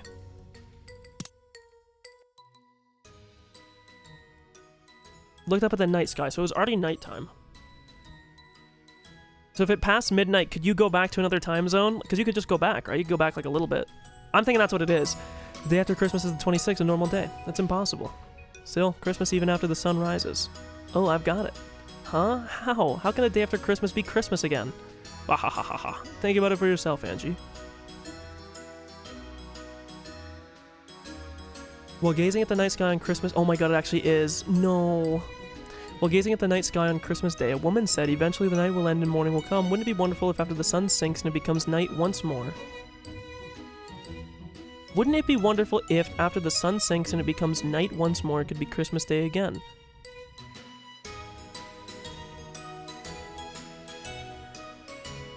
Is it just gonna be A? I'm gonna pick A. It's possible. Oh, I see. It is possible. Yep, that's right. After all, there are 2 nights in every day. Right. December 25th starts at 00 midnight. Midnight is during the night, so that's the first night. Then the morning comes, and when night... Okay, that's kind of a cheating answer, but... I think my answer was a little bit more well thought out and more of a riddle, but... Then morning comes, and when night falls again, it's still the same day until midnight. I guess I have a 50-50 chance on all these, huh? Exactly. And both of those nights are nights on Christmas Day. Okay, I gotta fucking lock in, okay? We got a freebie there at the start. Hee hee hee hee. Am I awesome? Am I awesome? With a delighted smile, Auntie Ava patted my head vigorously. Wahahaha. Well done, Angie. I tried to make it a hard question, but you solved it like it was nothing. Congratulations, Angie. Here's a medal for getting the first question right. Genji held out a gold-covered medal. Grandfather smiled at me, urging me to take it. Thank you. Keep up the pace. Well now, that's all for my puzzle. Head over there and ask whomever you choose for a quiz. It was a heavy gold-colored medal. If I get a lot of these right, my pocket might burst. I'm gonna get so many that I can brag about it to everyone. After bowing to Grandfather, I hurried off with Auntie Ava to where everyone else was gathered. Okay. I got a medal. I'm the GOAT! How do I get to pick here? Like, how does it work? As Angie ran off, Kinzo watched her go with a warm gaze. Did I make it a bit too easy? No. I think it was just right. Genji, have I managed to act the part of a good grandpa? Of course. Angie is young, and she frequently grows sick and is unable to come to Rokkenjima. She probably won't remember me well. Young children have their own kind of cruelty. They think of kindness as something they will naturally receive, and because they think of kindness as only natural, they forget about it quickly. It is no different from gratitude to one's parents. It will probably take Angie many years before she understands. Do you think that she will eventually remember that I was a fun grandpa? Yes, I am certain of it. Aw. Kinzo's expression grew slightly darker. Eventually even Angie will get older, and she will probably hear how the public at large regards Ushirimiya Kinzo. The Ushirimiya Kinzo known by the public is completely different from the Kinzo who plays with his grandchildren. When she learns, will Angie remember the face of Kinzo the tyrant, known of by the world, or that gently smiling face? If possible, I would hope for her to remember my smile, but such a thing is probably too much to ask for. There's no way around it. That's what children are. Oh, it's you. Children just eat up kindness, and it never remains in their memories. By the time 12 years have passed, she will surely learn what a bizarre, eccentric Ushirimiya Kinzo was. Her smile is fated to be painted over by that and forgotten. Most probably. No matter how much I spoil her, my love will not be rewarded. However, just as it takes a long time to remember what you owe your parents, Angie will surely remember someday. She will remember the smiles you showed her. Let her forget. One smile from her is the greatest parting gift I could ever take with me when my time comes. This is the essence of unrewarded love. I guess grandfathers are always unrewarded. Oh, but I have been rewarded. With Angie's smile just now to look back upon, I could happily pass on in my sleep tonight. Wahaha. With a lonely laugh, Kinzo spun around, setting his cloak fluttering. Wouldn't it be like sending his cloak? I feel like setting his... I don't know, who cares? This is all the love he could offer Angie as a grandfather. Part of him wanted to be remembered, but he knew he mustn't wish for that. That was how unrewarded love worked. After looking at Kinzo's back, Beato stared at Angie's back again. Angie, Even so, please remember it someday. Remember the smile that Kinzo once showed you.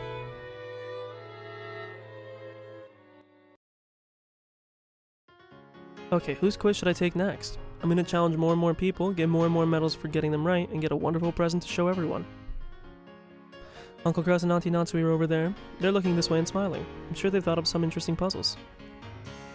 There's Uncle Hideyoshi beckoning for me to come over. He's a fun uncle, so I'm sure he's thought up a fun question. Behind him are Mom and Dad. They're waving at me, telling me to have lots of fun. Dad probably knows a lot of really hard questions. He might be tough. Over there is Auntie Rosa and Maria. It looks like they're reading a quiz book together, searching for a problem. Every now and then Maria glances over at me, saying "Hee." She can be mean sometimes, so I'm sure her puzzle won't be a nice one. Beyond them are Battler, George, and Jessica. Battler is usually nice, but he sometimes says really mean things, and I think he likes seeing me get confused. I get the feeling that he'll give me a really tough problem. Is there anyone who looks like they won't be mean? If I can, I'd like to start with some easy puzzles to warm me up. All the way over there are Genji and Dr. Nanjo. I don't think those two will be mean to me. And then there's Shannon and Cannon. Shannon knows about a lot of quizzes and fairy tales. I'm sure she'll give me something unique. Then we have Goda and Kumasawa who are serving tea. Kumasawa might be tough. I think she'll give me a really confusing problem. It looks like everyone might be pretty tough. Angie, I've got a good one for you. Over here. Oh, I don't get to pick? Is it just gonna put me on rails and be like, hey, get the fuck over here? Uncle Hideyoshi is calling for me. What should I do? Should I go? I don't think I have a choice. Do you want to try Uncle Hideyoshi? Yeah, okay, it looks like I don't have a choice. The order doesn't matter. After all, I'm gonna challenge everyone. I rolled up my sleeves and headed towards Uncle Hideyoshi. That's away. Mine's a tricky one, okay? I wonder what sort of question you'll give her. Don't make it too hard, okay? It's okay if it's hard. I'll solve it. Ooh, looking pretty confident there. Okay, here it comes. After clearing his throat, Uncle Hideyoshi started telling his question. Mine's a riddle. Listen closely now. You know the story of Momotaro, right? The boy who floated down a river in a peach? That's right. But you know, one day an apple floated down that river. An apple? Yep. And the next day, a butternut squash floated down it. I hate butternut squash. And then the next day, a cabbage floated down it. And the next day, a dill pickle did. And the next day, an eggplant floated by. And the day after that, a fig did. Hee hee hee hee. What a strange tale. Did a greengrocer live upstream or something? Okay, here's the question. What floated down the river the next day? Huh? I've got it. Do you get it, Angie? I don't get it. Can I give you a hint? There's an order to the things that float down the river. Can you guess what order they're in? Ha ha ha. What a huge hint. Can I see the thing? Oh, it's, A, B, C, D, E, F, G. It's grapefruit. Because we have apple, butternut squash, A, B, C, D, E, F, G. It's grapefruit. I know. It's grapefruit. That's right. It wasn't one of the choices, but green beans would have worked too. Yeah, just anything with G. The names all followed the alphabet. Apple was A, butternut squash was B, cabbage was C. It kept going with D, E, and F. So F, after F comes G. That's why the answer had to be something that started with G. Thanks, Auntie Ava. I got it right thanks to your hint. Yeah, that was a pretty massive fucking hint. Hee hee hee hee. You solved it by yourself, Angie. Incredible. Yep, nice work. Now here's your medal for getting it right. Hideyoshi took out a gold-colored medal and placed it on my palm. It felt heavy in my hand. Yeah, this is what victory feels like. I better keep it up. Okay, that was a pretty straightforward one. I'm so fucking sick. I'm so sick with it.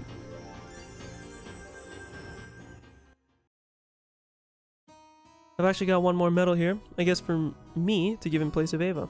But I can't think of any more problems. And maybe I should give Angie a puzzle.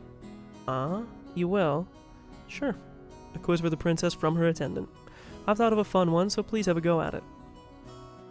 Auntie Ava smiled brightly. I want to get as many medals as possible, so of course I want as many chances as I can get. Okay, I'll have a go at it. Hee hee, that's the spirit. Okay, here it comes. We've talked about how I love to travel, haven't we? Yeah. You said you like traveling overseas a lot. That's right. So this will be a puzzle about traveling. There was a traveler in a certain place. That's fucking real specific. A traveler. First, the traveler walked 5 kilometers north, okay. 5 north, yep. Should I write this down on a piece of paper? Don't worry. The puzzle isn't that hard, so listening to it will be enough. So we got 5 north, okay? The traveler first walked 5 kilometers north, then he walked 5 kilometers to the east. I always have to do my never eat shredded wheat, okay, to the east. Then he walked 5 kilometers to the south, yeah.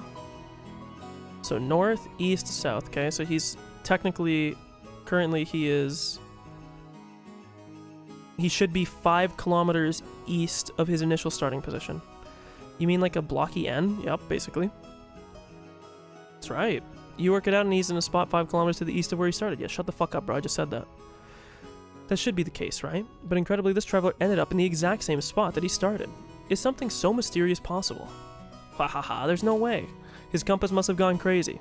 Of course it didn't. Hehehe. Do you know Angie? It wasn't because of his compass. Is this a play on words? No, this is a real quiz. For a hint, why don't you try thinking about a globe? Oh. Because on globes, straight lines become curved. So in reality, let me open up Paint here. I think I understand what she's saying. Where is my Paint? And then let me open up my thing. So if you had like a globe, this is like the same thing with any, it's the reason why things that travel in straight lines, like why hurricanes bend up or bend down because of the Coriolis effect, that if you have a globe like this, and you draw a straight line on a globe, you can draw it like this and it looks funny, but if you were to actually like track the flight path, it would look like this. Because a straight line on a globe is not like a straight line on like a square. A straight line on a square, you know, it's like this. But on a globe, if you imagine you have like latitude and longitude lines like this, right? These are all straight lines. All these, you know, they're all straight lines. But if you follow them exactly, they end up looking more bowed. You know, they look like this. I know this is a terrible drawing, but you get what I'm saying. So the point being that if you went north, let's say you were on a globe, you could go like this to get to your first point. Then you could go east, which would get you like here. And then if you went south from this point, it would circle back to get you in the exact same spot that you started. I think that's the understanding of this. Now this is a real quiz. For a hint, why don't you try thinking about a globe?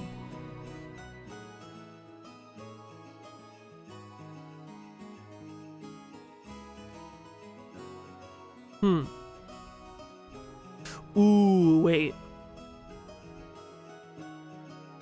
It's not going to be a globe trick. I think what she meant more so that it's at one of the poles. Because the fact that you have a very hot place and a very cold place, this kind of gives you a hint about it. If you were at a pole and you went north, east, south, you would still be basically in the same spot. Because the direction of where... This is going to be sort of... Let me reopen Paint. I don't know if I'm describing this correctly. So let's get rid of the Coriolis effect meme that we just went over. The idea would be now that if you think of a globe, you have a globe like this, and then you have your pole. Holy fuck, that's like the worst circle the world's ever seen. Gonna do like, we'll just like, here you go. You have a pole like this, right? So let's imagine you had like the North Pole up here, right? Right here. If you went north, the problem is that your dimensions get inverted when you're here. Because now, if this is north, this is true north, right? If you're at true north and you move north, well, that doesn't really do anything, right? It actually would invert your thing. I don't think it really... I think you would just be doing like a triangle like this, actually. Because let's imagine this is our current thing, and if we're looking at our compass, if we're standing right here, right at true north... Let me do this so that I can Control Z. If I'm looking at true north, then my current direction is like this. It looks like this, right? Now, if I move forward here, now the problem is my compass has actually been reoriented. So now, this thing here, I don't know if I can rotate with this. You can. Let me... Oh, this is going to be really hard to, like, grab without... Okay. So now, where's the rotate? There's got to be a rotate somewhere here. Where's the rotate? Where's the fucking rotate button? Whatever. The point would be that then, after moving 5 kilometers north, now let's just say, if we look at like the North Pole like this, let's do another circle here to draw this. If this is true north, if we moved north here, so now we're at point B, the problem is now our compass is actually flipped. So now, true north would actually be my south, like this. Because now you're imagining that I'm looking from this point. And now, if this is true north right here, the east-west direction doesn't really matter that much, I don't think. Because this would just move you in like a circle, like this. If you were at the pole, if you went east or west. And the thing is, like, this is like a point at this point, right? Because the only spot that would not be north is if you're standing here. Because God, I don't know, I'm not describing this correctly at all. The only time that traveling north would not flip your direction is if you were standing, like, right here, or you haven't crossed the point. But the second that you cross over the pole, your north then gets inverted. So any movement around here would mean that if you're keeping the same cardinal directions, a southern thing would move you back towards this, right? Because now if I look at this guy, right? Well, to move, if I keep the same, the problem is you're assuming that you're locking your title or your cardinal directions. So if we lock our title, or I keep saying title, I'm saying fucking title. If we lock our cardinal directions, right? Then if you're moving up here, we're still following the same thing. Moving east, well, this doesn't really do anything. It moves us like this because we're at the globe. So moving east 5 kilometers really just rotates you around. And then if we have to move south, well, I guess you would imagine maybe it goes like this. And then you move south and it just, I don't know, who cares? Oops. It's a cold place, for sure. And I can't save, but we're gonna guess it's a cold place. I got it. It's a really cold place. Yeah, it must be super cold there. Please say I'm right. Oh, perfect. Angie, you must really be a genius to get something like that at your age. You start at the South Pole, then after you go north, going east just draws a circle around the South Pole. Thank you. So anytime you go south again, that just takes you right back to the South Pole. I tried to make it an extra hard puzzle, but Angie was just too good. Congrats. There's another medal for you. I might have had the directions wrong. Maybe it only works at the South Pole the way that she described it, but... Point being, it was still correct. I got a heavy gold-colored medal. Alright, I did it. Auntie Ava and I held up our fists in celebration. Okay, that's all for our puzzles. Go ask one of the others to give you one. Okay, thank you, Uncle Hideyoshi. Your auntie's really clever. With the two of you together, you'll be getting medals right and left. Yep, that's right. Yeah, let's do our best together, Auntie Ava. I'm gonna minimize my, my thing so that I can, what do you call it? Do this, and then if I do this, and then do this. Sorry, you guys can't see this. I'm just setting up my paint so that I can tab between a bit quicker. Okay, delete, because we might need it again. Okay, I dashed away. Who will I ask next? Uncle Hideyoshi waved goodbye, smiling.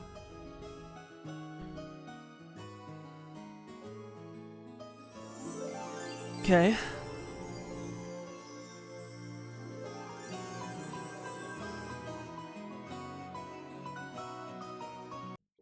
Hideyoshi and Ava watched as Angie ran off happily, looking for the next quiz.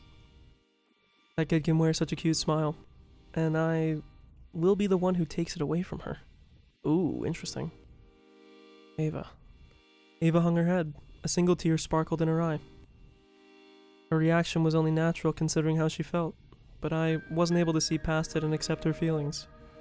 It can't be helped. You're as human as anyone else. It's not easy to put your emotions aside. Even so, it was my fault. After all, I already had the experience of bringing up a child, right? I should have become her mother, and yet I let sadness overwhelm me, and I didn't do it at all. It can't be helped, I tell you. Don't think you were the only one at fault. You shouldn't blame yourself so much. By now, Ava was unable to hold back her sobs. Large tears dripped down her cheeks as she stared at the ground and shook. What a sin I've committed. My sadness was no greater than hers, and yet I decided that I was suffering the most, so I didn't accept her feelings. I'm a failure of a mother. I wasn't able to become a mother for her. That's wrong. You did your best for her, Ava. Oh, that's a gut-wrencher. Kiri. Kiri and Rudolph were standing behind Ava now. I know how hard you tried to get along with Angie. You held out well, Aneki. Guess that daughter of ours really has been a pain. Clue us about how much you suffered. After the accident on Rokkenjima, Ava, the only person to leave Rokkenjima alive, adopted Angie, the girl who had survived the day through her absence. I'm gonna crack my neck real quick. Oof. Oof. While they would eventually develop a sad and mutually painful relationship, it wasn't like that at first. As Angie's new mother and last remaining blood relative, Ava tried to shower her with love and affection, even as she fought back the sadness she herself felt. However, Angie wasn't able to accept that kindness. She lashed out at Ava, the only one who had returned alive, and accused her of stealing her parents away from her. Ava, understanding the wounds that this little 6-year-old girl bore, withstood these attacks. She grit her teeth and gave Angie her unconditional love. However, the wounds that Ava herself bore were also extremely deep. She was never rewarded for her sad efforts. and the future that followed was a sorrowful one. Damn. You tried to show Angie the same affection you once showed George, but in the end, it was just for my own satisfaction, and she never felt any of it. Angie was the one who couldn't accept it. It isn't your fault. But who could possibly ask that of Angie when she was just 6 years old? I should have held out much, much longer until she could understand my feelings. Ava, if nothing else, trust me when I say this. We don't blame you in the slightest. Oof. Kiri, thank you so much for suffering so long for Angie's sake. If that kid has a human heart, then I'm sure she'll recognize the affection you showed her someday. Thank you, Aneki. We'll always be grateful. Oof, that's terrible. Oof. Jesus. Isn't that wonderful, Ava? All of your efforts have been witnessed. Sorry, I had to fix my mic. God, that's a gut wrencher, man. That was sad. How are you doing, Angie? If you wish, I, Goto, would be pleased to challenge you. Ho ho ho ho, and I, Kumasawa, have a very tricky puzzle for you. It doesn't matter how hard it is. I'm not alone. Sorry, I had to cheat and save real quick. I'm save scumming right. Well, I'm not save scumming yet, okay? It doesn't matter how hard it is, I'm not alone. I'll solve it with Auntie Ava. Goto and Kumasawa offered to challenge me. I'll have to go up against everyone in the end, so it doesn't matter who comes next. I waved at Auntie Ava to hurry up, and she ran toward me. So we're challenging this pair next? Who will we start with? Okay, Goto. Very well, as you wish. Here is my puzzle. Oh ho ho ho ho ho. I'll warn you, it's a toughie. I'll still solve it. I've gotten the knack of it. You better not underestimate Angie. Right? Right. My my. Well then, being the humble chef that I am, here's a puzzle about food in the kitchen. We'll fight together this time. If you don't get it, just ask me to lend a hand. Yeah, don't you worry, I've never got a fucking puzzle wrong in my damn life. We got this. We'll fight together this time. If you don't get it, just ask me to lend a hand. I'll give you a hint. If I get a hint, does that mean I don't get a medal? It won't affect your medals at all, so feel free to ask away. Oh my god, they just fucking dropped it. Okay. A witch had a house with a magic kitchen. The witch would always come home at the same time every day, and when she did, the kitchen would always have a freshly made dinner. Okay. One day the witch had to work very late. When she finally got home, all the food was there to greet her. Welcome home, great witch. Today we have some vegetable stew for you, said the stew in the pot. Welcome home, great witch. Please quickly dip me in the stew and eat me, said the crusty bread. Welcome home, great witch. You must be thirsty. Please drink me right away, said the white wine. Welcome home, great witch. If you eat me, the heat of the day will be wiped away, said the ice cream dessert. One of them is lying. Okay. Interesting.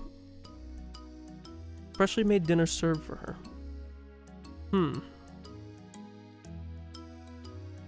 The stew, the bread, the wine, the ice cream.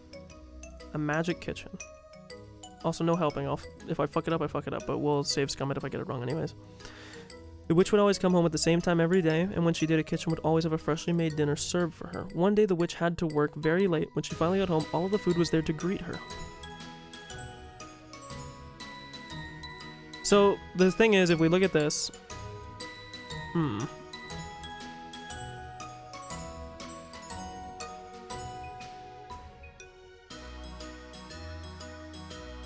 The only thing that I'm noticing right away is that the only thing that references something is the bread. The bread references the stew, but nothing else references each other. You eat me, the heat of the day will be wiped away, said the ice cream dessert. You must be thirsty, please drink me right away. Welcome home today. We have some vegetable stew for you. The crusty bread is the only one that is like jumping out to me as being like a little bit odd. Because of the fact that it's, what do you call it? Just because of the fact that it references something else, but... You must be thirsty. If you eat me, the heat of the day will be wiped away. But I don't really have any particular reason for picking this.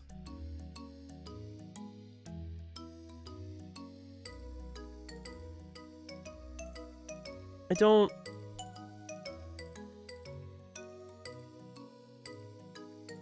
Witch had a house with a magic kitchen. But that doesn't necessarily mean anything. Oh! Wait, let me make sure I understand this.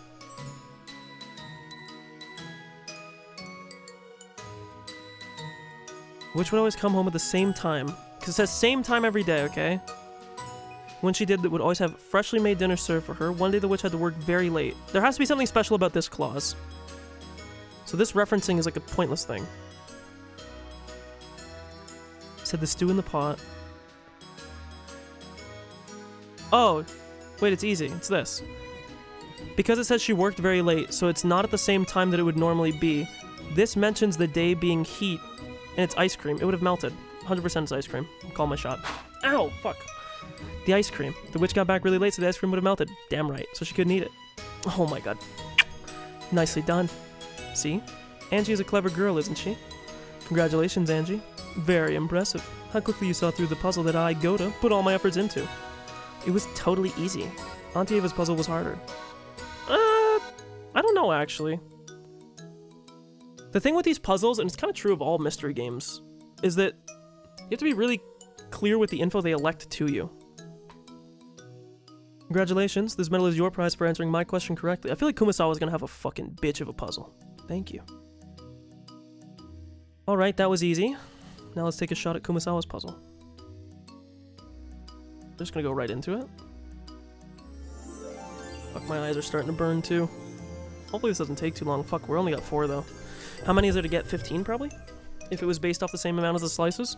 Looks like I'm up next. Now let's test Angie with my specially made super hard puzzle. Are you ready? Is it hard? Or it's hard? How hard? Ho ho ho ho ho ho!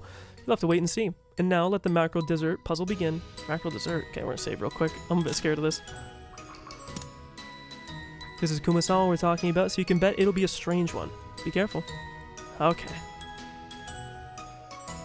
The cook was in trouble. The only part of the dinner left to prepare was the dessert, but he had no ingredients except for the leftovers of a mackerel dish he called sabara. However, the cook had a flash of inspiration. By adding in just one new letter to replace an old one, he could make a great dessert out of those leftovers. What new letter did he use? So we got a word puzzle here. Let me switch to display capture and we'll... So, it is... Oops, that's not what I wanted. Sabara, that's what it was, right? Sabara, okay. God, why is my alt tab not tab? Why is it tabbing to OBS? Like, what the fuck? So we have M, T, H, and E. By adding in one new letter to replace an old one, so we have to swap one.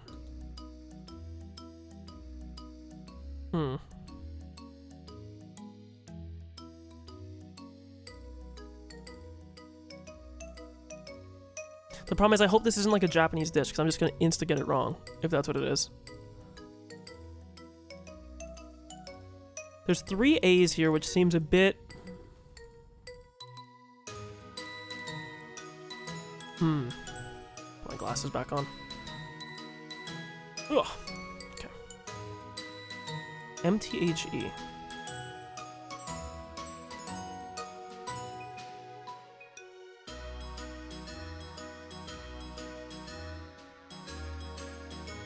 The S feels kind of weird.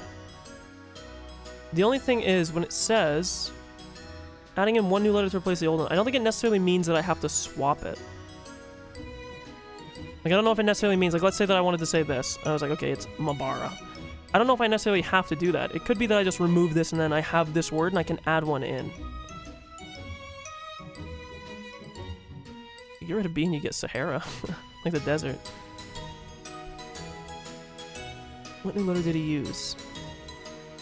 I've got a flash of inspiration by adding in just... I want to see if I can get it without the hint, and if I get stumped, I'll ask the hint. Because I feel like the hints so far have been pretty fucking obvious, so... The cook had a flash of inspiration. By adding in just one new letter to replace an old one, he can make a great dessert. Oh! Dude!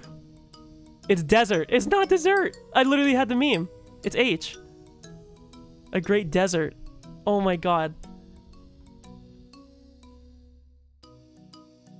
That's so fucking troll. I'm a bit afraid. But that has to be it, right? Because the fact that it's not... Dude, they're actually going to make me read these. That it's not dessert with 2 S's. It's H, which is C. I got it. The new letter is H. If you change the letter B in Sabara to an H, you get Sahara. Oh ho ho ho. That's correct. The Sahara is a desert, and the last line said you could make a great desert out of Sabara. I figured out a trick in Japanese and English. Am I awesome? Am I awesome? I guess that would make sense because it's a title, so it wouldn't really matter what language it's in. You're so smart, Angie. You deserve a pat on the head. I like it when you do... Oh, Jesus. Just change a single letter and even mackerel can make a fine dessert. Are you starting to see how omnipotent mackerel is? The day I'm forced to serve a joke like that for dessert, I imagine heads will roll. Also, let me... Oops, that's not at all what I meant to do. Well, it is what I meant to do, just not with that tool, okay? I wouldn't like it either. I like ice cream for dessert. Ha ha ha, of course. By the way, we shouldn't be worried, should we? What about tonight's dessert? Oh ho ho ho. I can hardly wait to surprise everyone with the mackerel fruit parfait waiting in the kitchen. No! Everyone burst out laughing. For some time after that, I was tormented by the terrifying image of a parfait neatly topped with mackerel bits. I'm gonna sneeze, I can feel it. What a shame. I tried so hard to stop you from getting that prize, but you solved my best riddle like it was nothing. Bro, if that's your best riddle? Though she said that, Kumasawa smiled. I'm afraid when we get to, like, Kiri and, like, Maria, I feel like I'm gonna start getting, like, some fucking, like, okay, so if we have to integrate this function, I'm like, no! Though she said that, Kumasawa smiled. A gold-colored medal glittered in her wrinkly hand. Yo, chill on her, calling her wrinkly. Angie took it. Well, then that's all for our puzzles. Please keep up the pace, get more and more medals, and win that splendid prize for the master. From the master. Okay, thank you. I'm gonna think even harder next time. We did it, Auntie Ava. Let's keep it up. We rushed away. Okay, who should we take on next? As if I have a choice. You got a medal! Hooray!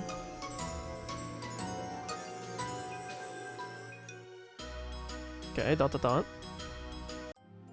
It seems that all of a sudden, the tiny girl who used to hide and tremble in Kiri's shadow has grown to be so bright and cheery. With each passing family conference, one can feel the growth of those youngsters. After a few years more, Angie will surely learn of love, of makeup, and will eventually grow to become a true lady.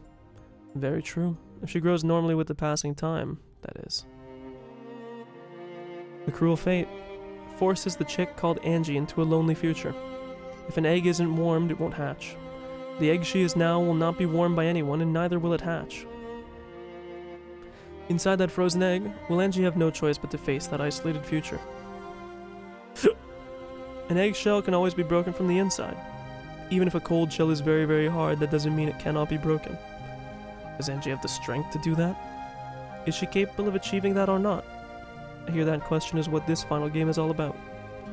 Perhaps we should have sent her a clearer message. If the egg cannot be warmed, could we not at least strike it from the outside to make it easier to crack? If a chick, too powerless to even break its own shell, is forced outside of the egg, it will never survive, It won't be able to withstand the cold winds. Angie will have to find that power and resilience herself. I understand that she needs power and resilience, but can we not somehow explain it to her? Words cannot be given, they can only be accepted. No matter what we try to give Angie, it will be meaningless unless she accepts it. You are right. No matter what we try to tell Angie, it won't matter unless she listens. Oh ho ho ho. We can do nothing but watch over her. You can lead a horse to water, but you can't make it drink. Angie must choose a better future for herself. Yeah, I feel like I was right, like 2 hours ago or whatever it was. We can only pray that she does. If Angie does not abandon herself to anger for the sole purpose of distracting herself from her resignation and sadness, if she can just be honest about that one single wish that she truly desires more than anything else, then you can be certain that she will make her greatest wish come true. It is ironic. Since the very beginning, she has been denying the greatest wish of hers herself. Laughter brings happiness. Tears bring misfortune. Those who believe will be saved. People have the power to create their own future by the strength of their emotions. I wish we could just let her hear those words.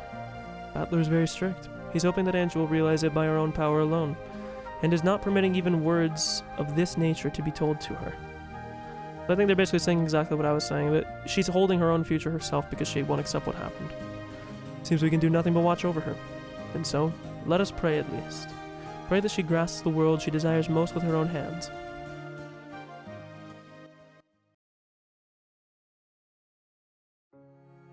Oh, have you selected me? Yeah, okay, this should be... Nanjo's gonna be easy peasy. I'll have to face everyone sooner or later, right, Auntie Ava? Right. Come on, let's have a puzzle. We'll solve it in a flash. Ha ha ha ha ha. I see. And it seems I must make it a good one. I'm not even worried about Nanjo. I'm not even saving, bro. Genji, you should give her one as well. A tough one. As you wish. In that case, a tough one it shall be. Whoa. I've been thinking that Genji would give me a simple puzzle, but now he's saying it'll be tough. Scary. But I'll have to beat him at some point. I can't let myself get scared. Then let us start with mine. I am a doctor, so how about an ambulance puzzle? Doppler effect? Oh god, oh, this is a code break puzzle instantly. The word QQ means emergency. Okay. So, is it the same number of characters? It was 4, right? Okay.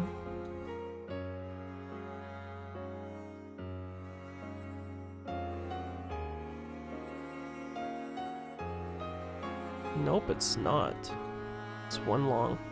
In Japan, if you add a certain number, question mark, question mark, question mark, to emergency, you'll get a vehicle with a red flashing light, an ambulance. You add a certain number, question mark, so there's some unknown question mark. Oh, wait, I already know this. Where's my notes?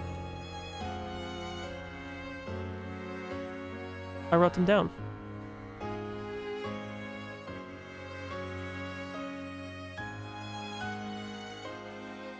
I'm retarded, I don't see it here. Oh, it's this, it's 9. Right? Because it's coup, but I think it was shortened. If you subtract this from 130, you get a different kind of vehicle with a red flashing light. That doesn't really mean anything to me. In the US, if you add question mark to emergency, you could get either kind of vehicle, but only if you put it in reverse. Hint, Q is a number in Japanese. Auntie Ava can help with this part. I think it's 9. Because this is coup. So, let's get rid of this again. We'll tab between these two. QQ means emergency. A vehicle with a red flashing light, an ambulance. I don't really understand that part. Like, I think I get this part. The whole, like, let's say it's 99.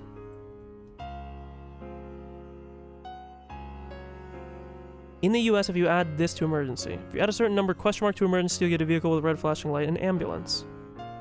If you subtract question mark from 130, huh.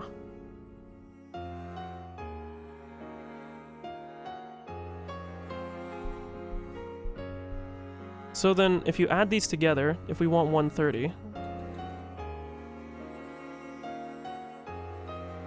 it's just 31.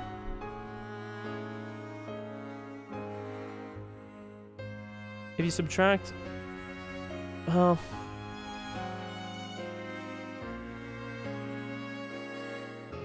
don't really understand that part though.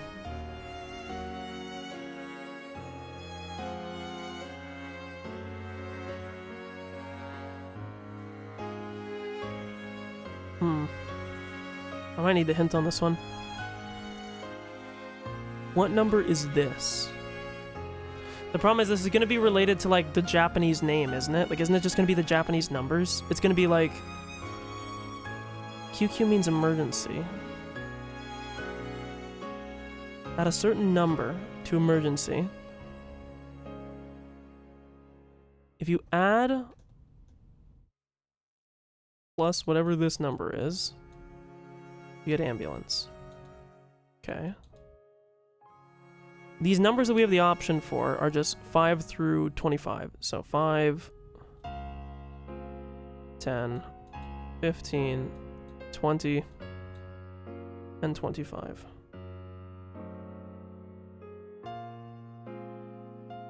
Let's look at this first, because if we can isolate this statement, maybe we can get something from this. So if we say, if you take this number from 130,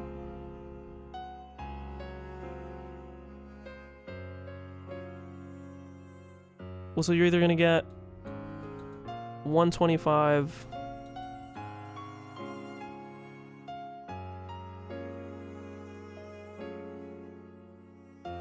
okay. The problem is I don't know if it's... Do I want to take the hint? I don't want to be a bitch. I have it in the notes, but it doesn't...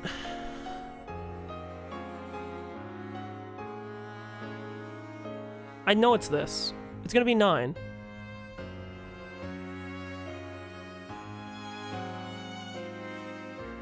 If you add a certain number, question mark, to emergency. So it's QQ I wonder if this is gonna be like... Because in here, it's 911. I wonder if the emergency number... Is this gonna... you know what it's gonna be? What is the fucking... One of you probably knows this. I think it's in the UK that the emergency number is not 3 digits, it's 2. So I think the reason why is that it's saying if you dial this number, it's emergency. The only thing... I don't get this part, though. I don't get this. If we follow here that you have some number, let's say... I think it's 9, because I think Q or Q, but we'll say it's 99. So if you dial 99, you get... It's like 911, but different... If you add a certain number to... If you add a certain number, question mark, 299, you'll get a vehicle with a red flashing light and ambulance. So the thing that's of importance here is that you can't get to, you get either kind of vehicle, but only if you put it in reverse.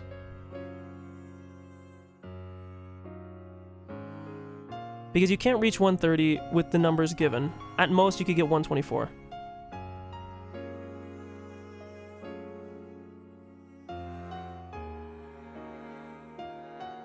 Oh, wait, I think I can get this. The trick is what I just said, because if you look at 99, let's assume this is, I don't know what it is, but I'm assuming the fact that this is the emergency. The fact that it says if you add this to emergency, you could get either kind of vehicle, but only if you put it in reverse, because the answer is it's going to be 119, because 119 backwards is 911. Oops, I don't know, I put 2. I don't know what the second vehicle is, but if you have this to emergency, you get this. If you subtract this from this, you get a different kind of vehicle with a red flashing light. I'm assuming this is a police car or a fire engine. So here it's saying in the US, if you add this to emergency, because if emergency is 99, you add this number to emergency, it would have to be 15, right? Because if it's 99 plus 15, no, sorry, it's 20. If it's 20, then you get 119 is your answer. The only answer, I don't know what 110 is in Japan. That means nothing to me. But if you look at the US hint alone, if you add this to that, you get 119. And the fact that it says when you put it in reverse, the fact that this then equals to 911, I don't know what the other emergency vehicle is, but I would wager my life that it is 20. I'm going to go D, and if I'm wrong, I'm going to save scum it. 20. QQ sounds like 99. If you add 20 to 99, you get 119. That's an emergency number for ambulances. Okay, well, again, I don't know this, but... And if you subtract 20 from 130, you get 110. That's the emergency number for calling the police. Add 20 to 99, I'm ready in reverse to get 911. Yeah, see, I literally have no fucking clue. I follow the first part, not really the... I guess I was wrong. I guess I literally just solved the second part, which gave me the answer. Because when it said right here... Started with 9... If you add 20 to 9, you get 119. Okay, so I guess they have 2 separate numbers for it. I thought it was just 99. I was reading that. I misinterpreted that, but... If you add 20 to 99, you get... Okay, well, I guess this would have been a lot easier if you were Japanese, but I guess they also have a little bit of a throw in here for us, but hey. Splendid, that's correct. I knew you were a quick thinker, Angie. Sorry, let's reset the slate here, because now we're about to get the actual hard one. Oh, well done, Angie. What a clever granddaughter I have. Congratulations. This medal belongs to you. The hiccups. At any rate, the gold medal glittering in Nanjo's hand is now mine. Okay, now I'll defeat Genji too and get another one. Yes, that's the spirit. Let's keep on solving them. Better reply to my girlfriend 1 second. Look, it's perfect timing.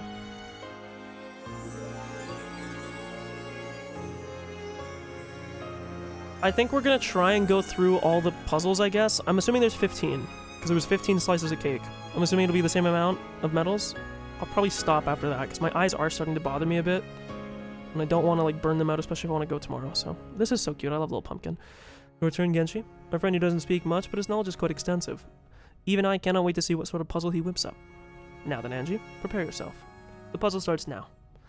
I've never heard anyone say prepare yourself like that when giving a quiz. I started to get so tense that my stomach began to hurt. I hope there's no more fucking Japanese language shit, or, like, cultural related shit, because I'm just gonna be mogged. It'll be okay. Hang in there.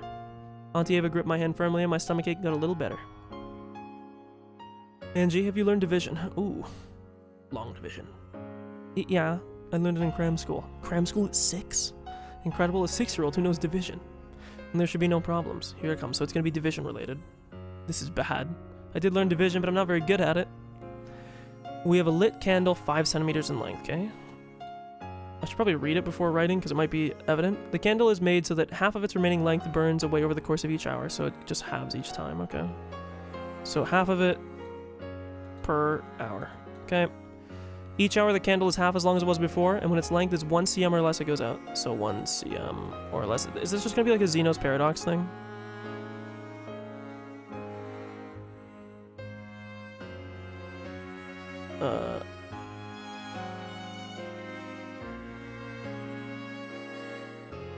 The flame goes out after 3 hours. The flame has disappeared. What was the length of the candle at that time? So 3 hours, it's gone.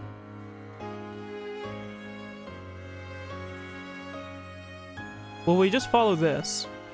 Each hour the candle is half as long as it was before. So if we take this, it's 5 centimeters at the start. After 1 hour, it's 2.5. But now you have to look here because it's less and less every single time. Because now, where half of this was 2.5, so it goes down to here, well, half of this is only 1.25. So now, this will lose 1.25 and become 1.25. Half of this is 0.75, right? No, sorry. Wait, yeah. Wait, no. No. Why can't... Am I retarded? I'm slow. Why can I not do what half of 1.25 is? It's not 75. Wait, I'm actually slow. 62.5, isn't it? Well, sorry, I'm doing 125 in my head. So it's 0.625.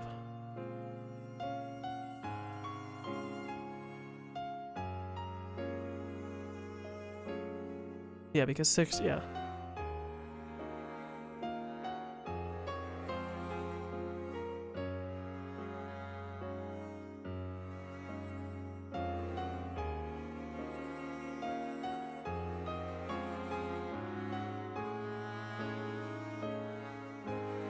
Interesting that it's giving this, so it's about 6 millimeters, I believe, is what it should be. Because you have to notice that it's starting with centimeters, right? So then this goes to 2.5 centimeters, this goes to 1.5 centimeters, and then this is 0.625 millimeters. Am I being retarded here? No, it's okay. I'll consult the hint if I get it. Or if I need it. When its length is 1 centimeter or less. Oh, I know what it is. I'm being stupid.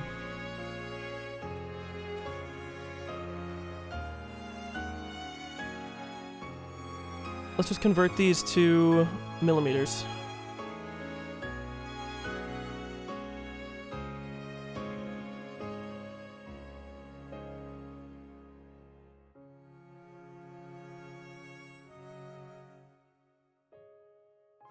So you gotta let me be stupid, okay? I need to do this on my own. This is a rite of passage.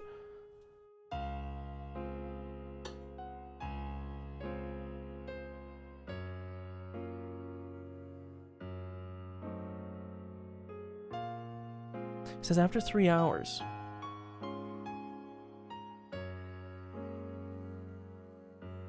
Yeah, is it not just this?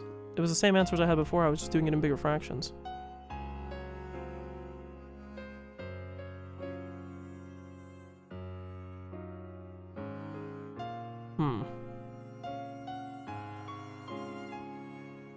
Over the course of each hour, I feel like I might be misreading this.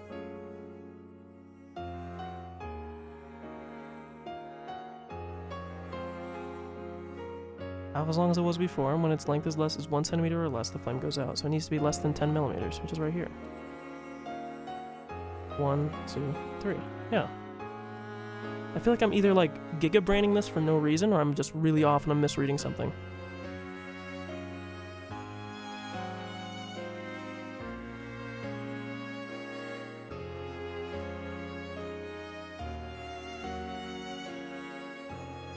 Like, am I being fucking slow?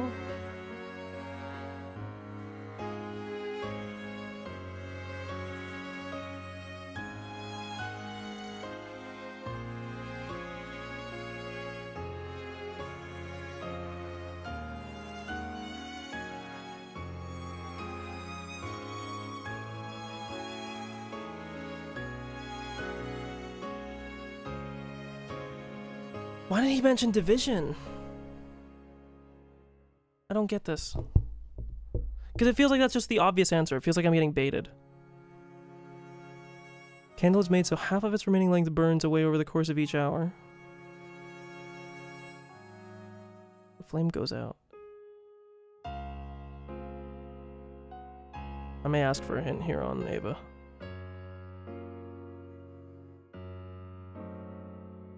This calming ass music while I'm sitting here like, what the fuck's going on?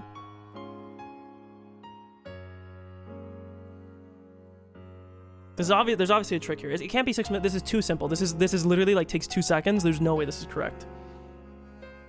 After 3 hours.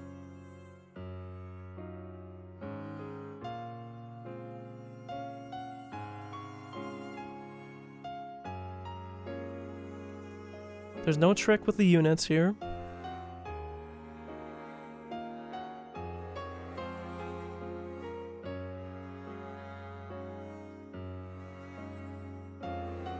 I thought at first it was gonna be like a stupid meme where it's like, oh, well, in reality, it doesn't...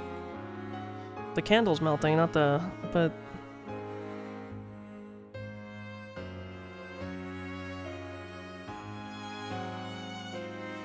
Bro, think, I gotta be missing something.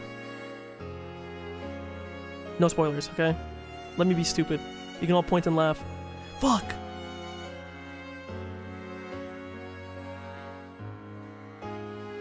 I don't like the term the flame had disappeared instead of goes out. I don't like that at all.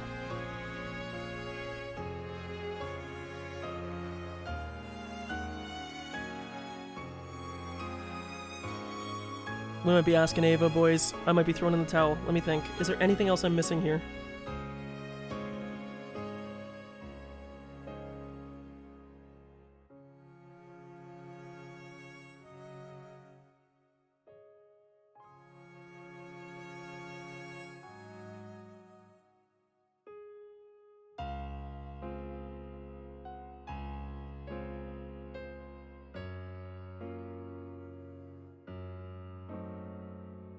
Five centimeters, 2.5, 12.5.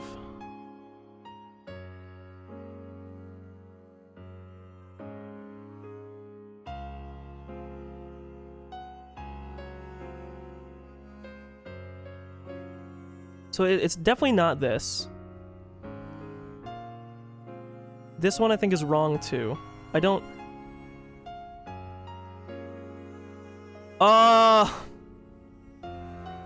Oh my god. This is under 1 centimeter. Oh my god. It would just go out when it hits 1 centimeter. It doesn't matter. It doesn't matter that it would be below 1 centimeter because it would have just went out when it was 1. What a fucking stupid question. Fuck you. After 1 hour, 5 centimeters becomes 2.5. Next hour, that becomes 1.25. And next hour, 0.625. Angie, you don't need to use math. Make sure you remember the problem clearly. How long is the candle when the flame goes out? Ah, that was a close one. The candle goes out when it's 1 centimeter long, so the rest doesn't matter. Fuck you, game. Actually, fuck you. The flame on the candle dies when the candle is 1 centimeter in length. In other words, it can never get shorter than 1 centimeter. So the right answer is the 5th choice, about 10 millimeters. Also, fuck them for switching the units up. That's right. Not that it's really a hard unit conversion, but you are correct. Ooh, splendidly done, Angie. How clever of you, not to be misled. I didn't even need division. Shut the fuck up. I almost got tricked. Oh, I have a sore throat. You were pretty mean there, Genji. You even asked her if she could do division. That was a trap, right? Yeah, it was, bro. Fuck you. Correct. My humble apologies. I feel so dumb that I sat there for that long staring at that fucking obvious puzzle. After all, Genji is a sword who can trick you without changing his expression in the slightest. Congratulations, Angie. This medal is proof that you have correctly solved my puzzle. Thanks. I got another medal, Auntie Ava. Nice going. I'll get lots more. I'll get a ton, and then Grandfather will give me a great prize. Give it all you've got, my granddaughter. Good luck, Angie. I'm rooting for you. There must be others waiting for you. Perhaps you have to search for the next challenge. Okay, thank you. I'll try even harder now. We dashed away. There's still many people waiting to give me puzzles. I have tons of chances to get medals. Okay, who should I challenge next? Here comes the cutscene with the fucking... Oh no, really? No cutscene? I got a medal, hooray! Probably a dunce cap with that one too. After Angie and Ava left, Battler, who had been watching their progress, came over. How's Angie doing? Oh, Battler. I'm not certain of her progress, but she does seem to be enjoying herself. I heard your puzzle, Genji. Even I was almost taken in back there. You honor me. Still, it's not quite what I'd have expected. Who'd have thought that you'd give a trick question like that? I figured you'd make a straightforward, simple puzzle. Ha ha ha ha. You might expect such a thing from him, silent as he is, but he is much more of a schemer than he appears. Very true. If you play a chess match against him, you'll see that right away.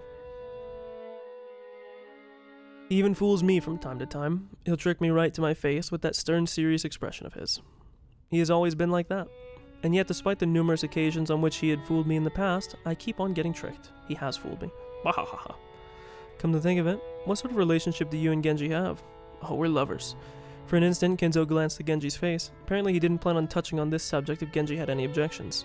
However, Genji began to answer the question himself as though the matter was no longer deserving of secrecy.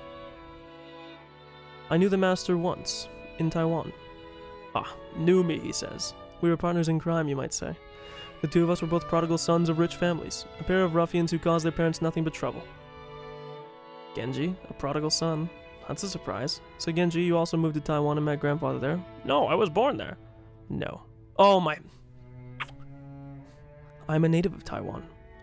Genji was born in Taiwan? Well, since Taiwan was under Japanese rule before the war, he is still Japanese, of course. He was a man who hated losing. I didn't even know that Taiwan was under Japanese control. That's also probably a big hint for solving the epitaph. I didn't even know that. He was a man who hated losing. When we first met, we fought all the time. Once we hit it off, we became the best of friends. There was a lot of disorder and conflict after the war. The master is the one who saved me during that chaotic period. If I spent the rest of my life trying to repay the debt, it would not be enough to pay it back in full. Don't say that, my friend. If only I had been a little more persuasive, I might have saved your family as well. I was too feckless to save anyone but you. I don't know much about the details of Taiwan's history, but apparently there was a lot of chaos there even after the war ended and Japan pulled out. Kenzo, predicting this chaos before it had happened, worked out a way for Genji and his family to escape. Should I lift my pop filter here? However, Genji's family possessed great wealth in Taiwan. They were unable to abandon it and they decided to remain there. Their wealth had been built up thanks to their close relationship with the Japanese-run government of Taiwan. The new regime after the war wasn't likely to welcome them with open arms. Much mayhem and confusion followed, and Genji was the only one who escaped harm. I don't know what happened to make this man, referred to by Kenzo as a troublesome prodigal son, change so drastically to become the person he is today. This is a story of friendship between the two of them, and there could be hardly any point in an unrelated person sifting through history books to argue for their personal interpretation. They had been good friends since long ago, and they owed each other their lives. Though the troubled times had tossed them about, their friendship held firm for decades. Genji's role was now that of a butler, but when the two of them were alone in the study, they sometimes shared a drink and reminisced about the days of their youth. And they're still that way today. Leaving Kenzo and Genji to reminisce, Battler walked off on his own. It would be rude to ask for any more detail, and there was no need to know. Kenzo and Genji had been friends since long, long ago. That information was nothing new. Okay. I have to pee pretty bad. Maybe I go pee after the next riddle. What do you think? Do you want to challenge Auntie Natsui and Uncle Kraus next? Yeah, let's beat them. Ah, very well, we'll play along. The two of us have prepared some formidable puzzles for you. Should I go first? Or you? Kraus has got to be a dumb fuck. His is going to be easier. I will start. Very well. Listen closely to what I'm about to say. White, black. White, black, white. Question mark. This is like a pattern recognition thing?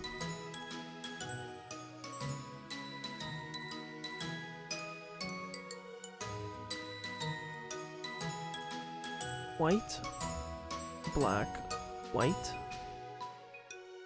black, white, question mark, black, white, black.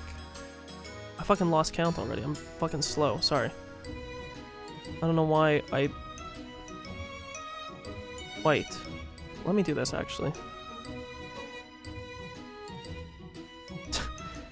White, black, white, black, white, question mark, black, white, black, white, black, white. Okay. White, black, huh? Say it once more. Did she say it exactly the same? White, black, white, black, white, question mark, black, white, black, white, black, white. So it seems that the pattern just inverted because it was going WB, WB, W. You would think it would be B, but it like skipped one, and then BW, BW, BW. WB, WB. I think this is B, right? BW, BW, BW, WB, WB, W question mark.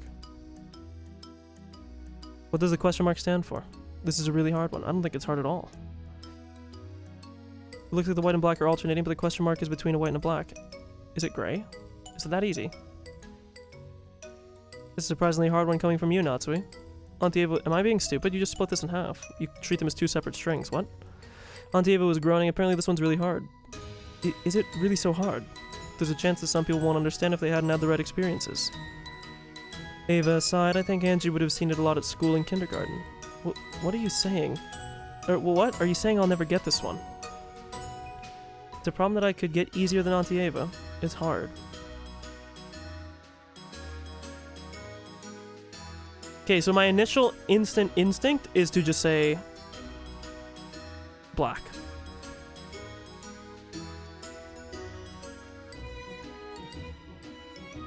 The empty space I don't buy. I don't like that.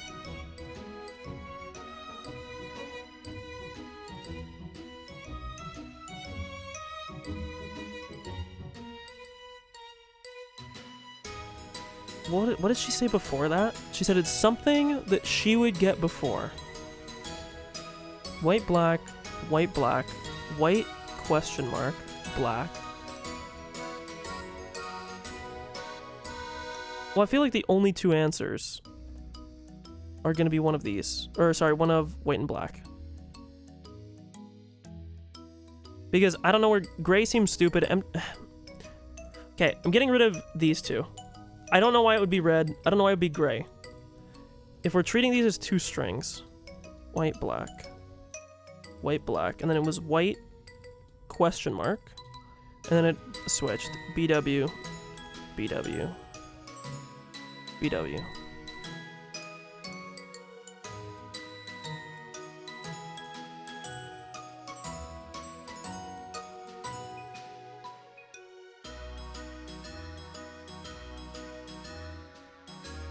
I feel like it has to be white, black, or an empty space. I'm leaning towards black right now.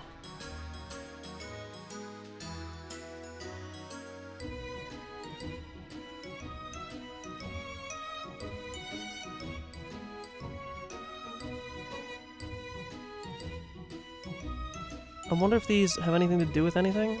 God, my glasses are starting to hurt the side of my head.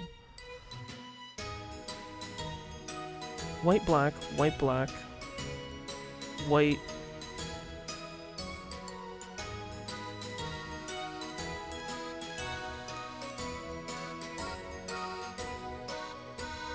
This feels, again, it's another one where it feels too easy, and I don't like it. I mean, the flag here is literally white.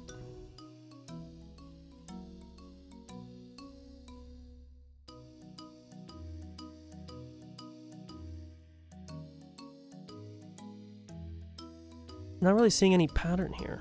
Again, like, it's just the same thing I said before. I think I'm asking for a hint on this one.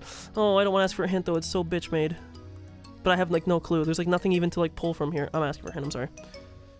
The hint of this one is probably the... That's what we said about something you might see in a school or kindergarten. Do you know what it is, Angie? No, I'm stuck. See, even Angie says she's stuck. Give her at least a little hint. I see. Then a hint. They may be different colors, but you get a beautiful sound no matter which you push. Beautiful sound. These black and white things, something that makes sounds. Like a piano? I don't know anything about a piano layout, though.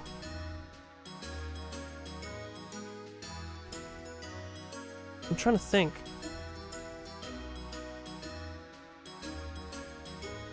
The problem is I don't know what piano looks like off the top of my head.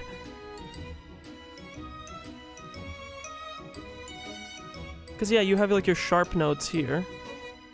In between your regulars. Is it asking at the halfway point?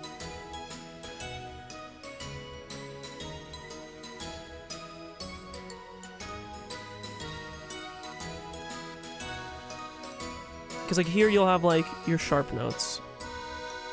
Like this. And it seems like it's asking me.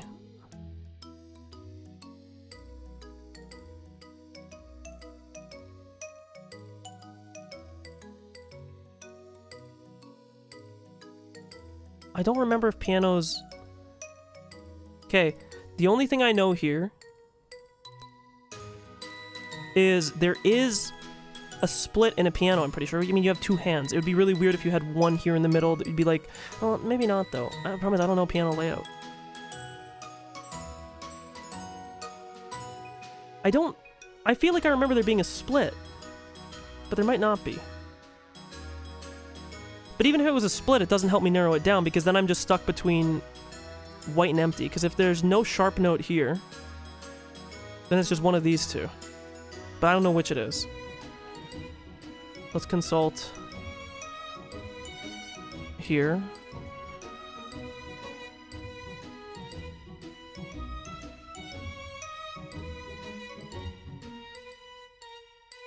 White, black, white, black, white. There is a gap, so it's white. I guess it's sharps and flats. I always thought it was just sharps. See this thing? I don't play instruments. Okay, this one you can dock a metal here, but it should be white. That black and white thing, it's a keyboard, like a piano. Ah, is that it? It's a keyboard. I guess it is kind of fucked up. They set a game in Japan and they have the poor little Asian kids and they say you're getting piano lessons even in the game too, and they go, no! Something that can be found in kindergartens and schools, which is covered with a line of white and black things. I'm gonna be honest with you, I didn't know that pianos were split like that. Like, I knew there was gaps, but I didn't realize they were that common. But to be honest, I don't play any instruments and never have, so. It's an instrument, like a keyboard or a piano or a melodica. The first two black keys are between do, re, and mi. The set of three black keys are between fa, sol, la, and ti, and then it starts white, black, white, question mark, black. So the three white ones are do, re, and mi. Yeah, see, there's no way I would've got this. There's no black key between mi and fa, so fa comes right after mi. And since the question mark comes after mi, the right answer is fa. In other words, the right answer is white. Correct. I thought it might have been a bit too hard, but you did well. Splendidly done, you two. Go ahead, Natsuri. Congratulations, Angie. Here's my medal for you. Okay, Jesus. What am I looking for? This. I have way too much shit open right now.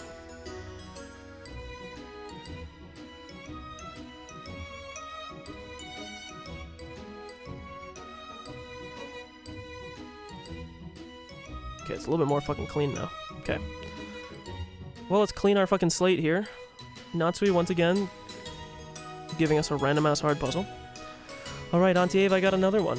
Things are moving along nicely. Next up is Nissan's puzzle. Let's solve it in a flash and teach him a lesson, okay? Watch him do, like, car brands. So, what's an Ultima? Who makes that? Hooray! Yeah, my eyes are starting to fucking get sore.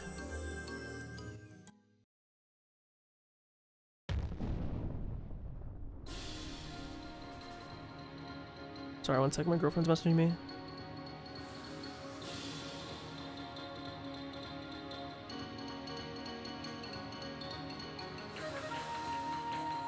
How interesting. Looks like it's time you were taught a lesson. Stop it, Auntie Ava, don't provoke him. You'll make the puzzle harder.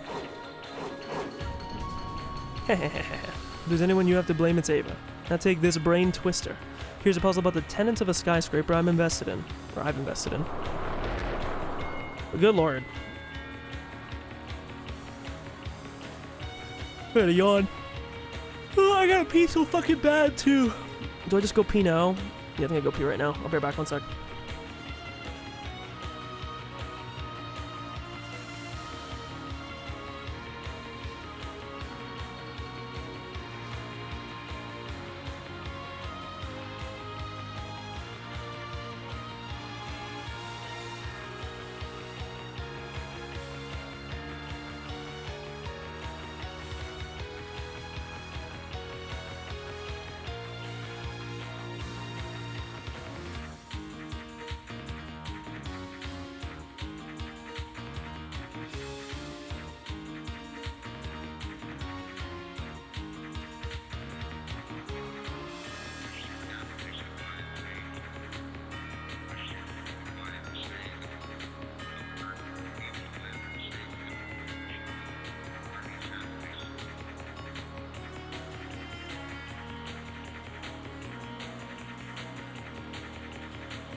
Okay, I'm back. Sorry, I had to take my glasses off too.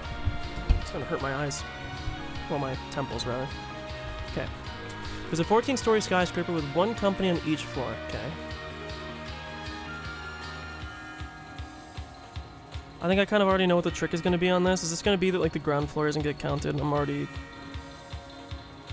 So I think this is generally true. I mean, if you go in an elevator, you don't have... It technically... A 14-story building has 15 floors, right?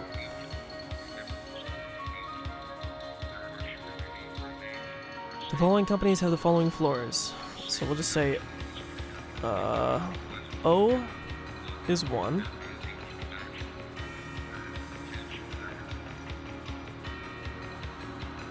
Iwamura 2.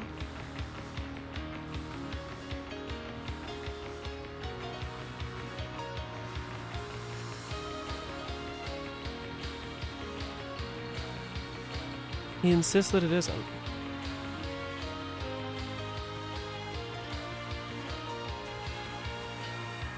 I do think this is going to be the meme. I think this is going to be the ground floor meme.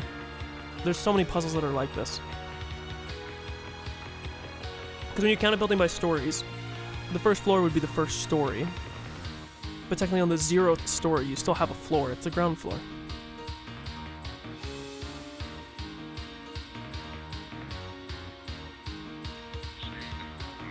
I don't want to ask a hint on this. I feel like it's going to be 1, but that's kind of a cheating answer because...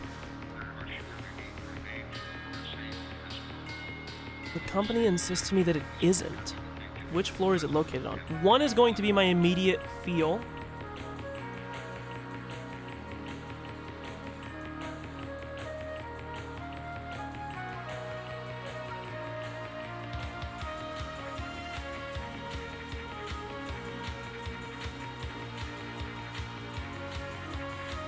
Following companies have the following floors. Okamura Securities Co. is on the first floor, Iwamura Realty Co. is on the second, Tamura Transport is on the 14th. I know that Murakoshi Publishing Co. is also a tenant of the skyscraper, so that company must also be on the something floor. He insists to me that it isn't. Which floor is the Murakoshi Publishing Co. located? Murakoshi Publishing Co.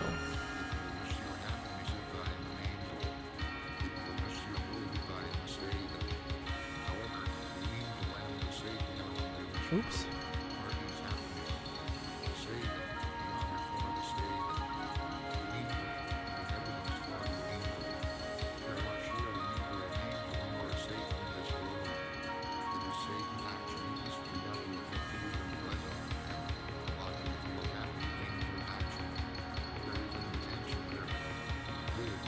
No.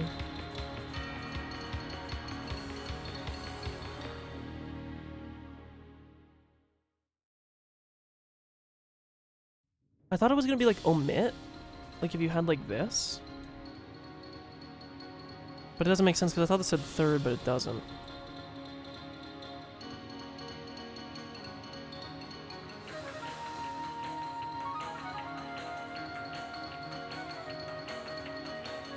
I mean, right off the bat we can say it can't be 1. Even though I want the ground floor thing, if it's going to say 1, the problem is, well, okay, there's technically no G option here. If there was like a G option here, that's probably what I would pick instantly. But if it's going to say that we have the first floor, this is on the first floor, this is on the second floor, this is on the 14th floor.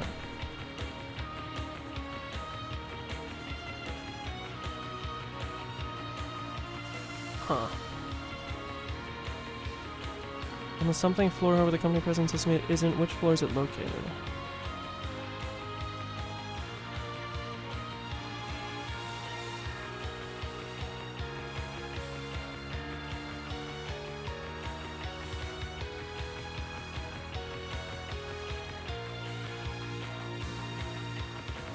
Does anything jump out even about this? 14-story skyscraper, 1 on each floor. First floor, second floor, 14th floor. On the something floor. Insists that it isn't. So we know it's not 1.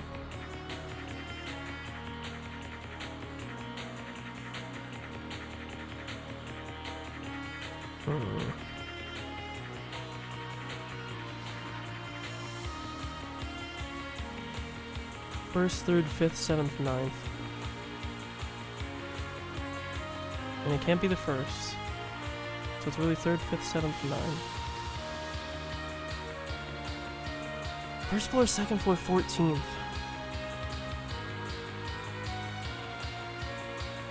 Is the tenant of the skyscraper? Must be on the something floor. Insist to me that it isn't. Oh my god, wait.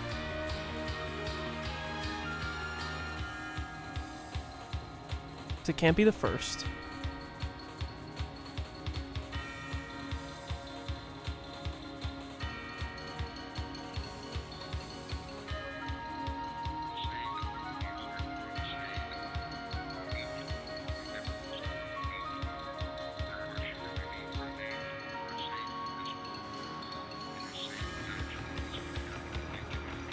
So this is all just info, like we don't care about the first part. So like get rid of this doesn't matter. Get rid of this doesn't really matter other than telling us where they are. We know there's one on the 1st, and on the 2nd, and on the 14th. So it has to be in this blurb. It is a tenant, it has to be. We know it's a tenant, so it has to be on here. So it is on one of these other...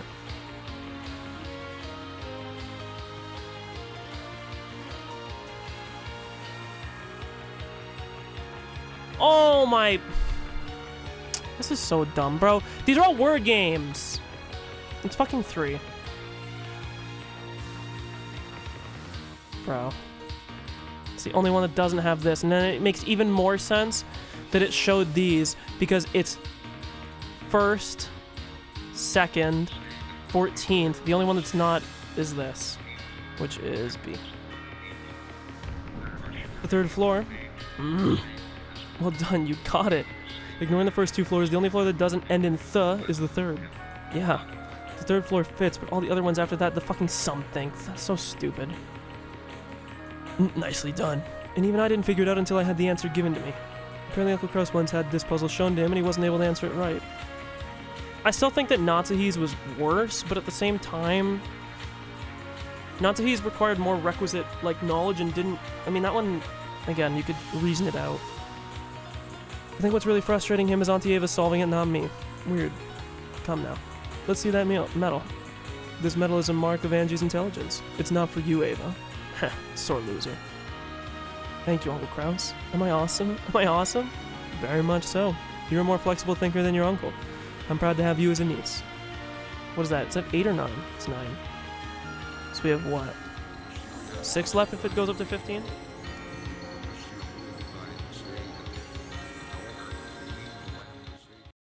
When they started talking about a riddle thing, I thought they were gonna be like, oh yeah, here's the riddle of like the nature of the game. Nope. They didn't give a fuck. They sidestepped that shit instantly. That's all for our puzzles. I do hope you enjoyed them. I did. Thank you, Auntie Natsui and Uncle Kraus. I hope you can enjoy all the tricky and interesting questions without worrying about your medal count too much. We all hope that this becomes a wonderful night, just for you. We really are enjoying ourselves. Yeah, we're having a lot of fun. Kraus and Natsui smiled at them as they dashed away. Here comes the sad music. God, I really hope she doesn't know that she has terminal brain cancer. Oh, it's you, Natsui. How did your puzzles go? We selected our questions as carefully as we could, but I'm not sure how much they enjoyed them. On the other side of the room, Angie and Ava were counting the medals they had gathered so far. Angie and Ava. Such an unexpected pairing, but they looked like they were having a great time. Future parent and child, unrelated by blood. Watching them like this, they look just like a normal parent and child. Yes, they do. Bonds between people are nurtured by the heart. Ties of blood do not bond as strongly. After saying this, Natsuhi bit back her own words and stared at the floor. What's wrong? I was just surprised that I would dare to say such words. You don't need to worry about me. Because I rejected you, you met a painful fate in so many worlds, damn. All of that is my responsibility. I understand how you felt. Unable to become pregnant, you were forced to feel shame for many years. In that situation, any woman would be shocked if they were handed a baby whose parentage they didn't even know and then told to adopt them. That was no reason for me to push you off a cliff. True, you will have to carry that cross for the rest of your life. Yes, I'm prepared to do so. In that case, the suffering you must endure will come from the cross you bear, not from me. You don't despise me? Look, don't make that dejected face. In fact, no. I think I'll say the opposite. As long as you do continue making that dejected face, I will feel no desire to punish you. As long as you continue to carry that cross, I will feel no desire to hate you. Despite what I did to you, you still don't hate me? Oh, I did hate you. I hated your guts. I hated you so much, I wanted to hang up a pillow with your picture on it and use it as a punching bag. But as I watched you, that feeling faded away. You regretted and lamented. And I'm sure you'll never forget that feeling for as long as you live. Yeah, so she's saying, like, I don't really fault you for the mistake, air quote, or like the crime, if you want to put it in more strong words. But you show remorse about it. I would hate you more if you didn't, you know? You don't have to carry my hatred of you as the burden. The burden is the choice that you made. And you can hold the choice yourself. But the burden, I don't have that for you anymore because at least I know you feel like you're wronged. How could I forget? After all, I'm a murderer. You burdened yourself with one hell of a heavy cross, didn't you? I feel compassion for you now. I'm serious. I mean, all of this is really Kinzo's fault. It's his fault for having an illegitimate child in the first place. And the way he forced that child on you was even worse. Instead of you can't give birth, so adopt this kid, he should at least have been able to avoid hurting you by saying something like, please take care of this poor child. Men, that Kinzo. I no longer hate you. Does the cross you bear not feel any lighter for that? It doesn't. I still don't know how I can make up for what I did to you. Then let's do it this way. Hold out your arms. Are they gonna hug? That's so sweet. I might tear up. Like this? As Natsui spread her arms uncertainly. Oh. Byato leapt forward and hugged her tight. This is a little... I'll never say this again, so let me say it once. She's gonna forgive her. After all, I never had a chance to meet my mother. Still hugging Natsui, Byato spoke in a whisper. She spoke those words that she would certainly never say again. Thank you for worrying so much for my sake. But I really don't hate you anymore. Please believe that, Mother. Whew! Chill. Beatrice. Oh, Jesus Christ, that's gut-wrencher.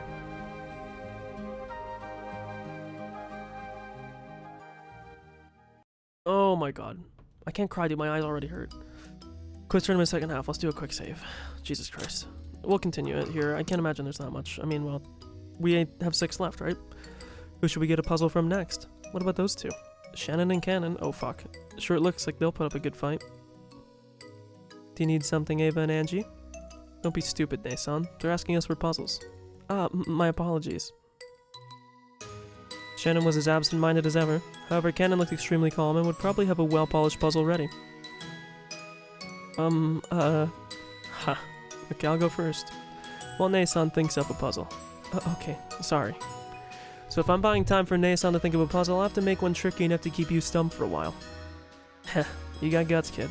Let's have it, shall we? Show us the hardest one you've got. Don't provoke him. I want an easy one.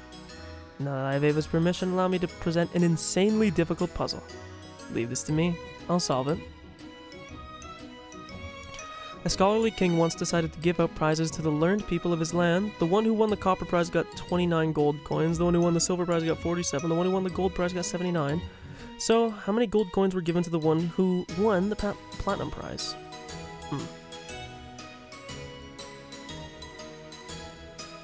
So...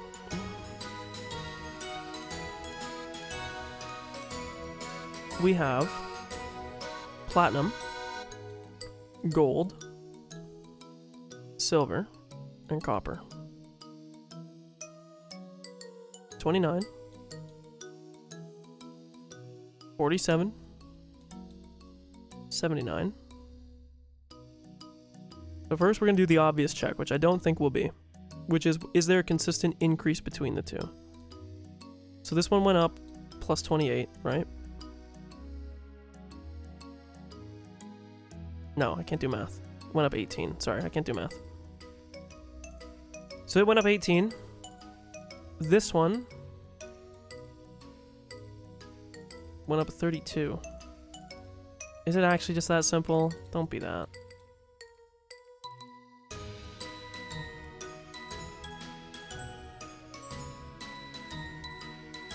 No, because it's not consistent. The only thing that you could think is that this was doubled minus 4. The problem is we don't know the last one. So of our options, we have 57, 30,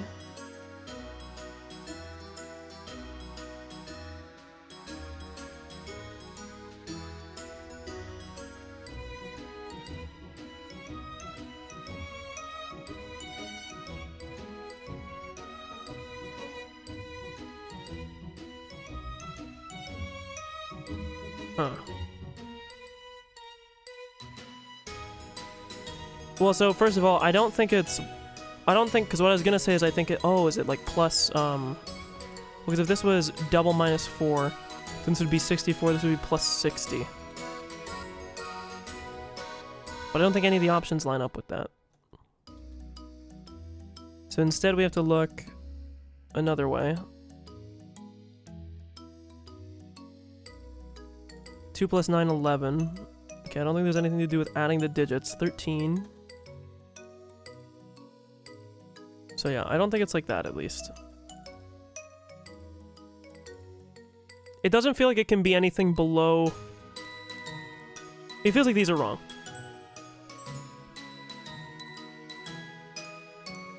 They're all gold coins, okay. 29, 47, 79.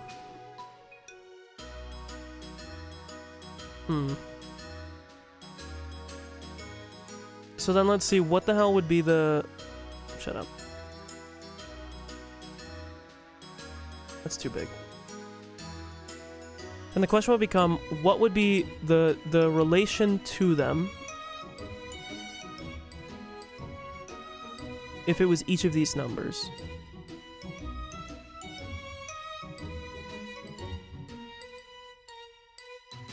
So this would be...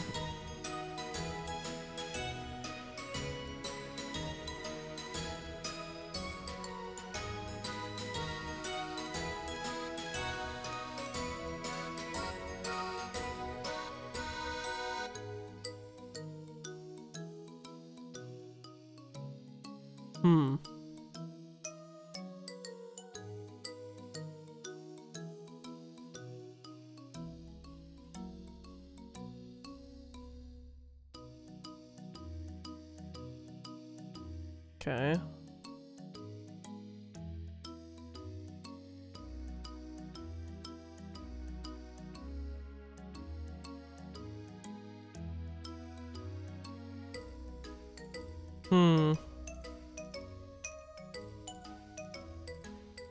I'm just trying to see if there's any like obvious pattern. I'm not really seeing one.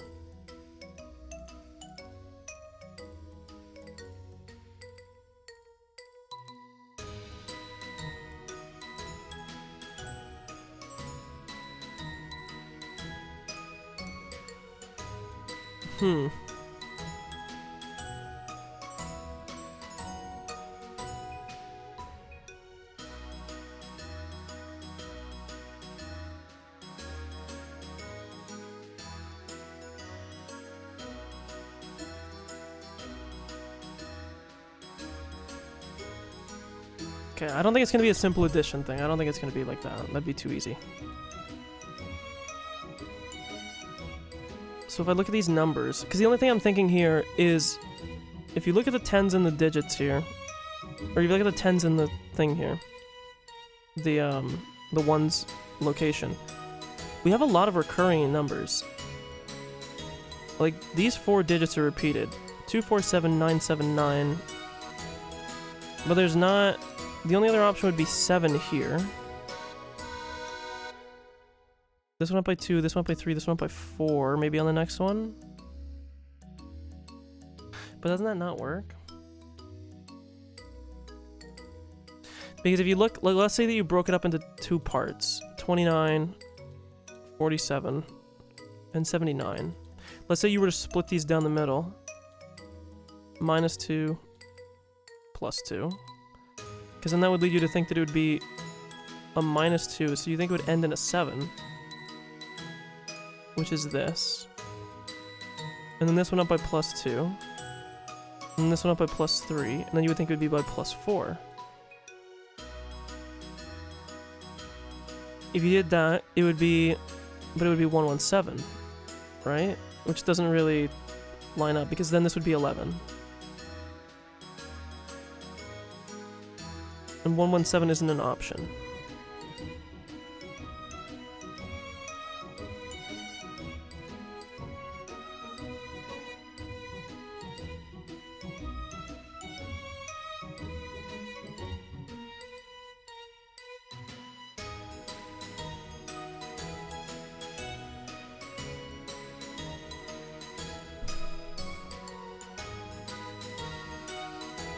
Is this like a Fibonacci thing?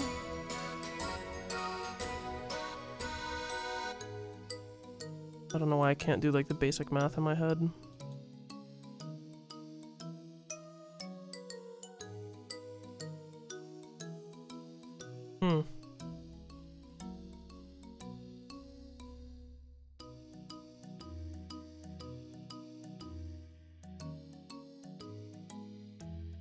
This one is bullshit, you're saying? Okay. I'll probably take the hint then, if it's stupid like that.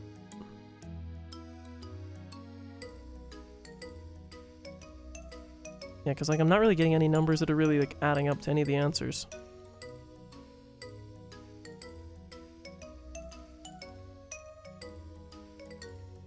The only thing I can think is if there's supposed to be like some ratio between the two.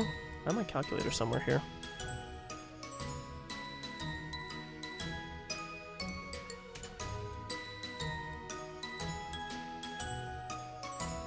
I'm not doing the fucking... I have a calculator here once I get to turn my light on because I can't fucking see my calculator screen. I know I could open up on the computer, but I have this one here. Sorry, I gotta turn my light on. Okay, I can see. So, 47 over 29. Yeah, like 1 point. There's no way this is what this is, but we'll do this anyways because there's no way they would get to this level of 79, 47...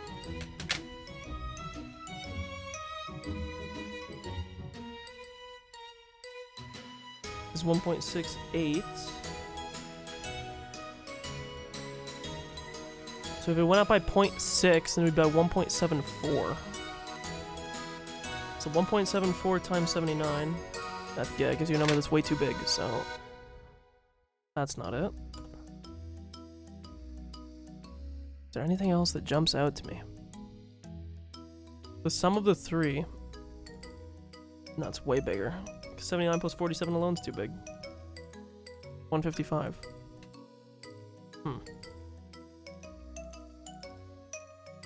Like, it feels like it has to be one of, like, the... Like, intuitively in my brain, it feels like it's gonna be 78, 91, or 112. More so 91 or 112. But at the same time, it also feels like because that's intuitively what it wants me... Let's just see what the hint is. The numbers of coins are really different and kind of weird. Wait a second, Canon, what are you thinking? There's no way she'll be able to get this one, right? This is just to buy time until Nate-san can think up a question, so forgive me. Thank you. I thought of a question. Understood. Now then, Ava and Angie, I'll give you a hint. Copper is 29, silver is 47, gold is 79. That's the hint.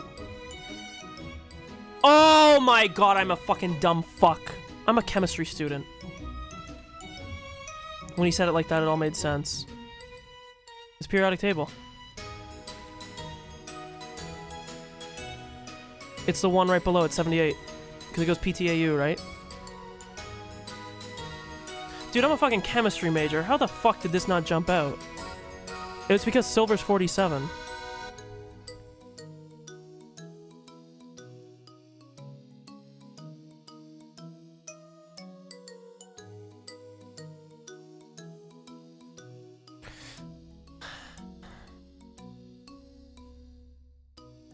Correct. Holy fuck, that's embarrassing. Guys, take my degree away. Awesome, Auntie Ava. Why? Why is it 78? If platinum is better than gold, then why does gold get more coins? Number of coins you get is always the same as the atomic number of the prize. Okay, that is a pretty goofy ass fucking thing to throw in. I can't believe I didn't get that. I don't know why silver is 47 didn't click in my mind until just that point. Copper is the one that I don't know. Copper didn't really jump out to me. I'm not really too sure, but like gold 79 and silver 47 really should have. That really should have jumped out to me. And by the way, platinum is 78, so the platinum prize gets you 78. Auntie Ava, you're incredible. Dad once told me that Auntie Ava was an enthusiastic studier and really, really smart even back when she was in school. Yeah, it wasn't bullshit for me, but it kind of was at the same time because to be fair, like, I should have known that. That's kind of embarrassing on my part. That's like more personally embarrassing for me than any of the previous ones, even if one of the other ones on their face was more bullshit. But I should have. That's bad. Even George, her son, is smart, so Auntie Ava must be really incredible. Or must be incredible. Still, that was a pretty nasty riddle to choose. You should have at least given one that Angie could understand. You did give me permission to show her the hardest one I've got. That's right. You said it yourself. That's why we got a puzzle that was too hard for me. Is it my fault? Sorry, Angie. But look, we got a medal, so please forgive me. We got another medal. Just how many have we gotten so far? But we still have a lot left to get. Next up is Shannon. Boom. 10.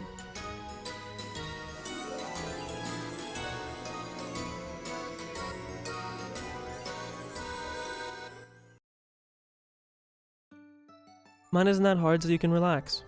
Since you only have to think on Nasan's level. That's fucked up. You're making fun of me. Then do you want to have a go at it too, Cannon? Bring it on. Sounds like you'll be able to understand it this time, Angie. I'll stick to giving hints again. Okay, I'll do my best. I'll solve it. Another medal for me. Let's go then. Listen carefully. White chocolate, anchovy, piri piri, black coffee, lemonade. Well, obviously the bait is already that the L doesn't show up. Oh, this is weird. White chocolate, anchovy pizza, piri piri. But I for black coffee is already the weird standout.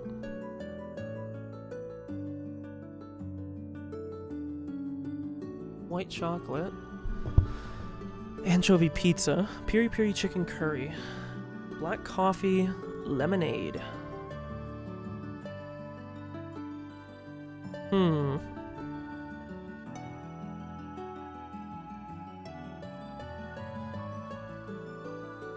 This is the one that jumps out, because obviously it's like the first letter, but then all of a sudden it changes, and the fact that L isn't an answer already, you're kind of throwing a curveball on this. Black coffee.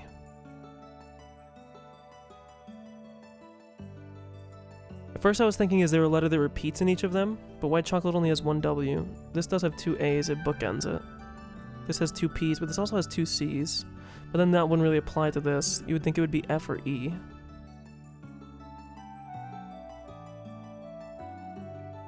I don't think I really need to write anything down for this one, because it's all kind of pretty short forward. If it's something that even she should be able to get. Chocolate pizza, curry coffee. I don't know. Ouch, just punched my fucking mic.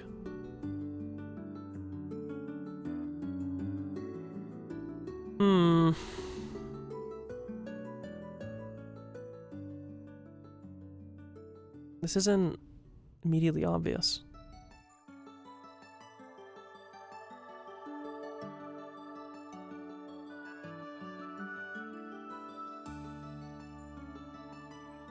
White chocolate, anchovy pizza.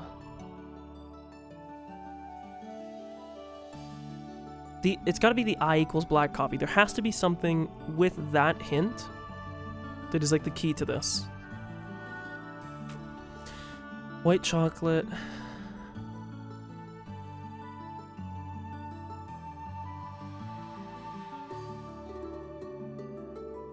White chocolate.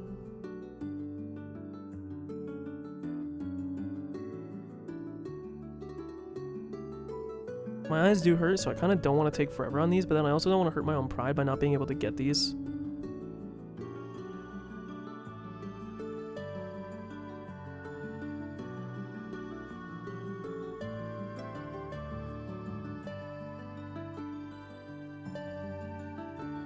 I just don't know what I'm trying to figure out here.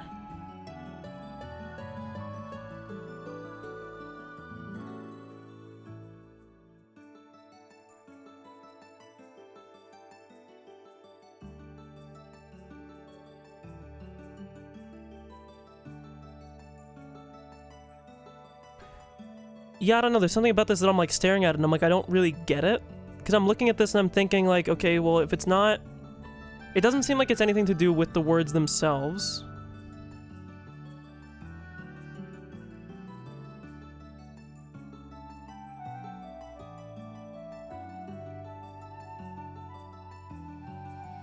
There has to be something with black coffee.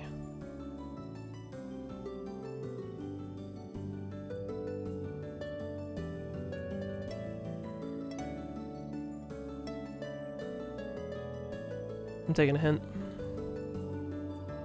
I don't get it. Why are there letters? Could it be the first letter of each word? That's what I thought. No, it's not. White chocolate is W, yeah, blah, blah, blah. First letters each, but then how do you explain black coffee being I? Yes, thank you for the whole point. Do you get it? Don't you have any more hints for me? I do. I'll teach you the letters of some other foods. First, walnut cake is W. That doesn't really help. Albacore tuna is an A. For P, how about picante potatoes? Iced green tea can be an I.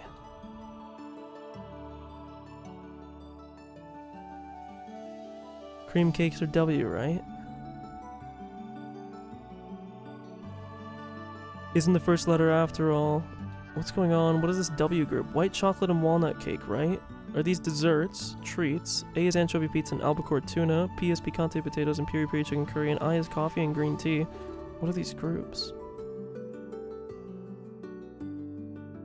One last hint. Have you ever had lemonade to drink? Yeah.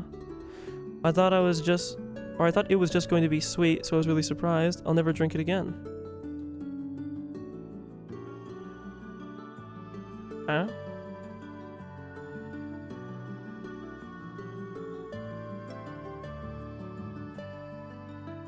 The only thing that jumped out in that thing was the picante potatoes.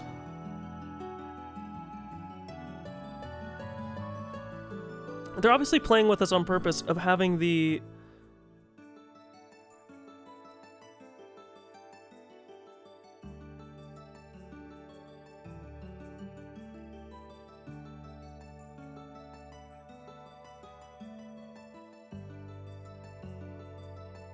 I don't get it. Because at first it makes me feel like it's O. Because the cream cake's in W.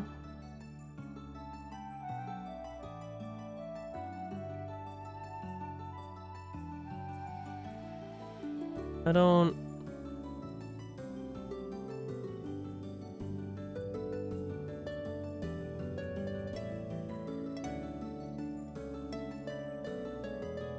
Like, am I being fucking slow?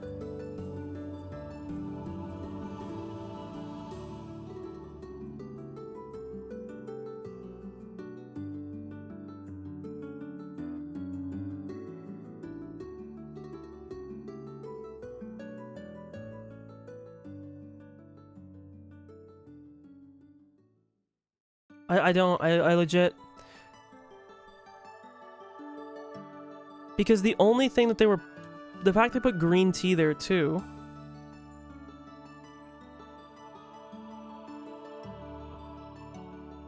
Because, okay, this is my current thinking. The only thing is it doesn't line up with what this would be, I don't think.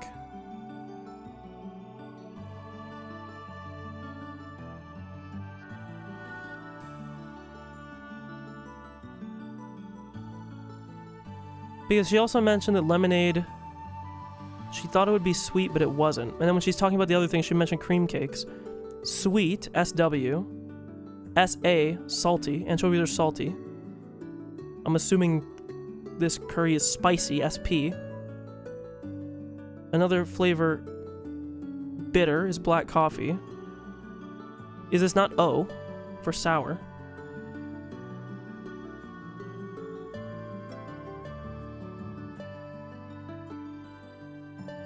Because if we're skipping the first letter, which I guess it has to be O, doesn't it? Lemonade is sour. She said it's sweet. I'm never having it again. It's sour. See, Angie? Think about the taste of all these foods. How does white chocolate taste? Sweet. What about anchovy pizza? Salty. And how about piri chicken curry? And black coffee. I see, so that's what it is. Piri is spicy, coffee is bitter. So what is it? Do the letters match the taste? That's right. The second letter of sweet is W. The second letter of salty is A. Spicy is P and bitter is I. So what does lemonade taste like? Sour. Exactly. And the second letter of sour is O, so the answer for lemonade is O. Nice job. You got it right, Abe and Angie. Okay, that was straightforward, but why did that seem like it was so... I mean, the problem is with these that I don't like is, like, I feel like the hints kind of give it, like, really hard away. Like, the fact that I feel like they could have looked up, to be fair, they did this on purpose to be a hint, but, like, if you went further with the whole, like, cream cake thing, like, the cream cake one really gave away that it was sweet for that category. The fact that I doesn't match up with black coffee, and then, like, the picante potatoes, like, come on, bro. Really? The fact that you put picante meaning, like, warm or hot, like, come on. We had to work together to solve that one. It's a team effort. And here's my medal. Please take it. Some of these do feel pretty fucking dumb. You didn't get it, did you, Cannon? I'll bet it was hard. Not bad coming from you, Nason. Why don't you try saying sorry for making fun of you? If you don't, I'll make all your meals O and I. I agree, Ayla. Yeah, I actually like sour foods, but no thanks. I don't eat W all the time. Careful, you'll get cavities. But if you ever come to my house to play, I'd be more than willing to share. Yay! I love you, Auntie Ava. In the end, Kenan caved under the threat of I cooking, and was forced to apologize to Shannon.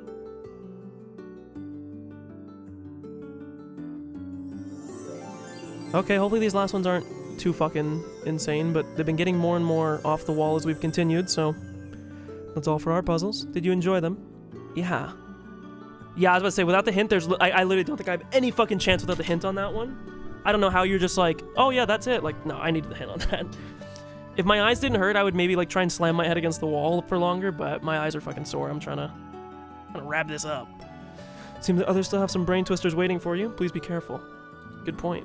Everyone left. Looks like there'll be a challenge. I understand it was a hint, so but it feels like the hints give it away. That's why I'm trying to figure it out before, but we'll win. We can do it if we work together. That's right. Let's combine our wits and move on. Yeah, that's what I'm saying, you know? Like, if they gave me, like, one more, I could, like, maybe put it together, but then, like, it gives you so many in the hint, but goodbye and good luck. God damn. Shannon and Cannon had returned to the kitchen with the server card. This is the one this is the one I'm probably the most interested in terms of what this will say, but...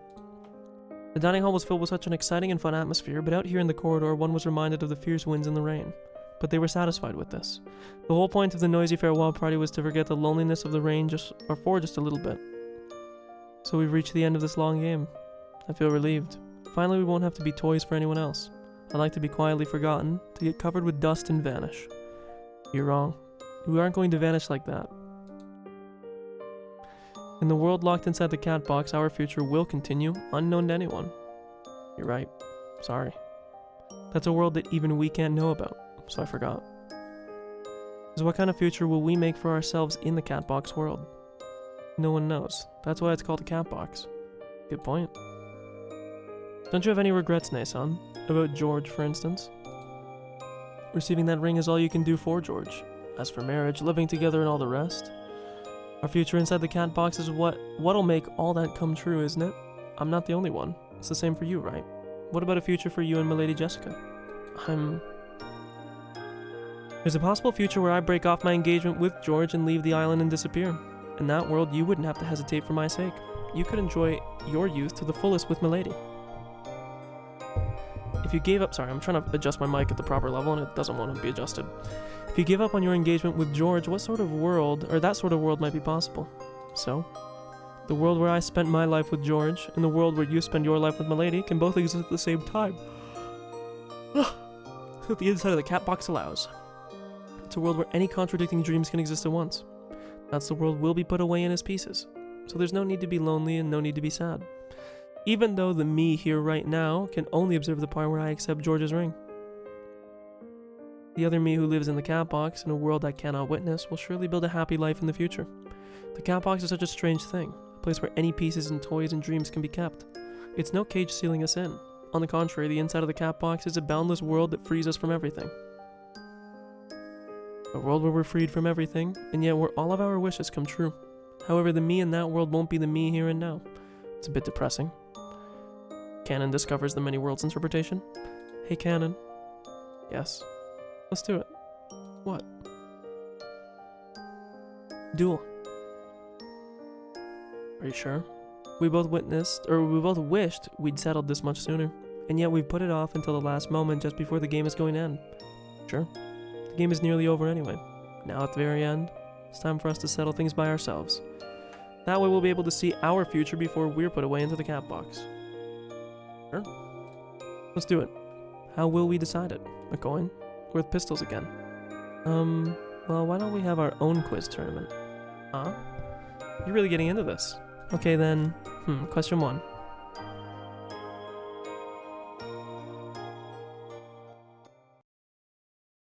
So we have 4 left?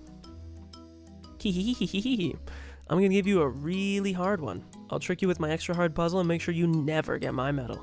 I'm gonna solve it. I'm going to solve it. As soon as Maria and Angie crossed gazes, they started fighting. The two girls so close in age were really good friends, but they also fought a lot, especially when they were opponents in a game. Maria probably knows tons of different quizzes. This should be interesting. Let's have it. It's gonna be a wolf and shoes puzzle thing. Hehehe, not now. I'm the star, so I'll go after Mama. Really? You sure it's okay for me to go first? Then I'll ask the first question. Ready? Hehehe. Oh my lord. Rokkenjima is about to explode. There's only 1 hour left until the explosion. Rosa can make it to the stack of ingots in the underground VIP room in 3 minutes. Oh brother, we're gonna do a fucking... So... 1 hour is our time limit, aka 60 minutes because they're already giving us minute denominations in the second part. Can make it to the VIP room. So it takes a total of 8.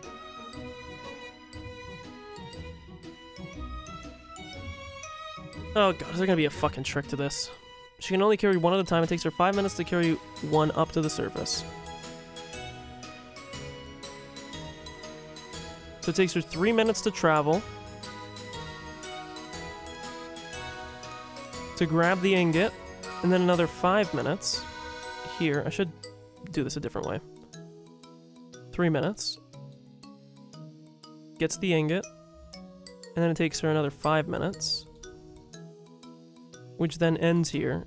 And then it'd be another 3 minutes again. So. Starting at the surface. And going back and forth between the surface and the underground VIP room, how many ingots can she carry out of the room? So the interesting part here, what it's going to be, is carry out of the room. Because I think what's going to happen is we're going to have a cutoff point, right? So it's 8 minutes is for a round trip. So what we can do right off the bat is we can go, okay, we know that if it was 8 times 8, it would be 64 minutes. So it's going to be a little bit less than that. So it's 56 minutes. She can get at least 7. The only question is now, is if we look at 7 and 8, she's at 56 minutes. It takes her 3 minutes to go back down. There's going to be a trick here. It's going to be 7 or 8. Because the thing is, it'll take her 59 minutes, right, to move back to grab the ingot, right? And then there's a 1 minute overture, or a 1 minute overshoot. And because of that, that means, like, technically, when it says carry out of the room, the underground VIP room, she can technically only bring 7 to the surface, but she can carry 8 out of the room. Because she'll get there at 59 minutes, and there will be 1 minute remaining, and she can carry the 1 out. She won't get to the surface in time. It's 7 to the surface, 8... 7 to the surface, 8 out of the room. I'm gonna go with 8. 8 ingots. Heh, are you sure? Takes 8 minutes to carry each ingot to the surface, right? 8 by 8 is more than 60. That's right. After all, the question asks how many can she carry out of the room. You only have to take 1 step exactly, so... I feel like this one was very easy. Nice going, Angie. All those puzzles really warmed you up good. That's right. To do 7 trips, you need 8 by 7, 56 minutes. There are only 4 minutes left. However, you can make it back to the underground room in 3 minutes, then carry out the 8th in the last minute. Hehehe. Not bad, Angie. Nice one. That one was way easier than some of the other ones. What the fuck? That was like a pretty basic like math problem and I guess a little bit of a word trick, but I'm not gonna lose to you, Maria. Congratulations. Here's my medal. Now you can try the puzzle Maria picked out just for you. Okay. Grab the medal real quick while I do this. Hooray!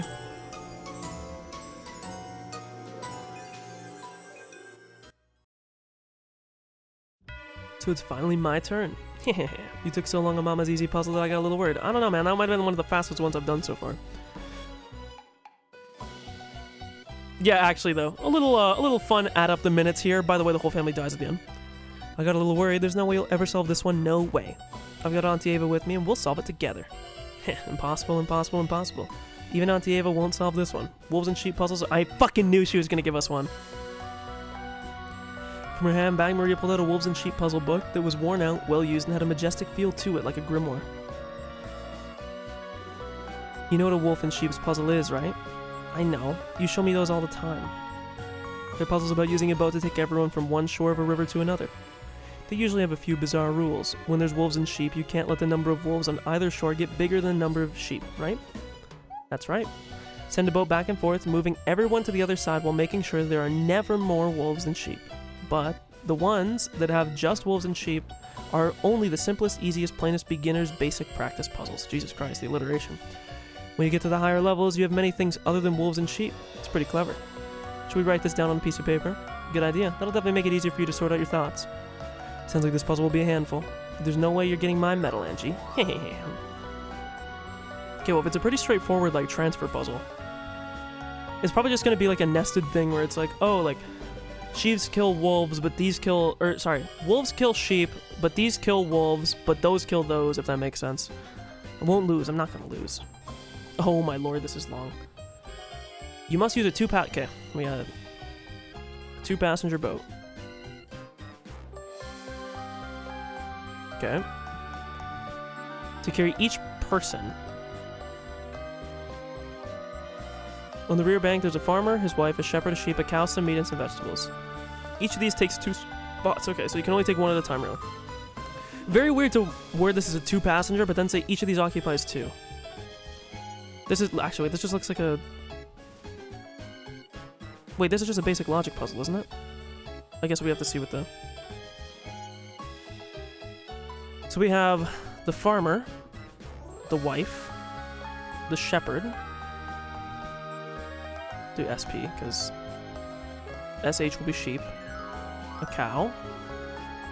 Some meat, and some vegetables. Okay. So, the boat has to be occupied by F, W, or the shepherd. If the wife is with the shepherd and the farmer isn't around, they'll run away together.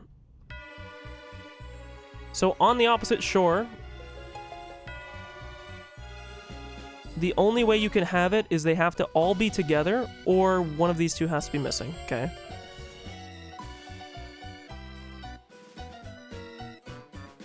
He'll eat it. Okay.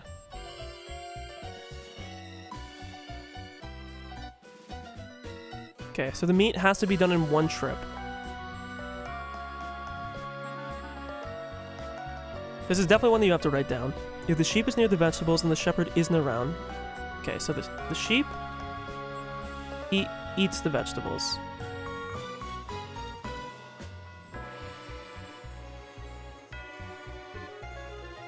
So it's wife plus SP equals bad.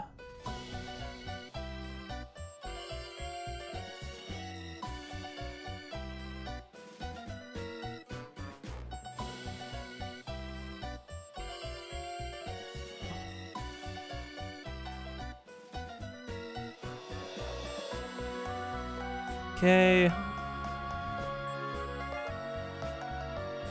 Good lord, this is a pain in the ass already, I can tell you. There's fucking something stuck under my mouse too, and it's pissing me off because my mouse feels uneven because of it.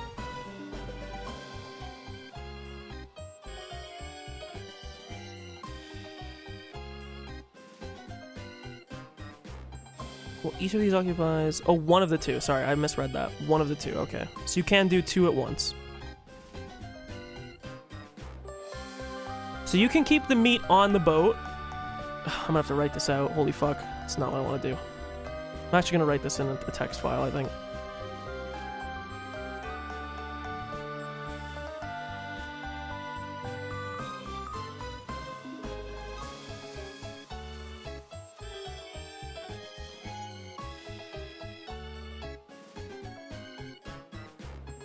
Okay.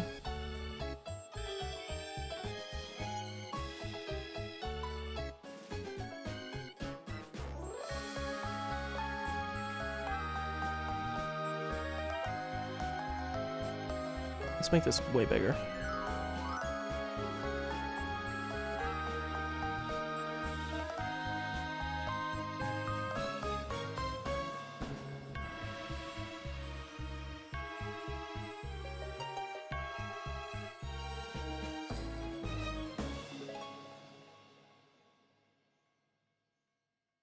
Okay.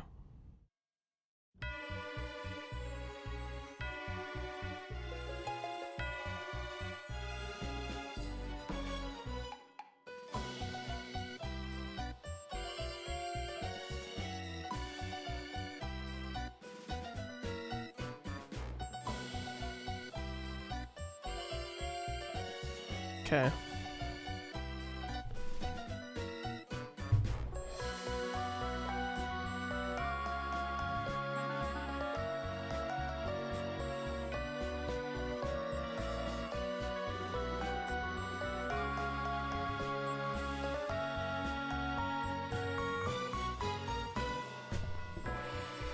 More of the problem right now is just getting everything. So it seems to me like the wife has to be the one that's majority piloting the thing.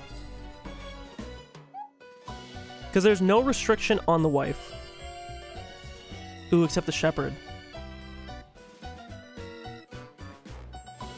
Hmm.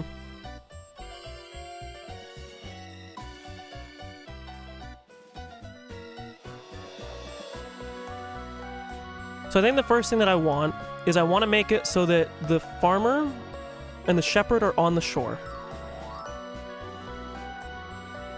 And we avoid the problem with the wife. So if we have one thing here and the other thing here, I want one trip this way. Okay, so let me see if this makes sense. Sorry, I'm just trying to... First trip. Farmer and... Yeah, farmer and shepherd.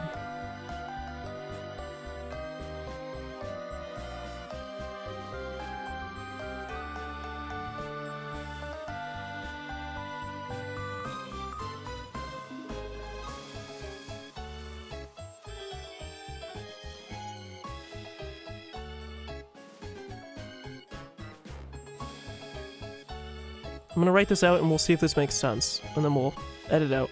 Wife then rows for the second trip.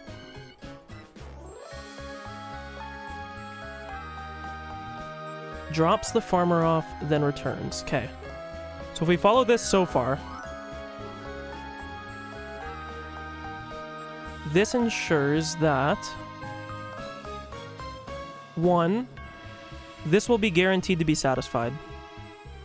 Because whenever the meat is transferred, there's already another human that's on the other side. This is guaranteed. Hey, how's it going? It has been a while. I've had a lot of random ass health issues, but we're back. This is still being true. Okay, this isn't really a statement. The meat can be on the boat as much as it wants, but can't be unloaded more than once. The smallest number of moves. You have to remember that technically it's 2 moves per go. That's the other thing to not get tripped up on, because it's 1 move over and then 1 move back. So this is technically 2. This is another 2.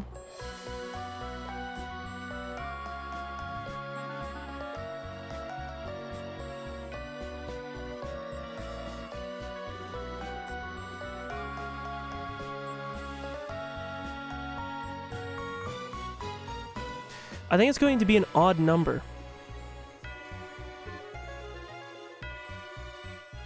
I don't think the order matters at this point.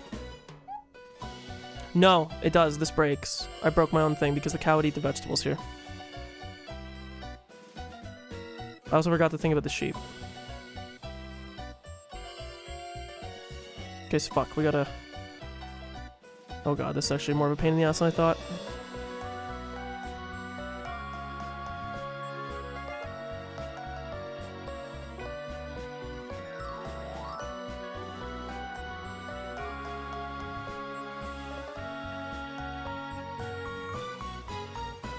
So we can't take both the humans over right away.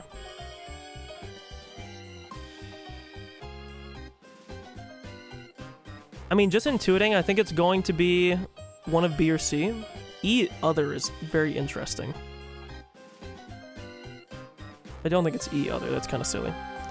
So now if we follow this again, so, because I made a mistake of forgetting that I can't leave them on the shore by themselves. So, I still think the first move, the shepherd isn't around, it'll eat them. So we can't transfer the shepherd first. So I think the first trip, I'm just gonna try and farmer.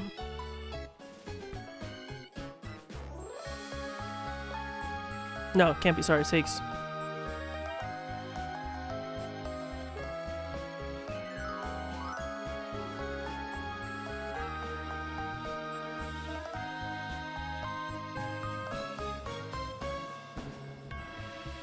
Okay.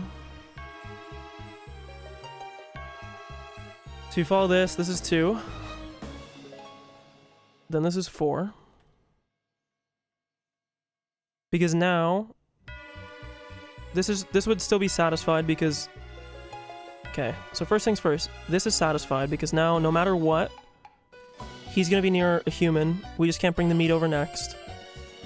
The cow, this is true. This is avoided because they're both over. I think the cow needs to be transported next.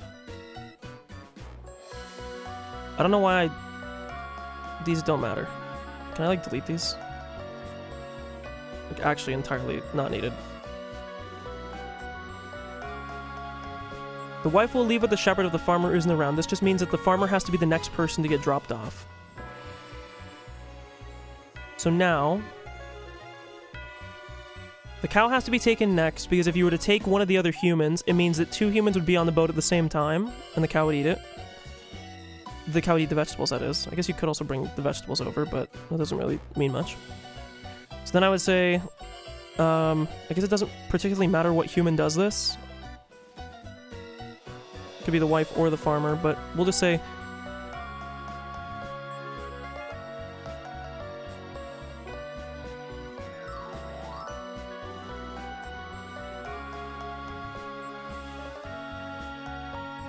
let me just make sure I'm not missing anything else.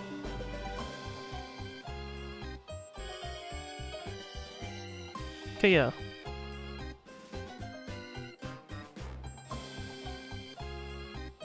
That's 6.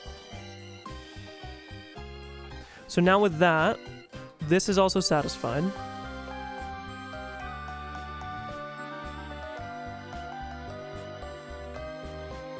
The wife has to deliver the farmer first. So isn't it just... We don't really care about this one. This doesn't mean too much. The vegetable and the meat can only take 1 trip. This is already satisfied. This is satisfied. This is satisfied.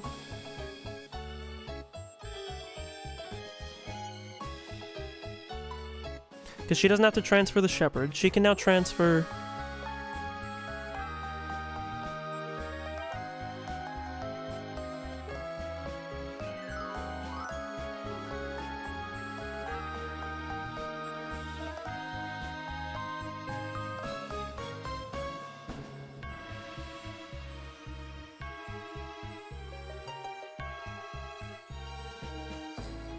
So now if we look at the tally on this side, on our one side here, if I'm counting everything correctly, I apologize for this delay, but hey man, you know, you have VOD friends, you can skip. The farmer takes the sheep over, so on this side we have the sheep, we have the shepherd, we have the cow, and we have the farmer. They're all together right now. That's on one side. And then on this side, we have the vegetables, we have the meat. Technically, we can include the wife in this count too. I think this is it, right?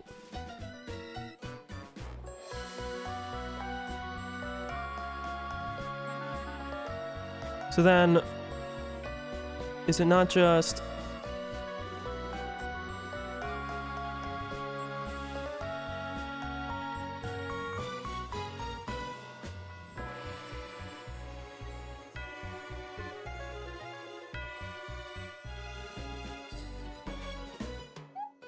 Okay.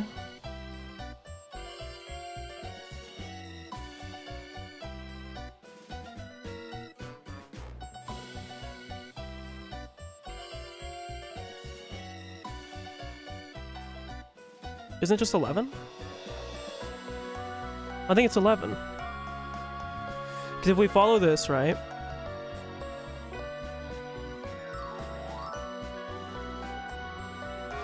There's 1, 2, 3, 4, 5, 6, 7 things. If we follow this, on the first move, the sheep is now on this side. Then the shepherd is over. Then the cow is over. Then the farmer is over. Then the vegetables are over. And then the wife and this get off at the same time. I think it's just 11, right? I think the answer would be B here. Unless there's something I'm missing, but I'm pretty sure that's it. The only thing is there's potentially a more efficient way to do it, which would put it lower, because we are really close.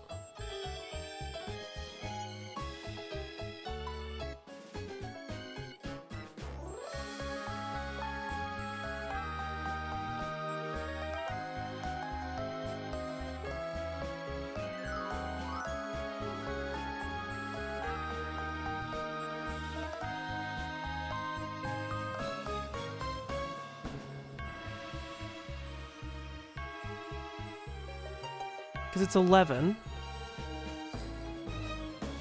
With these stipulations, I don't think you could do it any quicker.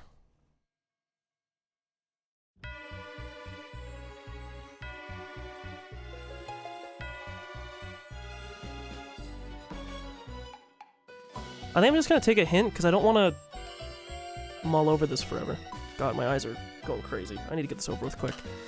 Let's take the hint. I think it's one of the... it's not these. I don't think it's any of these three. It's one of these two.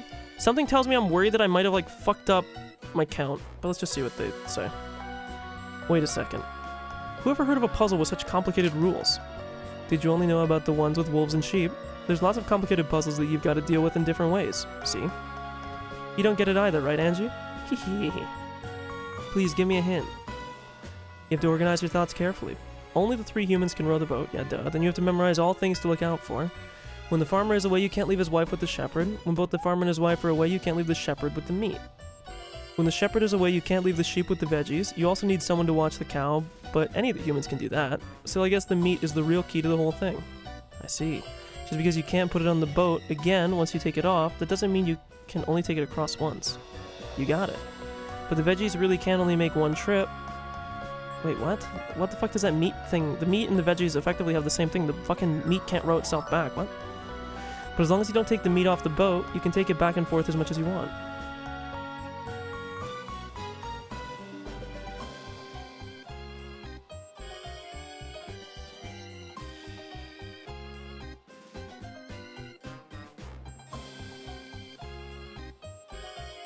Contradiction that makes it unsolvable. Ooh, who knows? The fact that she says that is a bit weird.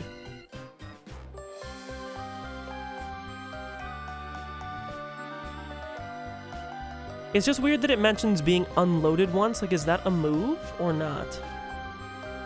I guess I don't really... God, someone's cooking something and it does not smell good. It smells quite astringent, whatever it is.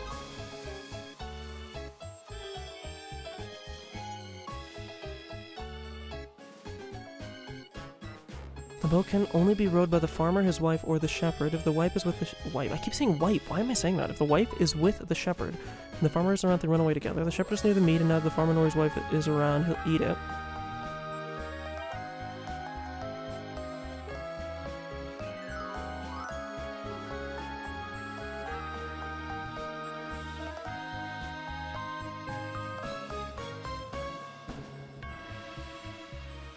I don't know. The problem is I feel like the answer that I'm thinking has to be wrong. Because again, all these problems have been like... They're so... Sorry, my girlfriend's messaging me about Stardew Valley. 1 second. There's something that I don't get here.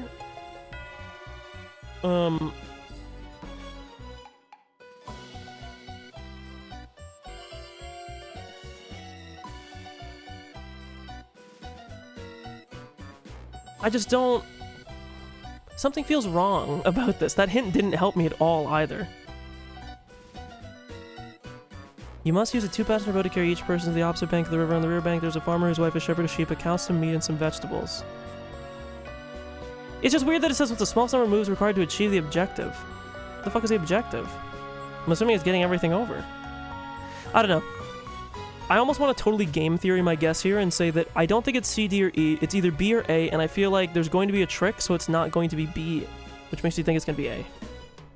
But I genuinely have no clue. And I also don't want to prolong this too much more because my eyes are starting to hurt a lot. It's weird that they made such a big thing about the meat, but the meat doesn't matter. Once it's been unloaded once, it can't be unloaded again. It's effectively the same thing as the vegetables.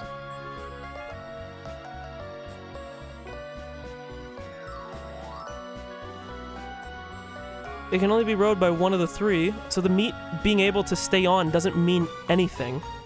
The only thing that you could do is leave the meat on as one of the last moves with the farmer getting off, but then how does the boat get back? That's what I don't get. That's why I had the meat as the last move, because it doesn't change anything. I don't really want to waste more time on this.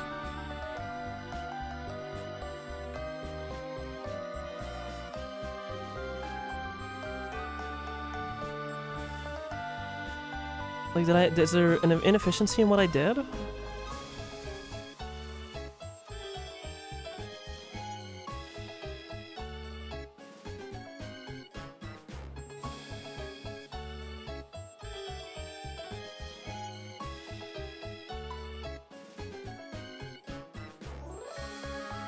I don't know.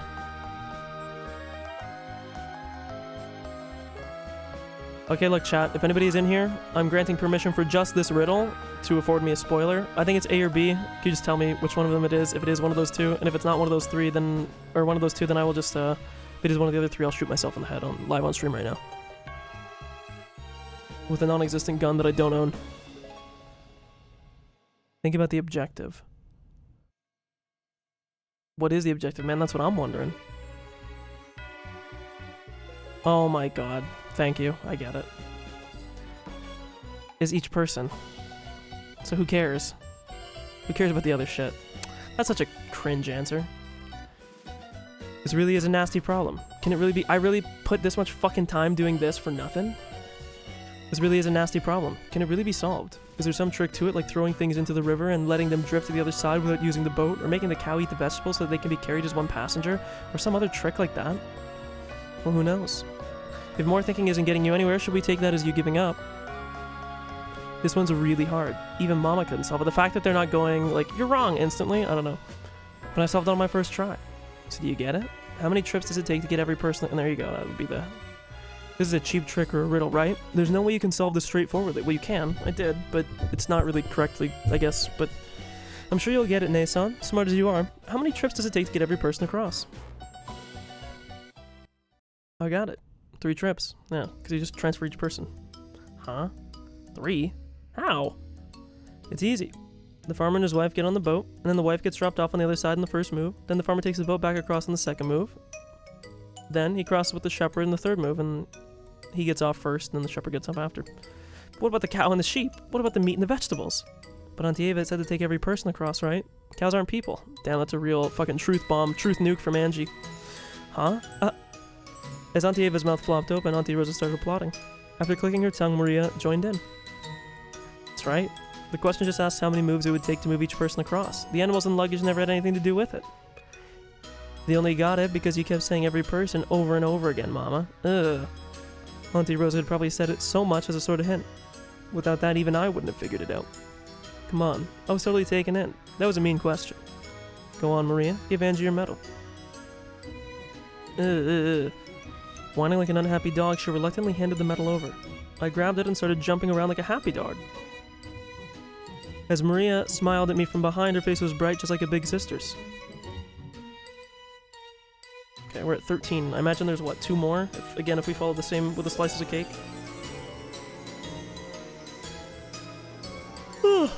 Excuse Excuse me. That's the end of our riddles. Let's play again sometime, okay? Next time I'll have a really nasty puzzle that's even harder. One so hard that even I can't solve it. No way. I'm not playing with you anymore. Hehehehe. Look, Angie. Your parents are waving at you, so let's go. See you later, Rosa. Sure. Later, Angie. Wait, no. It's gonna be more than... Fuck, there's more than 15. There aren't too many people left with puzzles for you. Keep it up until the end. And make sure you keep cheering her on, Nason. Of course. We got all these medals by working together, right? Yeah. We dashed away. Dad and Mom are waving at me from over there. I'm sure they thought up some mean problems. Still, they're bound to be easier than Maria's. I hate Maria. She's such a meanie. Real as fuck. Gotta turn my light back off again. Oh god, are you? You bullied her too much with that puzzle. Well, I wanted to play with Angie a lot. If it was an easy one, she'd solve it right away, right? You really love Angie, don't you? I hate her. She made fun of you and called you a stuffed animal. Maria pouted as she said this, but her expression didn't match her words at all. I hope Angie finds happiness. I'm sure she will. After all, look at all the people here wishing for her happiness. Now Battler is the game master and he set up this final game just for her. After all, there's no way she won't be happy. Still, even though everyone can bring a person happiness, only the person can grasp it for themselves. That's right. That kid is really bad at finding fragments of happiness. We can try to teach her how, but 12 years of time have sealed her ears up tight. This game might be much harder for Angie than Battler thinks. I'm sure that Angie will find happiness. Yeah, she really does enjoy herself at this party. That itself might be the greatest lesson we can teach her now. Angie, the girl who won't believe any magic shown to her, calling them simply tricks. 12 years in the future, she will become the last person to inherit Beatrice's name. At one point in time, that kid understood my white magic. Yeah, and she understood me too. She even summoned all the 7 sisters and understood magic itself, and yet she still can't use magic on herself. Let us believe, Battler used to be much the same. Pieto. It is easy to cast magic on other people, and believing in other people's magic is not so difficult. The hardest thing is casting magic on yourself, and magic is belief, magic is love, right? Is that something Angie can do? She can. Even that Battler managed to understand magic. Of course, his little sister will be able to do the same. You're right. There are some magics that we can only see when we're kids. There are some that only adults can understand. Right now, Angie is between the 2 of those. She's lost the magic of children, and yet she has yet to understand the magic of adults, the most painful period of one's life. It's so sad that she didn't have anyone close to her during that period. It's not true. We are always by that kid's side. She just doesn't believe it. Angie, please realize that quickly. There are so many people smiling at you from behind watching over you. If you would just turn around, we would be able to smile at you so much more and talk to you so much more. Angie Beatrice, the final witch of Mariage Sorcière. Even if you aren't able to reach the proper end, I pray that you can at least enjoy yourself tonight. Have fun, Angie. So long. The time we spent together feels so long yet so short. Even so, for me, the memory is eternal.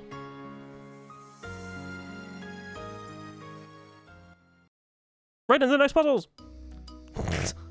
How's it going, Angie? Did you get a ton of medals? I wonder how many it is now. Me too. Fuck, let's save real quick just in case I fuck something up here. Let's count them later, okay? Seems you've been given quite a few puzzles already. Yeah. Once I get your puzzles, only the cousins are left, I think. So 17 total? Sure. Okay. Time to take a shot at Mom and Dad's puzzles. I'll warn you, they're gonna be hard. Everyone says the same thing, but we just keep on solving them. Yeah. So we'll get those medals together. Hehehe. That's the spirit. Okay, I guess I'll go first. There are 3 girls. Miyoko. I am the oldest. Rika isn't the oldest. Miyoko is a liar. Nipa. Hey, Rika. Hey, Satoko, Rika, Miyoko, whoever Miyoko is. Only the oldest of the 3 girls is speaking the truth, so who is the oldest?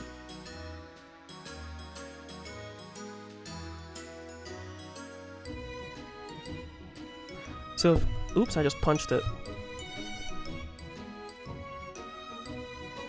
Isn't it just Satoko, or am I just, like, not understanding this? 3 girls, Miyoko says I'm the oldest. Satoko, Rika isn't. So if Satoko says Rika isn't, and Rika says Miyoko is a liar. Am I just dumb as... again, the problem is with all these things is, like, I feel like there's one answer that comes, like, instantly to me, which is that if we take Rika's statement at face value saying Miyoko is a liar, and she's saying that she's the oldest, so that means Miyoko is not the oldest. And if Satoko is saying Rika isn't the oldest, and Miyoko is not the oldest, that means there's only really one option left. But again, whenever they give me something so easy, I don't want to believe it. But is it not just Satoko? Like, I don't know. I don't...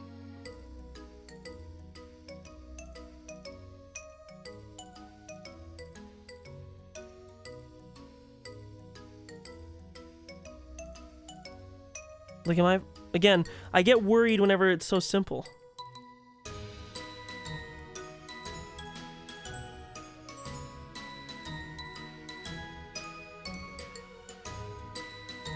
Rika isn't the oldest. Only the oldest of the three girls is... Oh, sorry, I totally fucking misread that. I'm so sorry. Never mind. Only the oldest of the three girls is speaking the truth, so who is the oldest?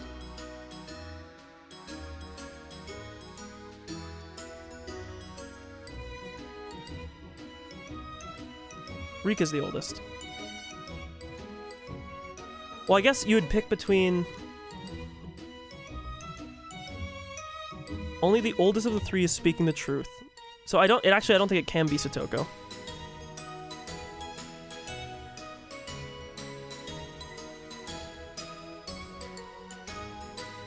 If Rika is the oldest, then Miyoko isn't, and Satoko, that satisfies. So that would be true. Everything would work. Rika's statement still lines up. She's speaking the truth. It breaks the other. If Satoko says Rika isn't the oldest, and we say true... Wait, am I having a slow moment? Aren't these all... Only the oldest is speaking. So if Miyoko says, I am the oldest, that would be true. That would not work. Because if she's saying Rika isn't the oldest and we say that's false, that means Rika is. So it can't be Miyoko. If we say Satoko is the oldest, then Rika isn't the oldest.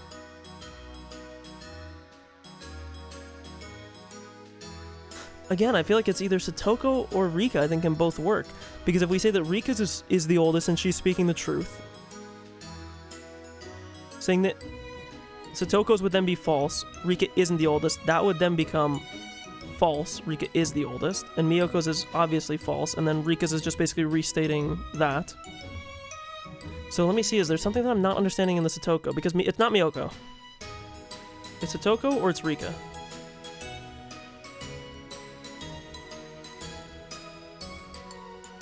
Oh, because if you say if it's Satoko, you get a contradiction between Rika and Miyoko's statement. Because if we say that Satoka is true, Satoko's is correct, then we have Rika saying Miyoko is a liar, which is not true. Then that would mean that Miyoko is telling the truth, which breaks it. I'm going to run the risk on not hinting on this one, and I'm going to say it's Rika, because I think Rika's is the only one that makes sense. Rika. That's right. Nice job, Angie. Hard to imagine that such a smart girl is related to that dolt of a father. Yeah, sorry for being a dolt. Nice going, Angie. Do you think of all the combinations? Yeah. If Miyoko is the oldest, then what Satoko says is true. Only the oldest person is supposed to tell the truth, so that doesn't make sense. That's right. Then what if Satoko is the oldest? If she is, then Rika, who says that Miyoko is a liar, would be telling the truth, which doesn't work. So Rika has to be the oldest. Good job. Here's my medal for you. Congrats. And then why do they have like one that's kind of... I mean, I'm not mad because my eyes kind of hurt, but like... And then you have like kind of an easy one there. I mean, I did almost get it wrong instantly just by not thinking a little bit, but... I'm a little bit scared of this Rudolph one.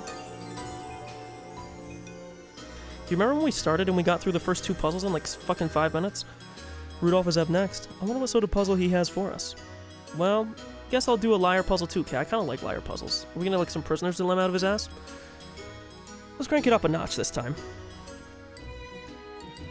Oh, fuck you. This time Miyoko are all wearing masks. We don't know who is who. Okay. Fuck you, Rudolph.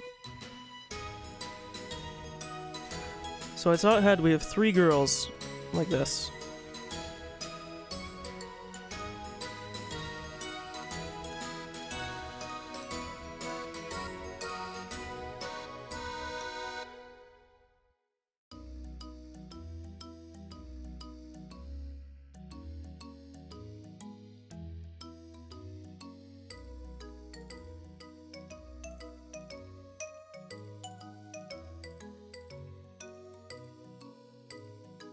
Okay. So no one knows the voices, and their identities are concealed. So first we need to find the contradiction. There should be a contradiction, which is going to be in the first 2 people.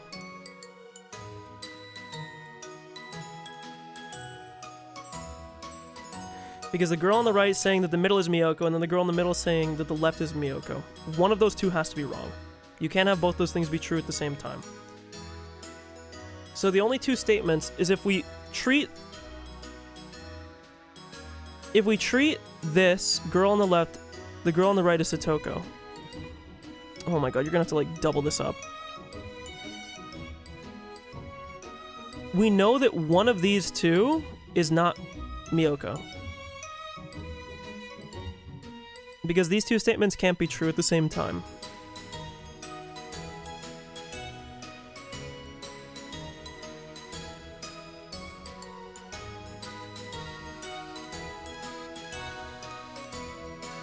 I don't think the first one can be true, because if the first statement is true, then that means that Miyoko would be in the middle, and then she's saying that herself is on the left, which can't be true.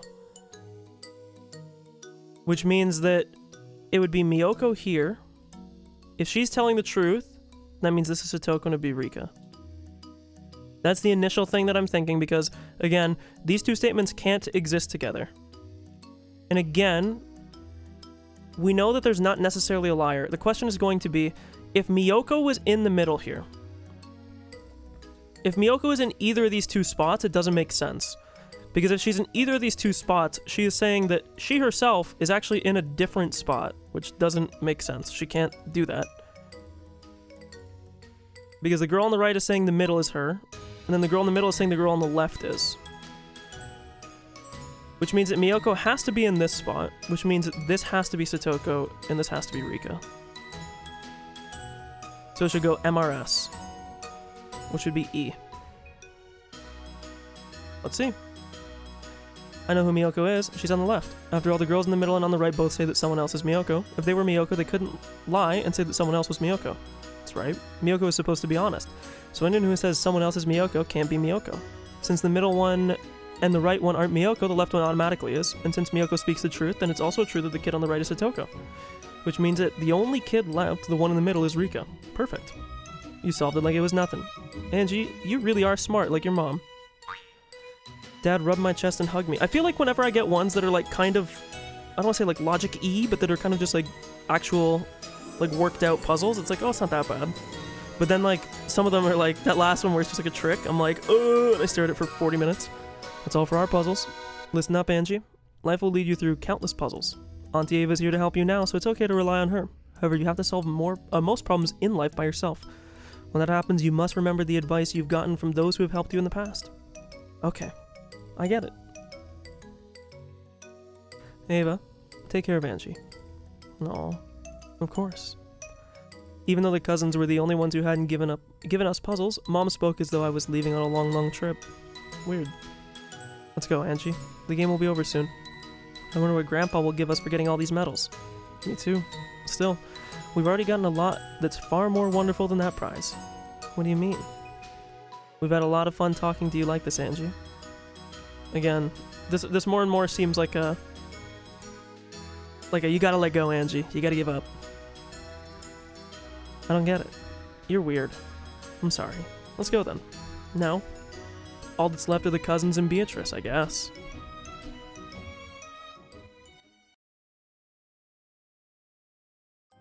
What is it? Why did you tell me to come over here? Is it something to do with Angie? No, that's not it. Rudolph put a cigarette in his mouth and toyed with his lighter. Though lighting a cigarette should have been second nature to him, he somehow managed to mess up several times. I wanted to take this to my grave. No, to hide it away in a cat box. Oh, is he gonna fucking talk about Battler? If I just kept my mouth shut until tomorrow night, I'd be able to do that. It'd be easy. I've been thinking, I'm probably gonna get murdered tonight, but I've gotta say it. I've known all along that you had something you were hiding. Have you? Guess I still need more practice. If it isn't about Angie, then who is it about? Not Asumu, surely.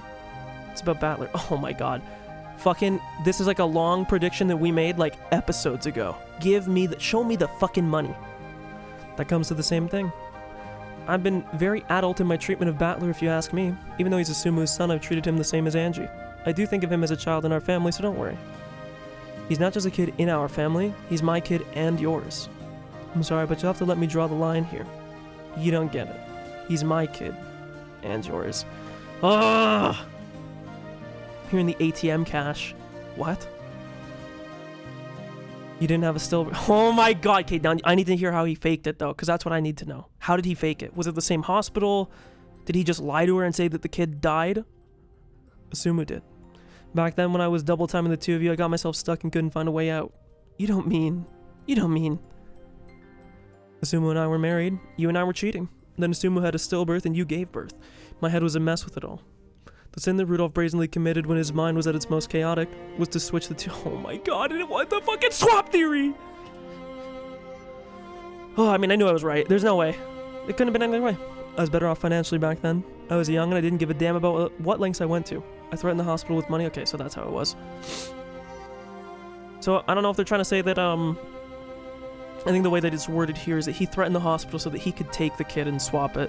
Not that he threatened the hospital to make the switch, because then they'd have to be in the same hospital. It'd be a little bit odd, but maybe he'll contradict me in a second.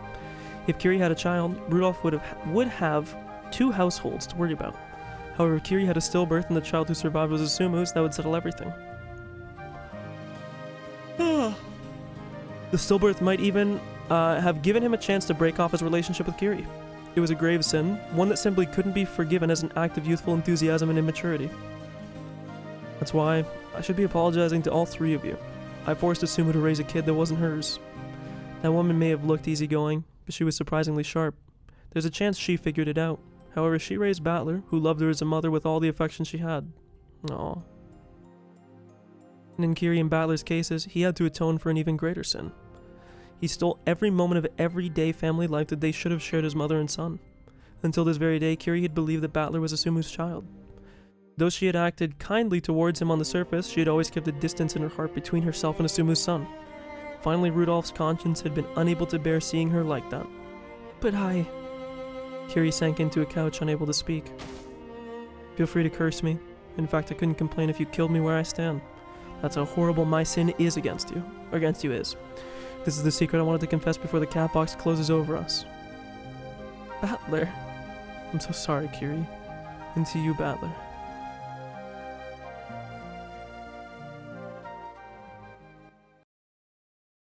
Jesus. I mean, we kind of predicted that many episodes ago, but it's nice to be proven right. Come to think of it, we've already gone through a ton of puzzles. Yeah. Now there's only George, Jessica, Battler, and Beatrice left. Oh, they're finally here. We've been waiting a painfully long time. We thought you might have forgotten about us. Finally, we challenged George and Jessica. Sorry to keep you two waiting. So did you think up some incredibly hard ones for us? We decided to give you one puzzle together. Oh. My, even one riddle from this pair sounds challenging. It's a special puzzle we made just for Angie, so good luck. I'll solve it. I'll definitely solve it. Okay, then let's get started. Jessica, let's set them out. There you go. They place 3 small colorful cubic boxes on the table. 2 of these are traps. The other has a metal inside. Angie, do you think you can guess which one has the metal inside? Can't do it without a hint. That's just luck. That's right. So far, this is just a test of luck with 3 choices. In other words, your odds of winning are 1 in 3. No fucking shot. George, this isn't a quiz, right? I'm fucking saving if it actually is just a 33. It really is just a test of luck. The puzzle comes later. Let's move ahead. Okay, Angie, which of these has a metal inside, do you think? Just say the first one that pops into your head. A red box, a blue box, and a green box. There's no way to know which one it's in. This really is a test of luck. In a way, this is even worse than a hard puzzle. After all, you can always get a hard puzzle right, you just have to solve it. But in the very beginning, I picked the almond with a 1 in 15 chance. Compared to that, a 1 in 3 chance is 5 times easier to get. There's no point worrying about it. Might as well test my luck again. I'd say red, then this one. Oh, I was thinking red and blue statement, that's why I said red. The red box. Then let's set this box right in front of you. Wouldn't it be great if there was a metal inside? So let's start with a little warm-up. The probability of... Oh my god, he's gonna do the Monty Hall problem. The probability of the metal being inside that red box is 1 in what? 1 in 3. That's right. If this really is a simple test of luck. Are you sure, Angie? Are you absolutely sure you're happy with that red box? After all, we're gonna make you open it in a second. If it's a trap, it'll be really scary. Jessica grinned threateningly. Are you happy with the red box? The metal might be in the blue or the green box. Do you want to change your mind? It's not fair for them to scare me like that, not after I've already made my choice. She's gonna say, no, I don't want to. And I know. All the boxes have the same probability of having a metal in them. Whether I open the red box or change my mind and open a different box, the probability will be the same. So stick with your first choice is my motto. I'll stay with this red box. And now, they're gonna go, look, we're gonna open up one of these boxes. Do you want to switch? And the answer is you should switch. It's actually a 2 in 3 chance it's in the one they don't open. Or sorry, yeah, in the one they don't open, yeah. I'm happy with the red box. I'll bet on it. That's spirit. But seriously, the traps are really terrifying. Why don't we show you? Yeah, exactly. It's just a Monty Hall problem. Jessica laughed creepily, then opened the green box. And then, bang! With the violent sound of a party popper, pumpkin monsters and ribbon came flying out of the box. I was a little scared. That's a lie. I was really scared. If that came flying out of the box I opened right at my face, I might fall onto my knees and start crying. Angie, are you sure you want the red box? Something really scary might come flying out, right? Are you sure you don't want to switch to the blue box? I'm not scared. I'll stick with the red box. You're going a bit overboard, Jessica. So now one of the boxes is gone and there's only 2 left. This is where the puzzle starts, Angie. You mean which box is the metal in? We have the red box that's been sitting in front of you the whole time, and the blue box here in front of me, which has a higher probability of having a metal inside it. It's a blue box. That's the puzzle. Let's see. The blue box has a higher probability. I don't even need to read the puzzle. Fuck off. Oh. The odds are better for the blue box. And why is that? Okay, I don't know if I just picked wrong by skipping it, but I'll give the Monty Hall explanation. I didn't read any of it, though, so there could have been something in there, and I'd gaff. But the whole Monty Hall problem is that when you select at the start, there's a 1 in 3 or 1 in whatever chance, 1 out of n chance that you pick out of n objects. But if they open up every object except for 2, you can illustrate this a lot easier. Let's imagine that Angie was picking from 100 boxes, right? There was a metal in one of those 100 boxes. And they say, okay, pick a random box. You pick a box. And they go, okay, here's your box. Now I'm going to open up 98 of the other boxes that all have nothing in it. And then I'm going to have you with 2 boxes at the end. I'm going to say, do you want to switch? Now in that option, it seems pretty obvious. You sit there and you say, okay, what were the odds that when there was 100 boxes and I picked right? It was 1 out of 100. Now that this person has removed 98 of these boxes, right? You showed me that 98 boxes had nothing in it and I have 2 boxes left I get to pick between. It's going to be the one that you did not initially pick has the much higher odds there. And that illustrates it a lot more when you have way more. When it's 1 in 3, it starts to fuck with people's minds because they think, oh, when I picked it was 1 in 3, but then it gets down to a 50-50 chance. There's no difference but you updated the probability condition. If you follow the conditional probability, it's 2/3 for the other one, besides the point. Think back to the 15-slice cake that you found the almond in. Yeah, exactly. They're going to use this example and prove why. If there was only 1 almond, the odds of winning were 1 in 15, right? Yeah, 1 in 15. I figured that out when the cake first appeared. I think I mentioned earlier that it was just the Monty Hall problem, but I thought that waiting for a lot of people to get the wrong ones would make my chances for winning higher. But in the end, no matter when I ate my slice, the odds were still 1 in 15. But if somebody offered you to switch after opening up, or after showing you that 13 of them didn't, it's like, you probably should switch. Still, Angie, what if the servants had also been eating that cake and it had actually started with 20 slices? Huh? What? This is a party, right? It's not fair that the servants don't get any cake, don't you think? So, let's say it was originally a 20-slice cake. The servants took out 5 slices, then redecorated it as a 15-slice cake and let you choose a slice. If so, what would your chances of choosing the right slice be? If there were really 20 slices, then the chances would be 1 in 20. But then you've removed 5. However, the servants know where the almond is, so they chose 5 slices for themselves that had no almonds. Yeah, they're just describing the Monty Hall problem, but yeah. In other words, they removed 5 losing slices. That would mean your chances of winning were 1 in 15, not 1 in 20. They took out losing slices, so it's only natural that the probability of winning would go up. Just now, Jessica did the same thing. Jessica took one losing box away from the pair of boxes you didn't choose. In other words, the odds of the winner being on the side you didn't choose went up a bit, right? Ha, I sort of get it, but not really. If you remove a losing box, it's only natural that your chances of getting the right one go up. And just now, Jessica removed a losing box from the boxes I didn't choose. So doesn't it make sense that my odds of winning with those boxes went up? Now I'm getting confused. Actually, you really are incredible, Angie. Even though you're only 6, you're trying to understand posterior probability, a concept in probability theory. Probability really is interesting. I'm sure you'll like it when you get into high school and college. Go on and enjoy studying it all you can. My little head was already filled to the brim. Bewildered, I had to beg Auntie Ava for an explanation. Auntie Ava wore a bitter smile too. I'll bet she doesn't really get it herself. It's not that complex. As we felt a sense of connection through this failure, we happily grasped the metal we had wrangled out of them.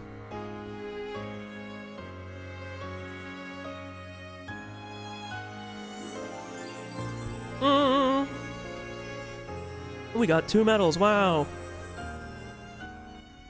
Hooray! Hooray! Angie, could you come over here for a second? What is it, George? I hate that, like, the middle puzzles were way harder for me than the end ones, but if there's Battler and Beatrice left, I don't know if we're about to get the Giga Omega puzzle at the end here to blow our socks off, but George and Jessica, because there is 19 if we count doubles for everybody. Because I already thought it was only going to be 15 because of the cake slices, and now it could technically be more. We'll see. George and Jessica were calling to me from the window. Auntie Ava was talking with Mom and the others, and since it looked like they'd be a while, I went over to George and Jessica. What? Looks like the quiz tournament is almost over. Yeah. There's only Battler and Beatrice left. I'm starting to get sleepy. Yeah, me too, girl. My eyes hurt. It's probably because of that adult drink I swiped from Dad. I've felt floaty ever since I drank that. That floaty feeling keeps getting stronger, and I've been feeling sleepy for a while now. I gave a huge yawn. Sleepy? Yeah. If I had a sofa, I'd probably fall asleep. I see. Well, I guess it's almost time for this party to end. The party will end if I fall asleep.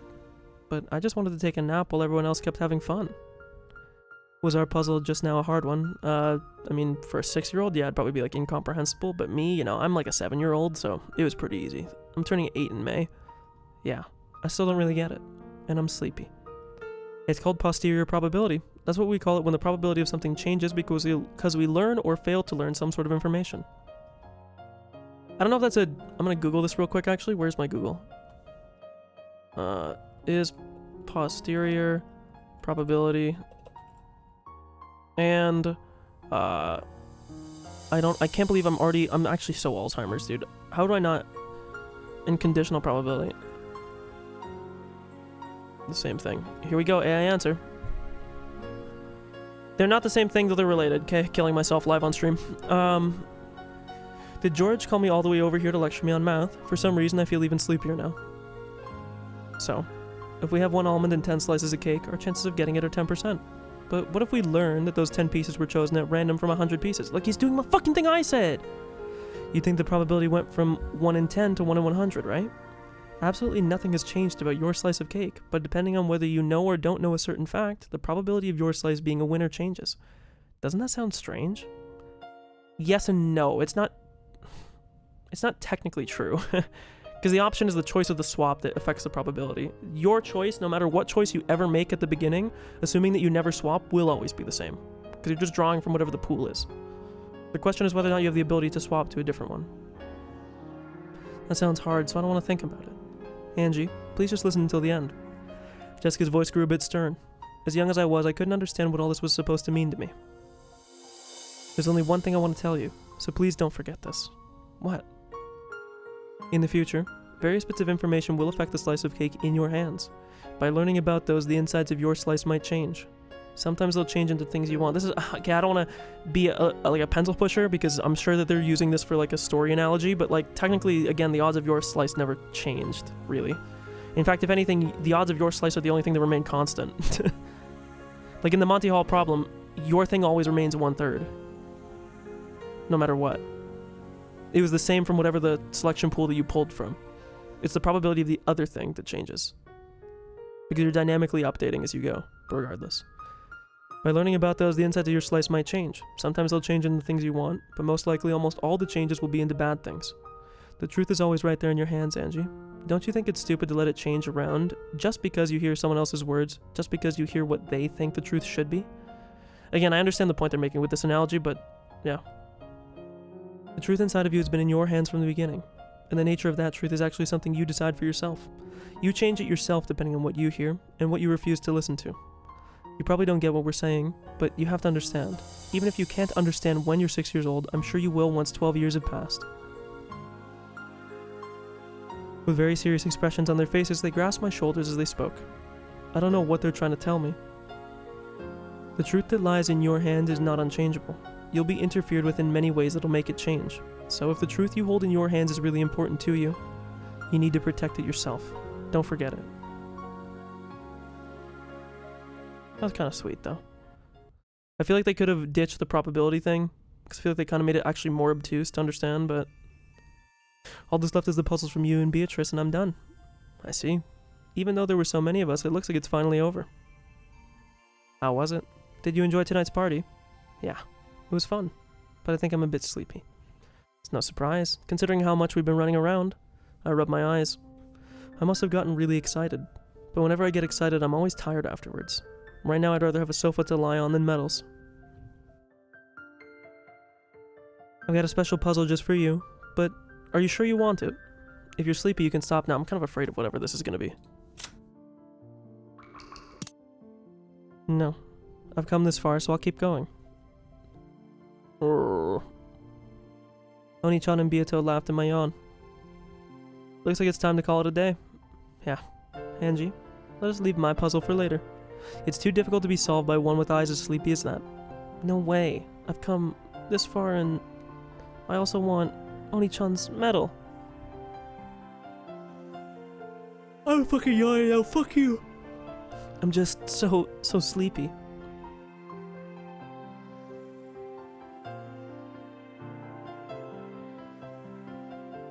Angie drifted over to a chair in the corner of the room and plopped down onto it. Then she closed her eyes, looking like a doll sitting there. It didn't take long before the cute sound of her breathing in her sleep could be heard. When she saw that Angie was finally asleep, Beato spoke softly. Or softly spoke? Did I read that backwards? Please tell me I didn't. Spoke softly. I think I said it right. Yeah. Quiet, please, everyone. Angie fell asleep.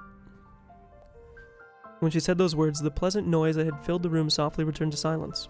Everyone looked down upon Angie's sleeping face. Each of them wore an affectionate gaze as if they'd just watched a baby finally drift to sleep. Did Angie have a good time? Of course she did. She might not feel that strongly about it now, but one day she will surely remember tonight's party and appreciate how fun it was. Yeah, it's like a last memory thing, you know, to cherish the relationship you had with everybody before you have to say goodbye to it. You're right. It was fun for us too, getting to play with Angie. By this point, everyone was standing in a wide circle around Angie as she slept. Now that the guest of honor was asleep, this Halloween party had reached a conclusion. So long, my granddaughter. I was so pleased to have this chance to play with you again after 12 years. It matters not if you forget everything about me. Remember me as an arrogant despot. But every now and then, try to remember how much I adored you. She will remember. Angie, you have a long life ahead of you. Even after 12 years, there's still much for you to experience. I pray that you find this life meaningful and worthwhile. Wait, guys, the seagulls are crying. You are the final grandchild and daughter of the Ushirimiya family. We all pray for your happiness. Angie, stay well. Happiness isn't something you find, it's something you make. Oh, not sweet with a good-ass line. And in fact, memories work the same way. True. There are some things that we only truly understand when we think back on them years later. Make sure you remember my pretty face every now and then. Just having you remember us is the greatest memorial service we could ever have, yeah. See? I think it's my prediction that I said earlier, around, I think it was around like the 1 or 2 hour mark in the stream that I got like the vibe they were given, and I think I kind of understand where we're going with this. Oh, come on. It's not like we're dying. We're just going to the inside of the cat box. The other side of the curtain. That's right. It's not even a curtain. It's just like we are now. Angie's there sleeping away. The rest of us are right by her side, watching over her. We'll always be with her. All of them still wore warm smiles, but the sound of sniffling came from several places throughout the room. This party wasn't only for the girl who wasn't able to be here this day. It was also a send-off for all of them to say goodbye. It was a party for the rest of them to say goodbye to her. It was also for all those people who weren't able to meet her here, who never had the chance to say goodbye. Yeah. I'm telling you, bro, I was fucking on the fucking money back then. 4 hours ago, whatever it was. Angie, live life strongly. Our blood flows through your veins. That'll definitely bring you strength. Ava, take care of our daughter. She's not honest with herself and she'll often be selfish and short-tempered. She might be a pain all the time, but I'll... Fuck me! Ugh. Toughen up, bitch. I'll make sure she's happy. As long as that's what she wants. Angie, it's okay if you forget my face, but please at least remember the taste of my cooking. Oh my god, stop. Ho ho ho ho. And I want to ask you to remember old Kumasawa. Fuck this game, man! Fuck off! I'm not crying on stream. But please at least remember the taste of mackerel juice. Someone said, when do you feed her that? And everyone laughed. Her face looks so cute sleeping there like that. She looks like an angel, just like her name. She's not an angel. She's a witch. Angie's the final witch. Angie Beatrice. I wonder if that magic will bring her happiness. Will she become a white witch or a black witch? That's for Angie to choose. I've shown her both sides. I'm sure a painful life lies ahead for you. You'll probably believe that you're all alone in this world, but we will always be there, right behind you, cheering you on. Don't forget that. Angie, don't forget.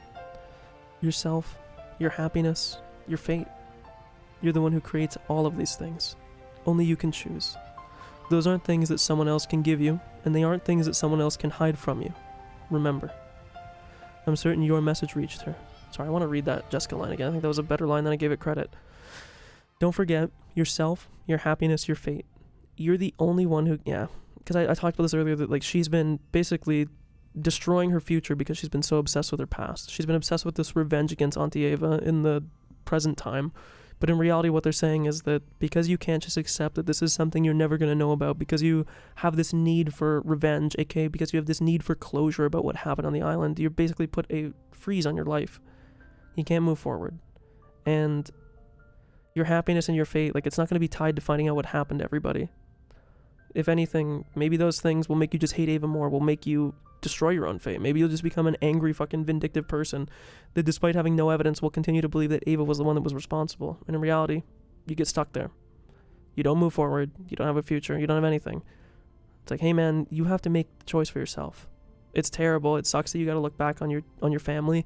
It sucks that you have to accept the reality that you're going to live without your parents. You're going to live without your brother. But it's your only path to have your future. And if not, you're no better than, like, you're basically you have the choice. You can live your life, or you can lock yourself in the cat box with them. And I think most of them don't want you to lock yourself in because there's no growth, there's no prospect, there's no future, there's nothing with that. But I hope so. I'm certain the tale of the two of us will help Angie understand. Yeah. This is where we're going to find out that all the tales were actually written for Angie in particular. Don't you have anything to tell her, George? I've already said all I wanted with that box puzzle. Will that puzzle teach her something? I don't know. But I do know that she's wise. Fuck you, George, you fucking pedophile. I'm sure she'll learn something from it. Angie, I pray that you are guided along the right path as you move on to the future. One by one they stepped forward and said words of farewell to Angie. Then finally, Battler and Beato walked forward. Angie, were you able to remember everyone at least a little bit? Of course, Angie didn't answer in her sleep, but Battler continued. It's true that the Ushiromiyas are a strange family. We're super rich, and that's given rise to all sorts of rumors and stories. However, all of those are just speculation made up by people outside the island. Young as you were, no one will blame you for forgetting the memories that were so kind to you. But even so, you must remember for their sake. I know she's 3 years older than what she is, but George is still a diaper sniper. It is not a sin to forget. The sin is to refuse to remember. All of us. We're really happy to have you at this party. Right, everyone? Everyone nodded at Battler's words. Everyone knew about the merciless and lonely life that awaited her. It was no longer possible for them to heal those wounds. If there was one thing they could do,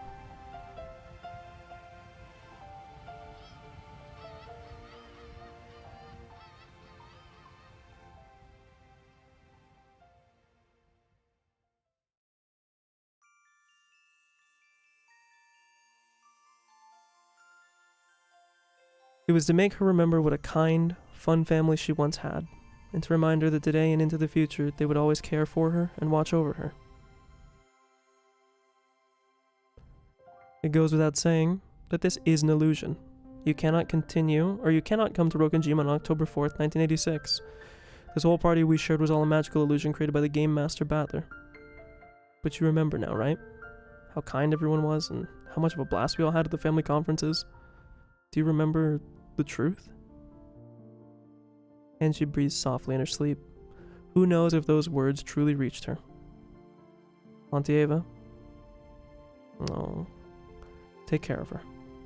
You really think that I deserve to become her mother? Well, it's not really that you deserve, girl. You're the only one that can. I do. Even though your own sadness was so unbearable, you tried so hard to be a mother for Angie. But in the end, it's alright.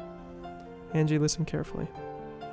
Battler grasped Angie's hand, then took Ava's hand and joined the two together.